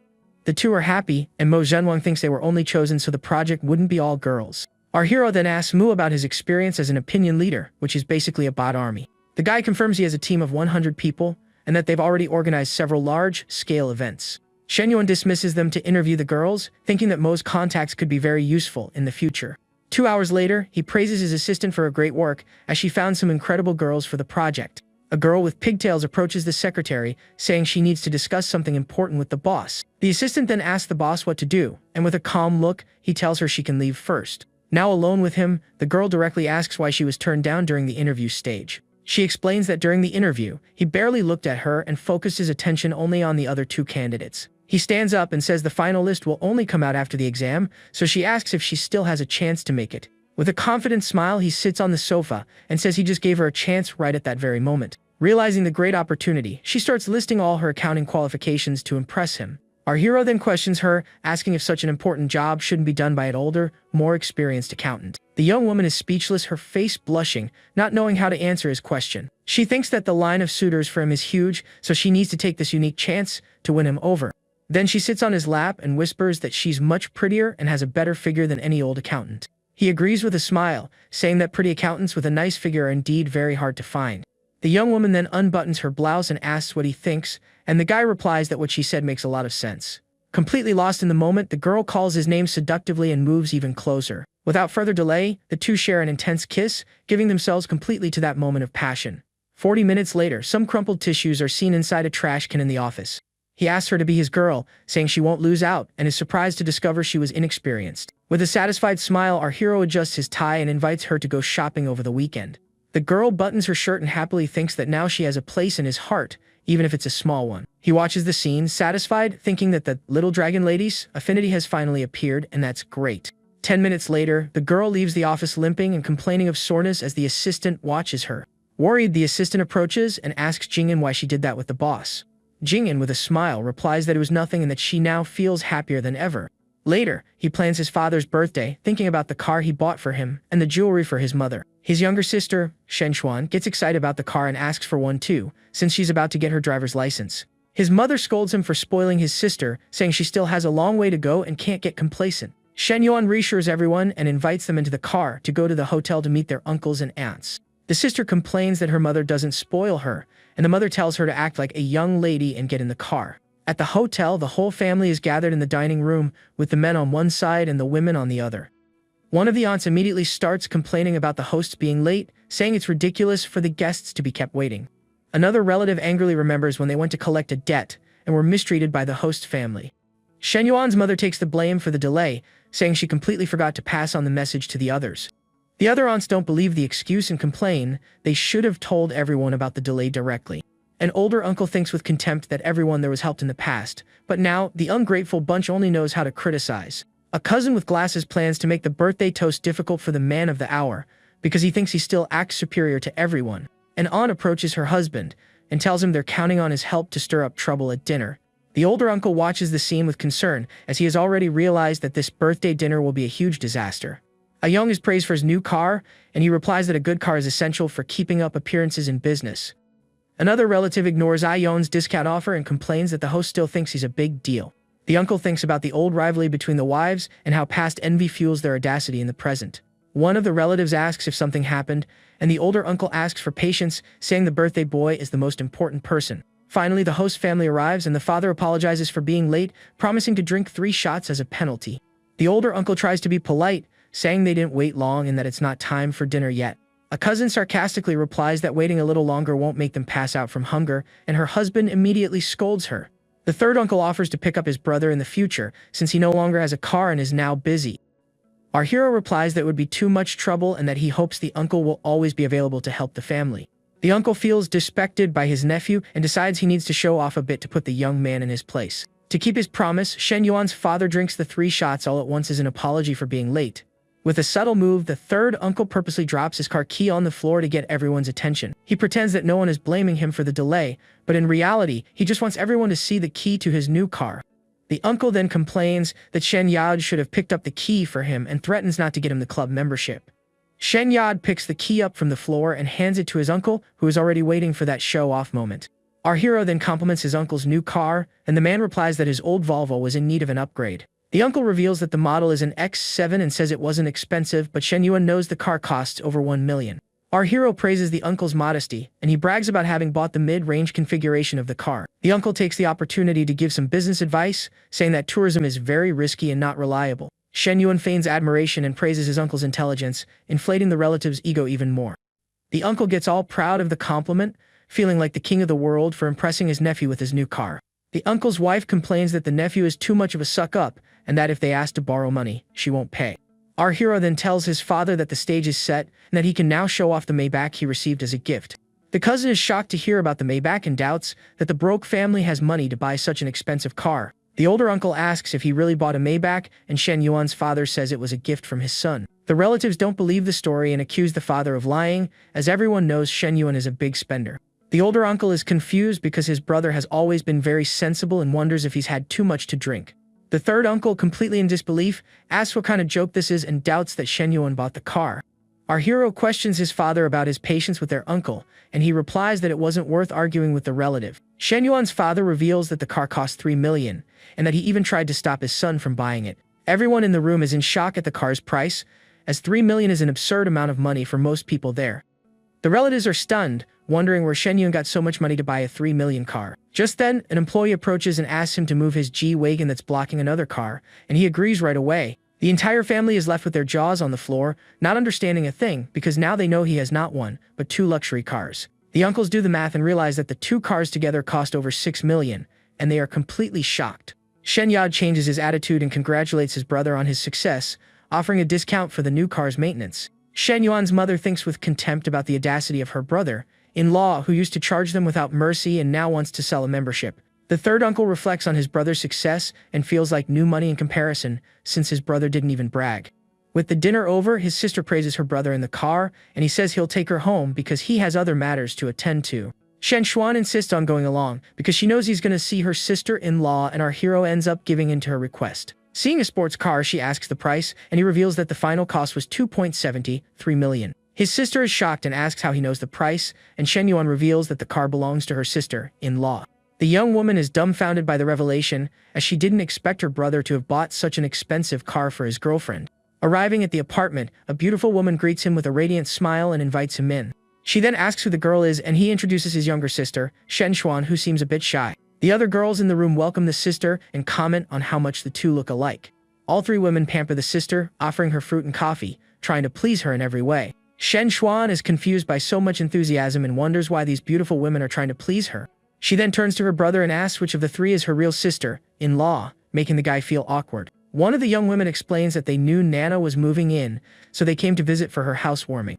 Lu Menglu introduces herself to the young woman and says that the owner of the house is Chen Na, but she can call her sister Nana. The younger sister faces Chen Na and asks if she is her sister-in-law, then try to understand the situation. The other two young women look at Shen Yuan with a smile, waiting to see how he will explain this. With a sly grin, our hero reveals that actually the other two girls are also his sisters-in-law. The sister's jaw drops, wondering how her brother manages to keep three girlfriends in harmony. The three beauties stand there, with Nana and Menglu smiling while the other friend seems a bit out of place. Still in shock, the young woman turns to her brother and asks if what he said is really true. Menglu and Chen Na confirm with a warm smile, showing that his statement was serious. His sister calls him a scoundrel, and he jokes that this is just the beginning and that she needs to get used to it. The girls then approach the young woman and invite her to go out and have fun with them whenever she wants. Our hero explains that his sister is going to college, and Nana promises to help her fit in and open up more. The friend in the hat feels like an intruder in the middle of this family union and thinks she's only good for warming the bed. In a flashback, the friend comments that in ancient times, it was common for sisters to share the same husband. The young woman then complains that if they are such good friends, why do they use her as a messenger instead of talking directly? She grumbles that the other two get luxury cars while all she gets is the job of putting up with the situation. Back in the present, our hero says his goodbyes, mentioning he's going to rest, and leaves the girls to talk alone. Chen Dai invites Shen Yuan to go shopping to take advantage of her brother being asleep so they can have some fun. Menglu offers to teach all her style secrets to the young woman, who gets super excited about the idea. And so, the group of four girls heads down to the garage excitedly, ready for an afternoon of shopping. Menglu suddenly says she forgot her purse upstairs and asks the others to wait a moment. After 10 minutes, she sends a message telling them to go on ahead because she has other matters to take care of. The friend in the hat gets annoyed, thinking that while the others are having fun, she has to make up an excuse. Menglu then enters the bedroom and finds our hero sleeping peacefully in bed. She gets closer and gives him a kiss on the cheek, and the guy wakes up, wondering what was pressing against his face. As he opens his eyes, he recognizes Coach Lu and wonders what she is doing there. He asks if she's crazy, and the young woman replies that since the others left, they are now alone in the house. Our hero then asks why she didn't go with them, and Menglu replies that she wanted to stay to keep him company. He accuses her of being up to something, and she approaches him with a seductive look. The young woman takes off her blouse and pretends to understand what he's talking about, making the mood even more heated. She calls him hubby and says she missed him, and he asks if she's getting the form of a dress wrong again. The young woman then calls him daddy, and he says it's not loud enough yet and asks her to repeat it. With all the force of her lungs, the coach shouts, "Daddy," completely surrendering to the moment of passion. An hour and a half later, Shen Yuan is seen carrying several shopping bags on her way back to the apartment. On the phone, the sister says that Chianqian had to leave with Lulu and Nanazi and asks when he's going to arrive. Shen Yuan says he's already on his way, and he pulls up outside the campus with his G-Wagon. A guy in the window of a pawn shop is impressed by the car and tries to remember the owner. Our hero gets out of the car, and the guy from the shop finally remembers who he is. He recalls that 3 months ago, that same kid came to the shop to cash out all his credit. The guy remembers that he used all the money to buy an expensive handbag and left the shop looking very happy. The young man wonders how in just 1 month that kid managed to get enough money to buy a G-Wagon. Arriving on the street, he finds his sister and Chenna loaded with bags and jokes that his sister-in-law spent quite a bit. The guy from the pawn shop concludes that he found himself a rich older woman and thinks how good it is to be young and handsome. He imagines our hero taking care of a rich, older woman to get everything he wants in life. In his fantasy, the guy kisses the woman's foot, showing he would do anything for a life of luxury and power. Back in reality, he asks why they bought so much and his sister says her sisters-in-law were very enthusiastic. Chenna explains that she also bought gifts for his parents and he is surprised by her generosity. The young woman says goodbye, mentioning she's heading to the coffee shop, and he promises he'll see her at night for a date. In the car, his sister asks how much they spent, and he reveals that the bill was over 400,000 yuan.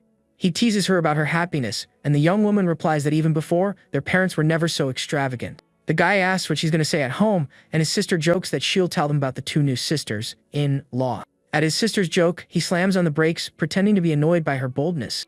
He threatens her by mentioning their mother, and the girl accuses him of blackmail, but her brother says she started it. The young woman then says this is business, not blackmail, while they wait for the light to change. The guy gives in and tells her to ask for whatever she wants next time, and the girl celebrates her victory. Arriving home, the parents are surprised by all the shopping bags and ask the reason for so much spending. The sister explains that the gifts were bought for them by her sister-in-law, leaving the parents confused. The parents then ask when he started dating and why he hasn't brought her over to meet them. He says they've been together for a while, and the sister praises the sister-in-law's personality to help out. The parents then pull their daughter aside for a full interrogation about their son's new girlfriend. He watches the scene relieved and thinks about all his tasks and plans for the next few days. At 10 at night, he tells Nana he's going to sleep over, and she says she's learned something new to try on him. At her suggestion, the guy loses all desire to sleep and asks her to wait a second so he can get ready for the night. The young woman then appears with two glasses, one with hot water and the other with ice, leaving our hero confused. He questions her intention with the glasses and realizes that Nana doesn't plan on letting him sleep tonight. The young woman kneels in front of him, and he wonders what this is, completely surprised by her action. With a seductive look, she asks if he can feel it, and he replies that he almost lost control from the sensation. The woman then gives in to the moment of pleasure, showing that the night was just beginning for the two of them. The next day, Xinyu's mother asks her to help her sister more, and the young woman replies that they will hire a nanny. The mother scolds her daughter, saying they don't need to spend money and that Xinyu should be more sensible. Our hero arrives and reassures his mother-in-law, promising that they will take very good care of Xinyu in the city. The aunt is impressed with his new Ji-Wagen, and Nana's mother says she doesn't know about cars and just wants them to be happy. Xinyu's mother thinks with concern that her daughter has been completely smitten with Shen Yuan since his last visit. In the car, he asks about college, and the young woman replies that she applied to a university in Star City. The guy compliments her on her choice and says that her sister saved a room for her in the new apartment. Xinyu has a fantasy about her brother-in-law and sister and wonders if she will be able to see them again in the future. With a blushing face, she declines the offer, saying she's afraid of getting in the couple's way with her presence. Nana encourages her to visit her sister more, saying she gets very lonely at home because her brother-in-law goes out a lot. The young woman thinks about how kind her brother-in-law is and how her family's life has completely changed because of him. Our hero is surprised to see her affinity meter and wonders if the girl is trying to charm him. Arriving at the apartment, he asks Nana to take Xinyu out to have fun and says he has other commitments. Half an hour later, he parks in front of Lemeng's building and waits for her, leaning against his white car. On the phone, the guy begs for another chance, saying he made a mistake that any man would make. Our hero watches the scene and realizes that this is Li Meng's ex-boyfriend, and that he's the reason she dislikes cheating. With a confident smile, he decides he needs to help Li Meng get rid of that guy to please his counselor. The annoyed ex-boyfriend complains that Shen Yuan blocked his car, and the guy replies that he won't be polite to him. The guy with glasses gets irritated by Shen Yuan's arrogance and questions if having money makes him superior to everyone. Our hero then reveals that he knows he is Li Meng's ex-boyfriend, leaving the guy completely surprised. Startled, he kicks his own car and asks if Shen Yuan is Li Meng's current boyfriend. The two stare at each other with looks of rivalry, and the ex-boyfriend tries to understand the situation. The guy concludes that she got herself a sugar daddy, and that's why she refuses to see him, but he wishes them an unhappy ending. He brags about having dated Li Meng for 2 years and said even if they're together, he'll never have all of her. Our hero finds his tactic very amateurish and compares it to the one he used with Hu Jun in the past. He then replies that he doesn't care about having all of her, because for him, just her body is enough. The guy is shocked by the revelation, and Shen Yuan imagines a steamy scene to provoke him even more. The ex is furious because he always thought she was single, because she missed him and feels completely deceived. Our hero then waves to the counselor who is leaving the building at that exact moment. The woman approaches and the ex-boyfriend is left speechless upon seeing the counselor's beauty up close. The counselor's sister glares at the guy and tells him to never look for her sister again. She then calls for Shen Yuan to leave, and he opens the car door for her like a gentleman. Our hero says goodbye to the ex with a sarcastic smile and leaves him standing there, completely confused. In the rearview mirror, he sees the guy still standing in the same spot and wonders if the rumor is real. The ex-boyfriend shouts indignantly that the rich can do whatever they want, even have 2 sisters serving him. In the car, the counselor scolds him, and he explains he only said that to get rid of her ex-boyfriend. She feels awkward but thinks that with his help, maybe the men can finally move on. He invites her to the mall, but the young woman refuses, saying it's too expensive, and suggests a cheaper place. With a confident smile, he says that the price doesn't matter because he'll pay for everything she wants. The counselor then reveals that his sister's birthday is coming up and that she needs help choosing a gift. She makes it clear that she won't accept any gifts for herself and is only there to help with his sister's present. He agrees but thinks with a mischievous smile that he'll find a way to make her accept a gift. In the store, the saleswoman greets them with a smile, and he encourages her to try on any clothes she likes. The counselor asks for a dress in size small, and the saleswoman suggests a medium because of her figure. The saleswoman then shows a beautiful white dress, and the counselor is enchanted by the piece. He waits for her outside the fitting room and offers to help if she needs anything. On the phone, the counselor says the dress's zipper is stuck and asks him to call the saleswoman. The guy tells her to wait and that he will help her with the zipper problem himself. With a blushing face, she asks him not to come closer, but he tells her to turn around so he can fix it. He approaches her and tells her to relax as he's just going to zip it up and leave the fitting room. With the dress almost falling off, she asks him to hurry up, making the atmosphere even more tense. He is impressed by the beauty of her back, and the counselor asks him to just zip it up already. Carefully, the guy holds the zipper and gets ready to close the counselor's dress. He tells her to be calm so he doesn't rip the dress, and she worries that someone might hear them from outside. He approaches her from behind and asks what she prefers to be called, professor or counselor. With a blushing face, she replies that on dates, he should just call her by her name. The guy then, with a quick move, releases the strap of her dress, leaving her surprised. He hugs her and says it's the first time he said her name that way, and that he'll never forget it. 5 minutes later, she pushes him away, saying that if they keep this up, she'll end up giving in. She asks him to zip up her dress and leave, and with a blushing face, he agrees to her request. The guy then tries to zip up the dress but realizes that it won't go up at all. He jokes that the dress doesn't fit, and she, annoyed, tells him to get out of the fitting room immediately. The young man just stands there, not knowing what to do, completely confused by the unexpected situation. The saleswoman approaches and suggests she try another style since that one didn't fit. The counselor leaves the fitting room in her original dress, and he follows her, still a bit embarrassed. The saleswoman stands there with a questioning look, not understanding the customer's reaction. She scolds him and he promises he won't do that again, trying to calm the situation. Hand in hand, the two leave the store, and he promises that next time he will behave better. Her affinity meter rises to 75, and she continues to blush with embarrassment. He thinks with a smile that being a little bold really does increase the girl's affinity. The saleswomen comment on his new girlfriend, and one of them corrects her, saying it's already the fourth one. They remember Miss Jo and comment that every time they see Shen Yuan, they regret their choice. One of the saleswomen offers to serve him with all her heart if he gives her another chance. The other saleswoman thinks with disdain that it's now too late for regrets in life. Hand in hand, the couple leaves the store, and he invites her to eat hot pot, and she readily accepts.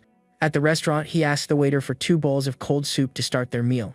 He thinks that thanks to Hui's tips, he doesn't need to ask as she can have something cold. On the table, a variety of dishes are served, including meats, vegetables, and the hot pot. She asks about his plans for the holidays, and he replies that he plans to spend time with her.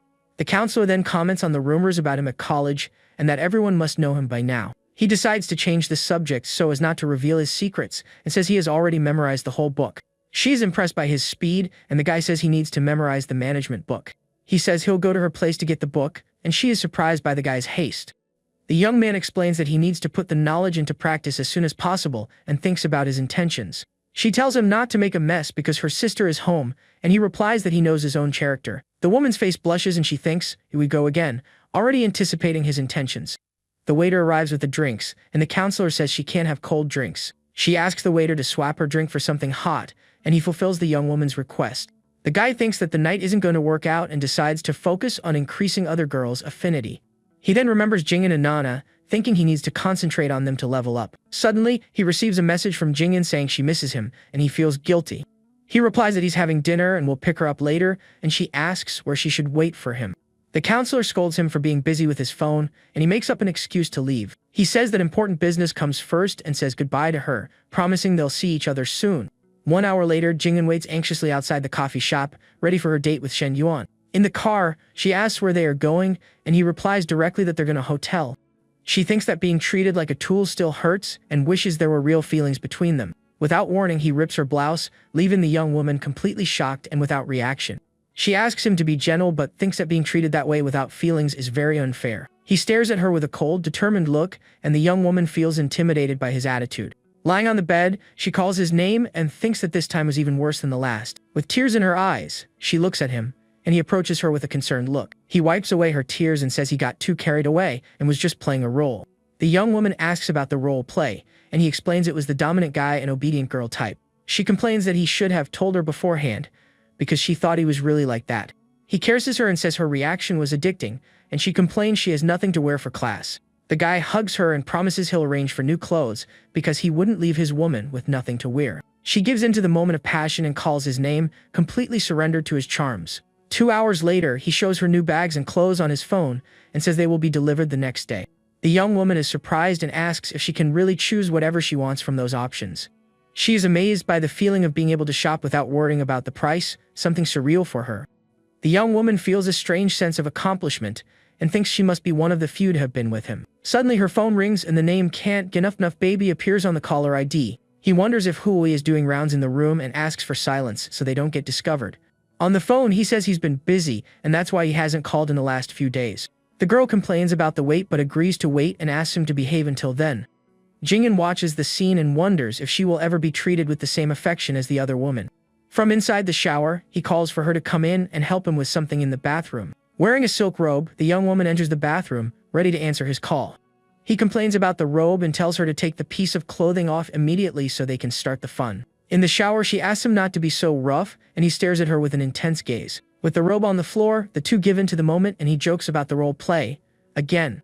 The next morning, he has already left to work out, and the young woman is being attended to by saleswomen from a store. She tries on a polka dot dress and thanks the saleswoman, saying that all the pieces fit well. The young woman thinks about the total cost of the clothes and wonders if this is a dream or real life. The system then informs that the expense triggered a 4 times critical hit, and he earned 448,000. He thinks that Long Jingyan is a great candidate, and that he needs to invest more to develop her. At the gym, the coach offers him water and scolds him for pushing himself too hard in his workout. The guy drinks the water and complains that the numbers have barely changed, and that he needs to speed up his training pace. He says he's going to increase the intensity and adjust his diet to gain weight faster. With a mischievous smile, the coach compliments his looks and calls him daddy in a seductive way.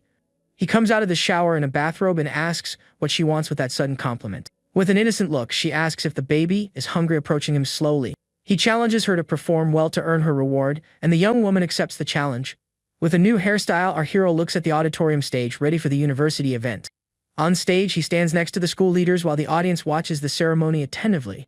From the audience, the counselor watches him and thinks how different and elegant he looks in that formal suit. A colleague compliments the rich and handsome student and asks if he has already found someone special at school. With a blushing face, the counselor replies that he probably hasn't, and her colleague notices her reaction. On stage, he signs a giant check for 10 million yuan for the university under everyone's gaze. The colleague insists that she has a crush on him and says that a romance between a teacher and a student isn't that shocking. The photographers capture the moment he hands the check to the university's president.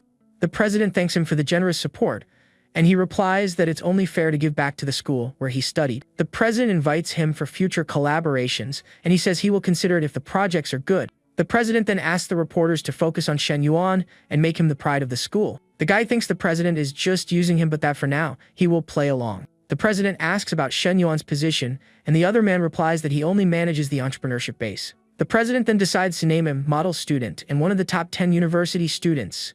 The other leader complains that his grades are terrible and that he barely attended classes this semester. The president says that grades aren't the most important thing and that his ability to influence is what counts. The other leader agrees with the president's view and bows as a sign of respect and admiration. As he leaves the auditorium, a reporter with blue hair calls out to him and asks him to wait a moment. She introduces herself as Zhang Yanni and invites him to participate in a special about university students. He asks her to leave her contact information and says he'll think about it, trying to avoid suspicion. He turns down the reporter's invitation for dinner, saying he needs to handle the details through WeChat. The guy says goodbye and leaves, relieved to have escaped that awkward situation. The counselor's colleague comments that he doesn't seem like a womanizer since he turned down the reporter's invitation. The assistant hands over the list of approved candidates for the second phase of the entrepreneurship project. She presents the final list with 2 men and 5 women, including the accountant and the secretary. The secretary whispers with the accountant about the stock distribution they planned together. Jingyan explains that the investor gets 70% and the students get 30% of the shares. She continues to explain that the final ratio will be 70% for the students and 30% for the investor. Our hero thinks that the important thing is to motivate the students and that harvesting the 5 flowers is the main goal.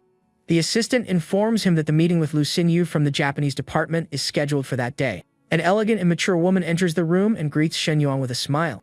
He is captivated by her beauty and thinks how hard it is to maintain composure in front of a woman like her. The young woman greets him again, and he seems frozen by her beauty, unable to respond. She calls his name again, and he finally snaps out of his trance and invites her to sit and talk. The two sit on the sofa, and he asks about her plan to open a supermarket on campus. With a smile, he asks why she thinks Amazon was so successful and moves closer to her. The woman explains that its success is due to profit sharing and good employee benefits. He realizes she's done her homework and decides it's time to show off a bit of his own knowledge. Our hero agrees with her analysis and suggests she consider translation or a foreign company. She reveals that her parents chose the major for her, and out of curiosity, he asks how her Japanese is. She replies that her Japanese is very good and that she has already passed several advanced proficiency exams. He gets excited about the idea of using her as a bridge to Japan and already imagines himself in a harem of Japanese girls. Back at the dorm, Mazin Wong is complaining about his project getting shot down while some other guys got the green light. Naturally, his friend asks what his project was to begin with. Mazin reveals his idea was a lingerie shop, convinced that with so many couples on campus, the market would be massive. His roommate just calls him crazy, pointing out that nobody would have the nerve to actually walk into a shop like that on campus. Another friend chimes in, suggesting that Shen Yuan selections are less about the idea and more about the person behind it. To that point, the friend explains the two guys who were accepted are likely just filling a quota. This makes Mazin wonder why he couldn't have been one of those filler picks. One of his roommates then pulls up a post showing a dapper looking Shen Yuan signing the agreement with the dean. He grumbles that ever since the MC started hanging out with all the campus girls, he's basically forgotten about his friends. Another guy remarks that if the protagonist walked into the dorm right now, every single guy there would be overcome with jealousy. The reason? The incubator's finalist list was just released, and he's now managing the 5 campus goddesses. Hearing this, the roommate on the computer comments that their third brother is really playing for keeps. The other retorts that if he had the protagonist's kind of money, he'd probably be up to much wilder things. Shifting back to our hero, he asks the girl to say something to him in Japanese. With a charming grin, he replies that anything she says is bound to sound wonderful. She teaches him a few basics, prompting him to ask for a couple more words. The young woman says, "Please continue," and he immediately gets the message, letting his hand drift to her leg. Our protagonist then asks her to say something a little more stimulating for him to hear. A blush creeps onto her face as she realizes he wants to hear those classic lines from adult films. Praising her for being so sharp, he asks to hear one of those phrases just to see how it sounds. His mind wanders, fantasizing about the girl and thinking her delivery would drive any man wild. At the same time, the young woman thinks to herself that things are progressing even better than she'd hoped, and the upperclassman seems to be having a good time. Fully satisfied, the protagonist stands and announces they can go ahead and sign the contract. A moment later, his secretary enters with the contract, noting the total investment comes to 220,000 yuan. The young man watches the scene unfold, thinking that all he has to do now is wait and see her execution skills in action. Right on cue, the system informs him that the 10 million investment mission is complete and the reward has been delivered. As his prize, he's granted ownership of a health management company with multiple branches. A smile spreads across his face as he thinks about how incredible this system is for gifting him an entire company. Just then, a message from his girlfriend pops up telling him she misses him. Wasting no time, our hero replies, arranging to meet her at the cafe. In another part of town, his girlfriend is getting ready when a friend asks if she's meeting Shen Yuan again. Her friend brings up the incubator list with the 5 girls, wondering if she's considered making their relationship public. She replies that she doesn't mind, trusting that Shen Yuan has his reasons for keeping things quiet. With a look of pure adoration, the girl says that while he's never shared his big plans, she can just feel he's destined for something great. Her friend looks on, impressed and a little envious, as his girlfriend puts the finishing touches on her look. With her outfit complete, she glances in the mirror and her friend compliments her, telling her to stop being so gorgeous. Out on the street, 2 girls spot his car and call out, asking where he's headed and if they can hitch a ride. The young women mention they're going to Zenhua Street and ask if he can drop them off. The guy's patience wears thin, thinking about the sheer audacity of these girls who've been turned down multiple times before. He quickly tells them he's not going that way and floors it, speeding away from the awkward encounter. The 2 girls are left complaining that a billionaire like him couldn't even be bothered to give them a ride. Feeling utterly defeated, one of them thinks that Shen Yuan is like a mountain she'll never be able to conquer. In the car, his thoughts turn to the health company the system gave him, recognizing Coach Liu as a first-rate talent. The young man reflects on his growing reputation but knows he needs to use Jingfu as a launch pad. He decides to take things one step at a time, and today's first priority is curing his girlfriend's loneliness. Arriving at the cafe, he decides to wait outside for a bit, since she mentioned needing some time. Through the glass, he spots 2 employees at the counter who look like new hires. Walking inside, he orders a cappuccino from one of the girls, whose name tag reads Xin. Completely flustered, the young woman stammers out, "Okay, brother-in-law," revealing that she knows who he is. She nervously asks her friend for help, terrified of messing up, which makes the friend wonder why she's so anxious around her brother-in-law. Her coworker Xiao Chu breaks into a cold sweat at the news, looking utterly shocked by the situation. The friend's mind races, imagining a tangled web of relationships and how complex wealthy families must be. His sister-in-law brings over the coffee, admitting it's the very first one she's ever made. The MC takes a sip and praises her, saying that for a first try, the coffee is actually really good. Blushing, she offers him Americano, which she also just learned how to make. The young man politely turns her down, explaining that any more caffeine will keep him up all night. The girl gets flustered by the possible double meaning and quickly excuses herself, saying she has to get back to work. That evening, his girlfriend arrives and leaps into his arms, telling him how much she missed him. She leans in close, teasing that he probably didn't miss her that much, but he replies that he missed every single thing about her. The young woman playfully asks if he only missed her body, to which he responds that her body is part of every single thing. With a crimson blush, she calls him naughty and pleads with him to go easy on her, worried she won't be able to walk tomorrow. In response, the young man pulls her into a hug with a smile, promising to be gentle with her tonight. The next morning, he wakes to find a note from his girlfriend. She had to leave early for class.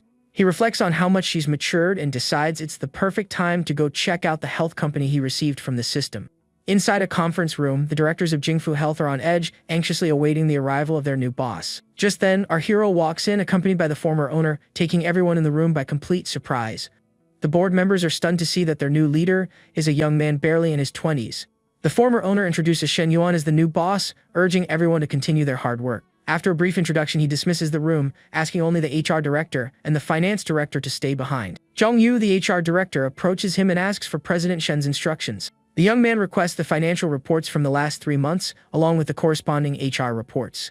He then asks directors Zhang and Liu how long each of them has been with the company. The director states he's been there for over 5 years, while the female director confirms she recently passed the 3-year mark. He lets them go, thinking he needs to keep an eye on both of them, but will eventually need his own trusted people in those roles. A moment later, he calls his secretary, inviting her to come work at his new company, Jingfu Health. The young woman is flabbergasted by his secret business dealings, reminding him that she still has college classes to attend. He challenges her to aim higher, telling her not to sweat it if she fails a few exams. Brimming with excitement, the girl agrees, saying she'll get ready to start the very next day. With the financial and HR reports now in hand, he ends the call, prepared to dive into the data. A thorough review of the documents reveals that, despite a few minor issues, the company is both profitable and stable. With business at the office settled for now, he gets up ready for his next task. He realizes he needs to go find Su Shu and check on how she's been doing. After calling her with no answer, the young man begins to worry that something might have happened. His next call is to Fu Zhengmei, who tells him Shu left early due to a family emergency. The MC presses for details, but the woman admits she doesn't know more and that her own calls to Shu have gone unanswered. As he approaches the girl's house, he can hear an argument about a water leak coming from the stairway. One man is complaining that no one was notified about the leak, and that when the little boy tried to warn him, he ended up scolding the child. Our hero takes in the scene with a serious expression, preparing to step in. A woman then accuses the boy of banging on the door rudely, claiming she was just disciplining him in place of his father. The redhead tries to de-escalate, asking Aunt Zhang to let it go, but the other woman is determined to continue the fight. Aunt Zhang argues back, saying if she lets this slide, the woman will only be worse next time. When the woman refuses to apologize, our hero intervenes, demanding that she apologize to the child. His expression turns cold as he insists that the woman apologize to the boy right now. The redhead looks up in surprise, shocked to see Shen Yuan standing in the middle of her neighborhood drama. Not only does the woman refuse to apologize, but she also taunts him, saying he's already defending his girl before they're even married. The young man steps closer to the family, doubling down on his demand that she apologize to the child. Suddenly, a guy with a mohawk storms onto the scene, asking who thinks they run the neighborhood. He gets in close, demanding to know who's trying to make his mom apologize to anyone. Without a second thought, the mohawk guy shoves our hero, who doesn't even budge an inch. In a flash, our MC lands a perfect uppercut to the guy's chin, sending him staggering backward from the force of the blow. The entire crowd of neighbors gasps, and the redhead covers her mouth in utter disbelief. The mohawk guy scrambles to his feet, furious and ready to retaliate. With rage in his eyes, he lunges toward our hero to escalate the fight. But the MC effortlessly dodges the attack, showcasing his superior combat skills. With a single fluid motion, he delivers a powerful kick squarely to his opponent's stomach. The mohawk guy crumples to the ground, defeated, warning that he's calling for backup. He whips out his phone and calls someone named Brother Long, frantically explaining that he just got roughed up. Our hero calmly states he'll call for his own backup and dials his cousin, Brother Wei. 15 minutes later, a black sedan screeches to a halt and several armed men pile out. The gang's leader demands to know who hit Liang, and the guy on the ground points toward our hero. The guy with the mohawk points directly at our protagonist, identifying him as the attacker. Growing concerned, the redhead asks if maybe they should call the police to sort this out.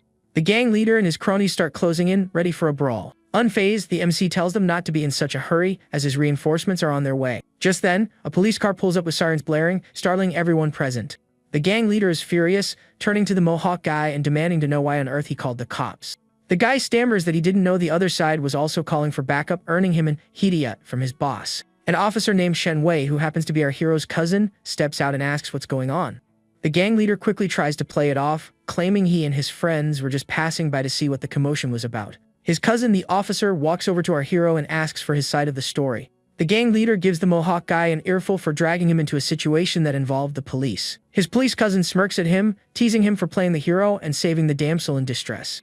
Getting serious, the officer asks him how he wants to handle the situation with the troublemakers. The MC proposes that if the woman apologizes to the child and agrees to fix the leak, he's willing to let the whole thing go.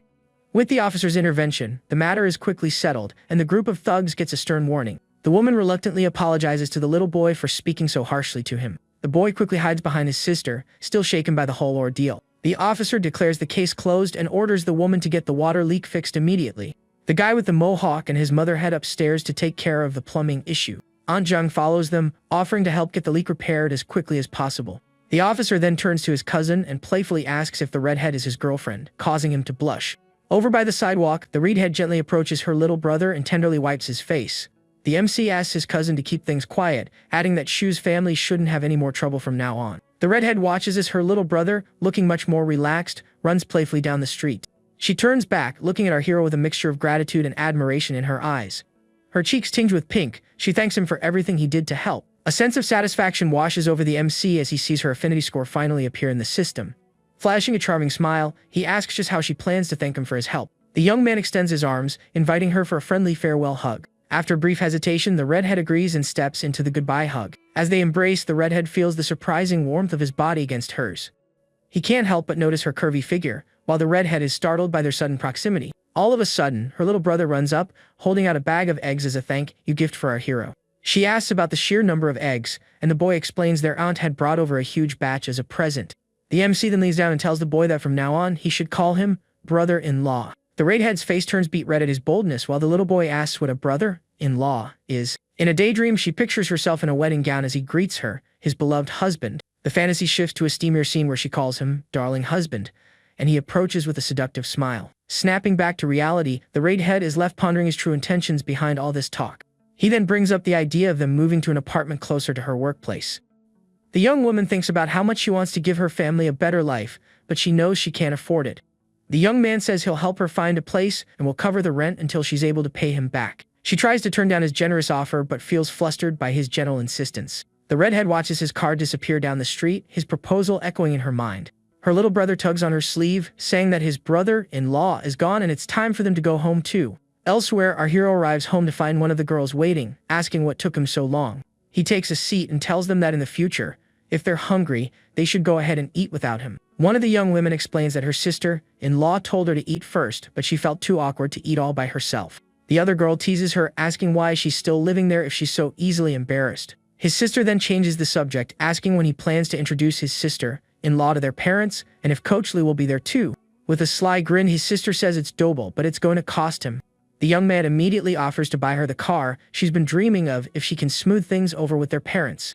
Later that night, he heads to the bathroom to take a shower and unwind after a hectic day. Suddenly, he hears the shower running and, peeking through the cracked door, stumbles upon an unexpected scene. His sister-in-law Xinyu is in the shower, completely oblivious to his presence. Shocked, the young man instantly covers his face and backs away quietly, a wave of guilt washing over him. He quickly sends her a message to apologize, but she replies that it was her fault for forgetting to lock the door. Lying in bed, the girl reflects that her brother-in-law was the first person to ever see her like that, but strangely, she isn't upset at all. In fact, a secret thrill runs through her as she softly whispers his name to herself. The next day at the gym, the system notifies him that his fitness mission is nearing completion. He checks his stats, his weight is approaching 75 kilograms, and his body fat has dropped to 15.3%. He asks for Coach Lee's help to visit 2 gyms and a yoga studio to do some business reconnaissance. The young woman asks if he's thinking about buying these places, and he casually confirms that he already owns them. She is absolutely floored by this revelation, her mind reeling at the incredible amount of money he must have spent. The system then issues a new mission: increase Jingfu Health's net profit by 5% within 3 months. He knows the mission will be tough, but he's determined to succeed by cutting costs and boosting value. The coach playfully calls him daddy and asks what has him so deep in thought. He instructs her to go undercover, investigate the gyms and the yoga studio, and bring him back a comprehensive report. The young woman raises an eyebrow, asking if he's seriously asking her to become a corporate spy, and he just meets her gaze with a smile. The following morning, a shot of the president's office. Nameplate signals the start of a new business day. Inside his office, our hero muses that Coach Liu's infiltration will take some time, which means he needs to make his own moves. He summons manager Jia and immediately questions him about the medical examination center's low profits. The manager gets defensive, claiming their center is barely breaking even while many competitors are losing money. Jia then lays out his new plan to expand their business channels and recruit fresh sales talent. The young man cuts him off, asking why, if he knew expansion was necessary, he's only starting the recruitment process now. The manager concedes his oversight, and the MC abruptly changes topics, asking about the man's son. Sweating bullets, Jia replies that his son's grades are just average, and they're waiting to see what happens. The protagonist dismisses him and the manager leaves with a smile, assuring him he's available for whatever he needs. Once outside, the manager can't shake the feeling that it was incredibly strange for the new boss to suddenly ask about his family. Back at his desk, our hero makes a firm decision. Manager Jianancho has to go, and soon. It's clear to him that the manager is dishonest, and the company is riddled with nepotism and illicit side deals. Without wasting another second, he presses the intercom button on his phone to summon his secretary. The secretary promptly enters the office and asks if the boss was looking for her. He begins by asking if she's settling into her new job at the company. When the young woman confirms she is, he promises her a 200,000 yuan car if she works hard for the next 2 months. Stunned by the offer, the girl's eyes light up as she asks if he's really serious about the car. The secretary then vents her frustration, complaining that the other girls from the school project won't stop pestering her about getting investments from him. With a relaxed smile, he tells her not to worry and to put that on the back burner for now. A fantasy flashes through his mind of being surrounded by beautiful women, reminding him that some things are best handled with patience. Meanwhile, at the examination center, manager Jia is chewing out his staff over the new boss. One employee reassures the manager that the new salespeople are seasoned veterans who will deliver results quickly. The manager warns them that the easy days at the center are over, and from now on, they all need to tread carefully. He specifically advises his subordinates to watch out for the new boss, cautioning that he's much sharper than he appears. Later, our hero arrives home and is greeted at the door by Nana, who has a bright smile on her face. She proudly shows him several shopping bags filled with new clothes, shoes, and even a watch she bought just for him. In disbelief, he asks how much she spent, and the young woman reveals the total was over 1 million yuan. The young man gently tells her the money was meant for her to spend on herself and pulls her into an affectionate hug. The two share a passionate kiss, savoring their private moment together in the cafe. Their moment is abruptly interrupted when Nana's sister walks in, catching them mid-kiss. The couple springs apart awkwardly, and the young woman tries to salvage the situation by calling out her sister's name. The younger sister demands to know what they were doing, and the older sister immediately blames our hero for the awkward situation.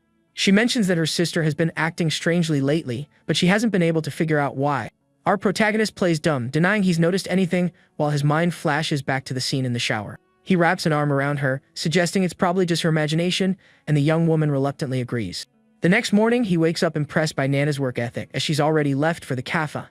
As the young man gets ready, he thinks about his upcoming meeting with the counselor and his need to learn more about management. Just then, his sister-in-law Shen Yuan appears at his bedroom door, calling his name with a smile. He asks why she isn't at the cafe with her sister, and the young woman explains she took a half-day off. The MC thanks her for the present, and she hands him a small box containing a phone stand. As he reaches for the box, their fingers brush against each other, creating a palpable tension in the air. Her face flushing the sister-in-law quietly asks him not to mention this to her sister. The young man is left puzzled, unsure if she's referring to the gift or something else entirely. Across town, the counselor's sister asks if Shen Yuan is actually going to come over. The counselor feigns surprise, but her sister says it's totally obvious from her makeup and brand new outfit. The young woman explains he's just coming over to study, prompting her sister to ask if she should make herself scarce to give them privacy. The counselor shoots down the idea, saying that if they're left alone, it will look far too deliberate. At that exact moment, the doorbell rings and the counselor opens it with a warm, welcoming smile. Our hero is momentarily stunned by how beautiful she looks, and she invites him to come in. He compliments her, joking that with her looking so lovely, it's going to be impossible to concentrate on studying. The young woman gets flustered at the praise and shyly averts her gaze with a small smile. The young man then hands a designer gift bag to the counselor's sister. Genuinely surprised, the younger sister thanks him profusely for the luxurious gift. She then announces she's heading to her room so she won't be in the way of the lovebirds' study session. The counselor feels a pang of embarrassment, thinking about how easily her sister was won over by a simple gift. The MC gestures for her to join him so they can start studying, and she asks if he planned that whole thing on purpose. He takes a seat, explaining it was just a small gift since he didn't want to show up empty-handed like he always does. The young woman sits down, mentioning she has a variety of human resources books for him to choose from. At that moment, the system activates his human resources panel, assigning him a 1-month mission to master the subject. He selects the human resource management textbook, and the counselor nods in approval of his choice. Half an hour passes, and she finds it bizarre that he hasn't made a single move, wondering about his uncharacteristic calm. He looks up, calls her counselor, and asks what she's doing and why she stopped helping him. Finding his behavior so peculiar, the young woman decides to test the waters one more time. She leans in close and calls him by his first name, her eyes filled with a seductive, teasing glint. The young man looks back at her, reminding her that he's there to study and asking what she thinks she's doing. Mortified, the counselor pulls back, thinking he's genuinely changed and has lost all interest in her. That's when a sly grin spreads across his face as he calls her counselor, and slowly leans in. The MC wraps a hand around her waist, pulling her closer with an intense and smoldering gaze. His hand then glides down to her thigh as he looks at her with raw desire in his eyes. They follow to a passionate kiss, and he whispers that she's playing with fire. She playfully suggests he should get back to his books, but the young man says he needs to get something out of his system first. The MC asks her what she truly wants as he pulls her onto his lap with a provocative look. She admits she got a little dressed up for him and asks him not to call her counselor when they're alone. They kiss once more, and he agrees he won't call her that again. From the other side of the door, the counselor's sister is peeking through the crack with a mischievous grin. She thinks to herself that if she weren't there, things would be a lot less entertaining, and continues to watch. The counselor whispers that she can't just yet, but he only holds her tighter. She begs for a little more time to prepare herself, and he looks at her with longing. The young woman then whispers that she can help him out if he really can't hold back any longer. He asks her just how she plans to help, looking at her with an intrigued expression. The scene then shifts to an intimate moment between the two, with her head resting in his lap. Spying through the doorway, the counselor's sister is utterly aghast, covering her mouth in disbelief at what she's seeing. 30 minutes later, the counselor is sitting on the sofa, her face flushed as she's lost in thought. The young man asks if they can finally study in peace, mentioning he only has an hour before he needs to head back to school. He declares that now is the perfect time to get to work and activates his high-efficiency learning card. The system explains the card allows for perfect photographic memory while reading, and its effect lasts for 1 hour. A short while later, the system congratulates our hero on having successfully absorbed all the key knowledge from the book. Completely drained, he stretches out on the sofa and figures the counselor must have already left for school. Suddenly, the counselor's sister emerges, and he watches her with a curious look. The MC asks if she's alright, and the young woman says she's just tired from studying and needs to take a shower. He decides to take a relaxing shower himself to recharge after the intense study session.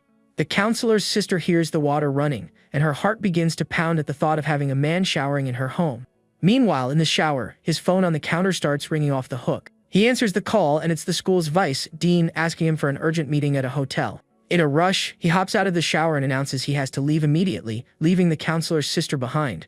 At the restaurant, he's greeted by Secretary Kong and Vice Dean Shu Shotade. The vice dean proudly announces that he has been named a model student and one of the university's top 10 students. With a glass of wine in his hand, he casually asks if there is anything else he can help them with. The vice dean reveals the school's plan to renovate the library, emphasizing how critical it is for the students' education. Our hero immediately sees through the charade, thinking that all these accolades are just a setup to ask for a donation. He masterfully changes the subject, asking about the biannual medical exams the school provides for its students. Both men are thrown off by his question, wondering what he could possibly be scheming. He then drops the bombshell that he has acquired a health company and would like to propose a partnership with the university. Secretary Kong abruptly stands up, mumbling an excuse about needing the restroom and a smoke break. With a satisfied smile, our hero continues his discussion with the vice dean, who now looks quite pleased. The vice dean showers the young man with praise for his business acumen, noting how wonderful it is to have such a successful alumnus. The man realizes that securing the library investment will require a quid pro quo. The vice dean confirms he oversees that particular area and says there might be an opportunity if the offer is right. He takes a long, contemplative sip of wine as he mulls over the young man's proposal. The MC then feigns being tipsy and says he has to get going, suggesting they can sign a contract some other day. Just as he leaves, Secretary Kong returns and asks where Shen Yuan went, and the vice dean informs him he's already gone. The vice dean thinks to himself that the young man is far more cunning than he appears, having expertly turned the tables into a business opportunity. Half an hour later, Coach Liu remarks that next time, he should bring her along to help with the drinking. She hands him a glass of honey water, telling him it will help with his hangover. He looks at her skeptically, telling her that's not the proper way to drink water for a hangover. The young man gives her a mischievous look and steps closer, glass still in hand. He then playfully and sensually begins to pour the drink all over her body. With a seductive gaze, he tells her that this is how you're supposed to drink it. The two fall into a fairy kiss, surrendering completely to their shared moment of intense passion.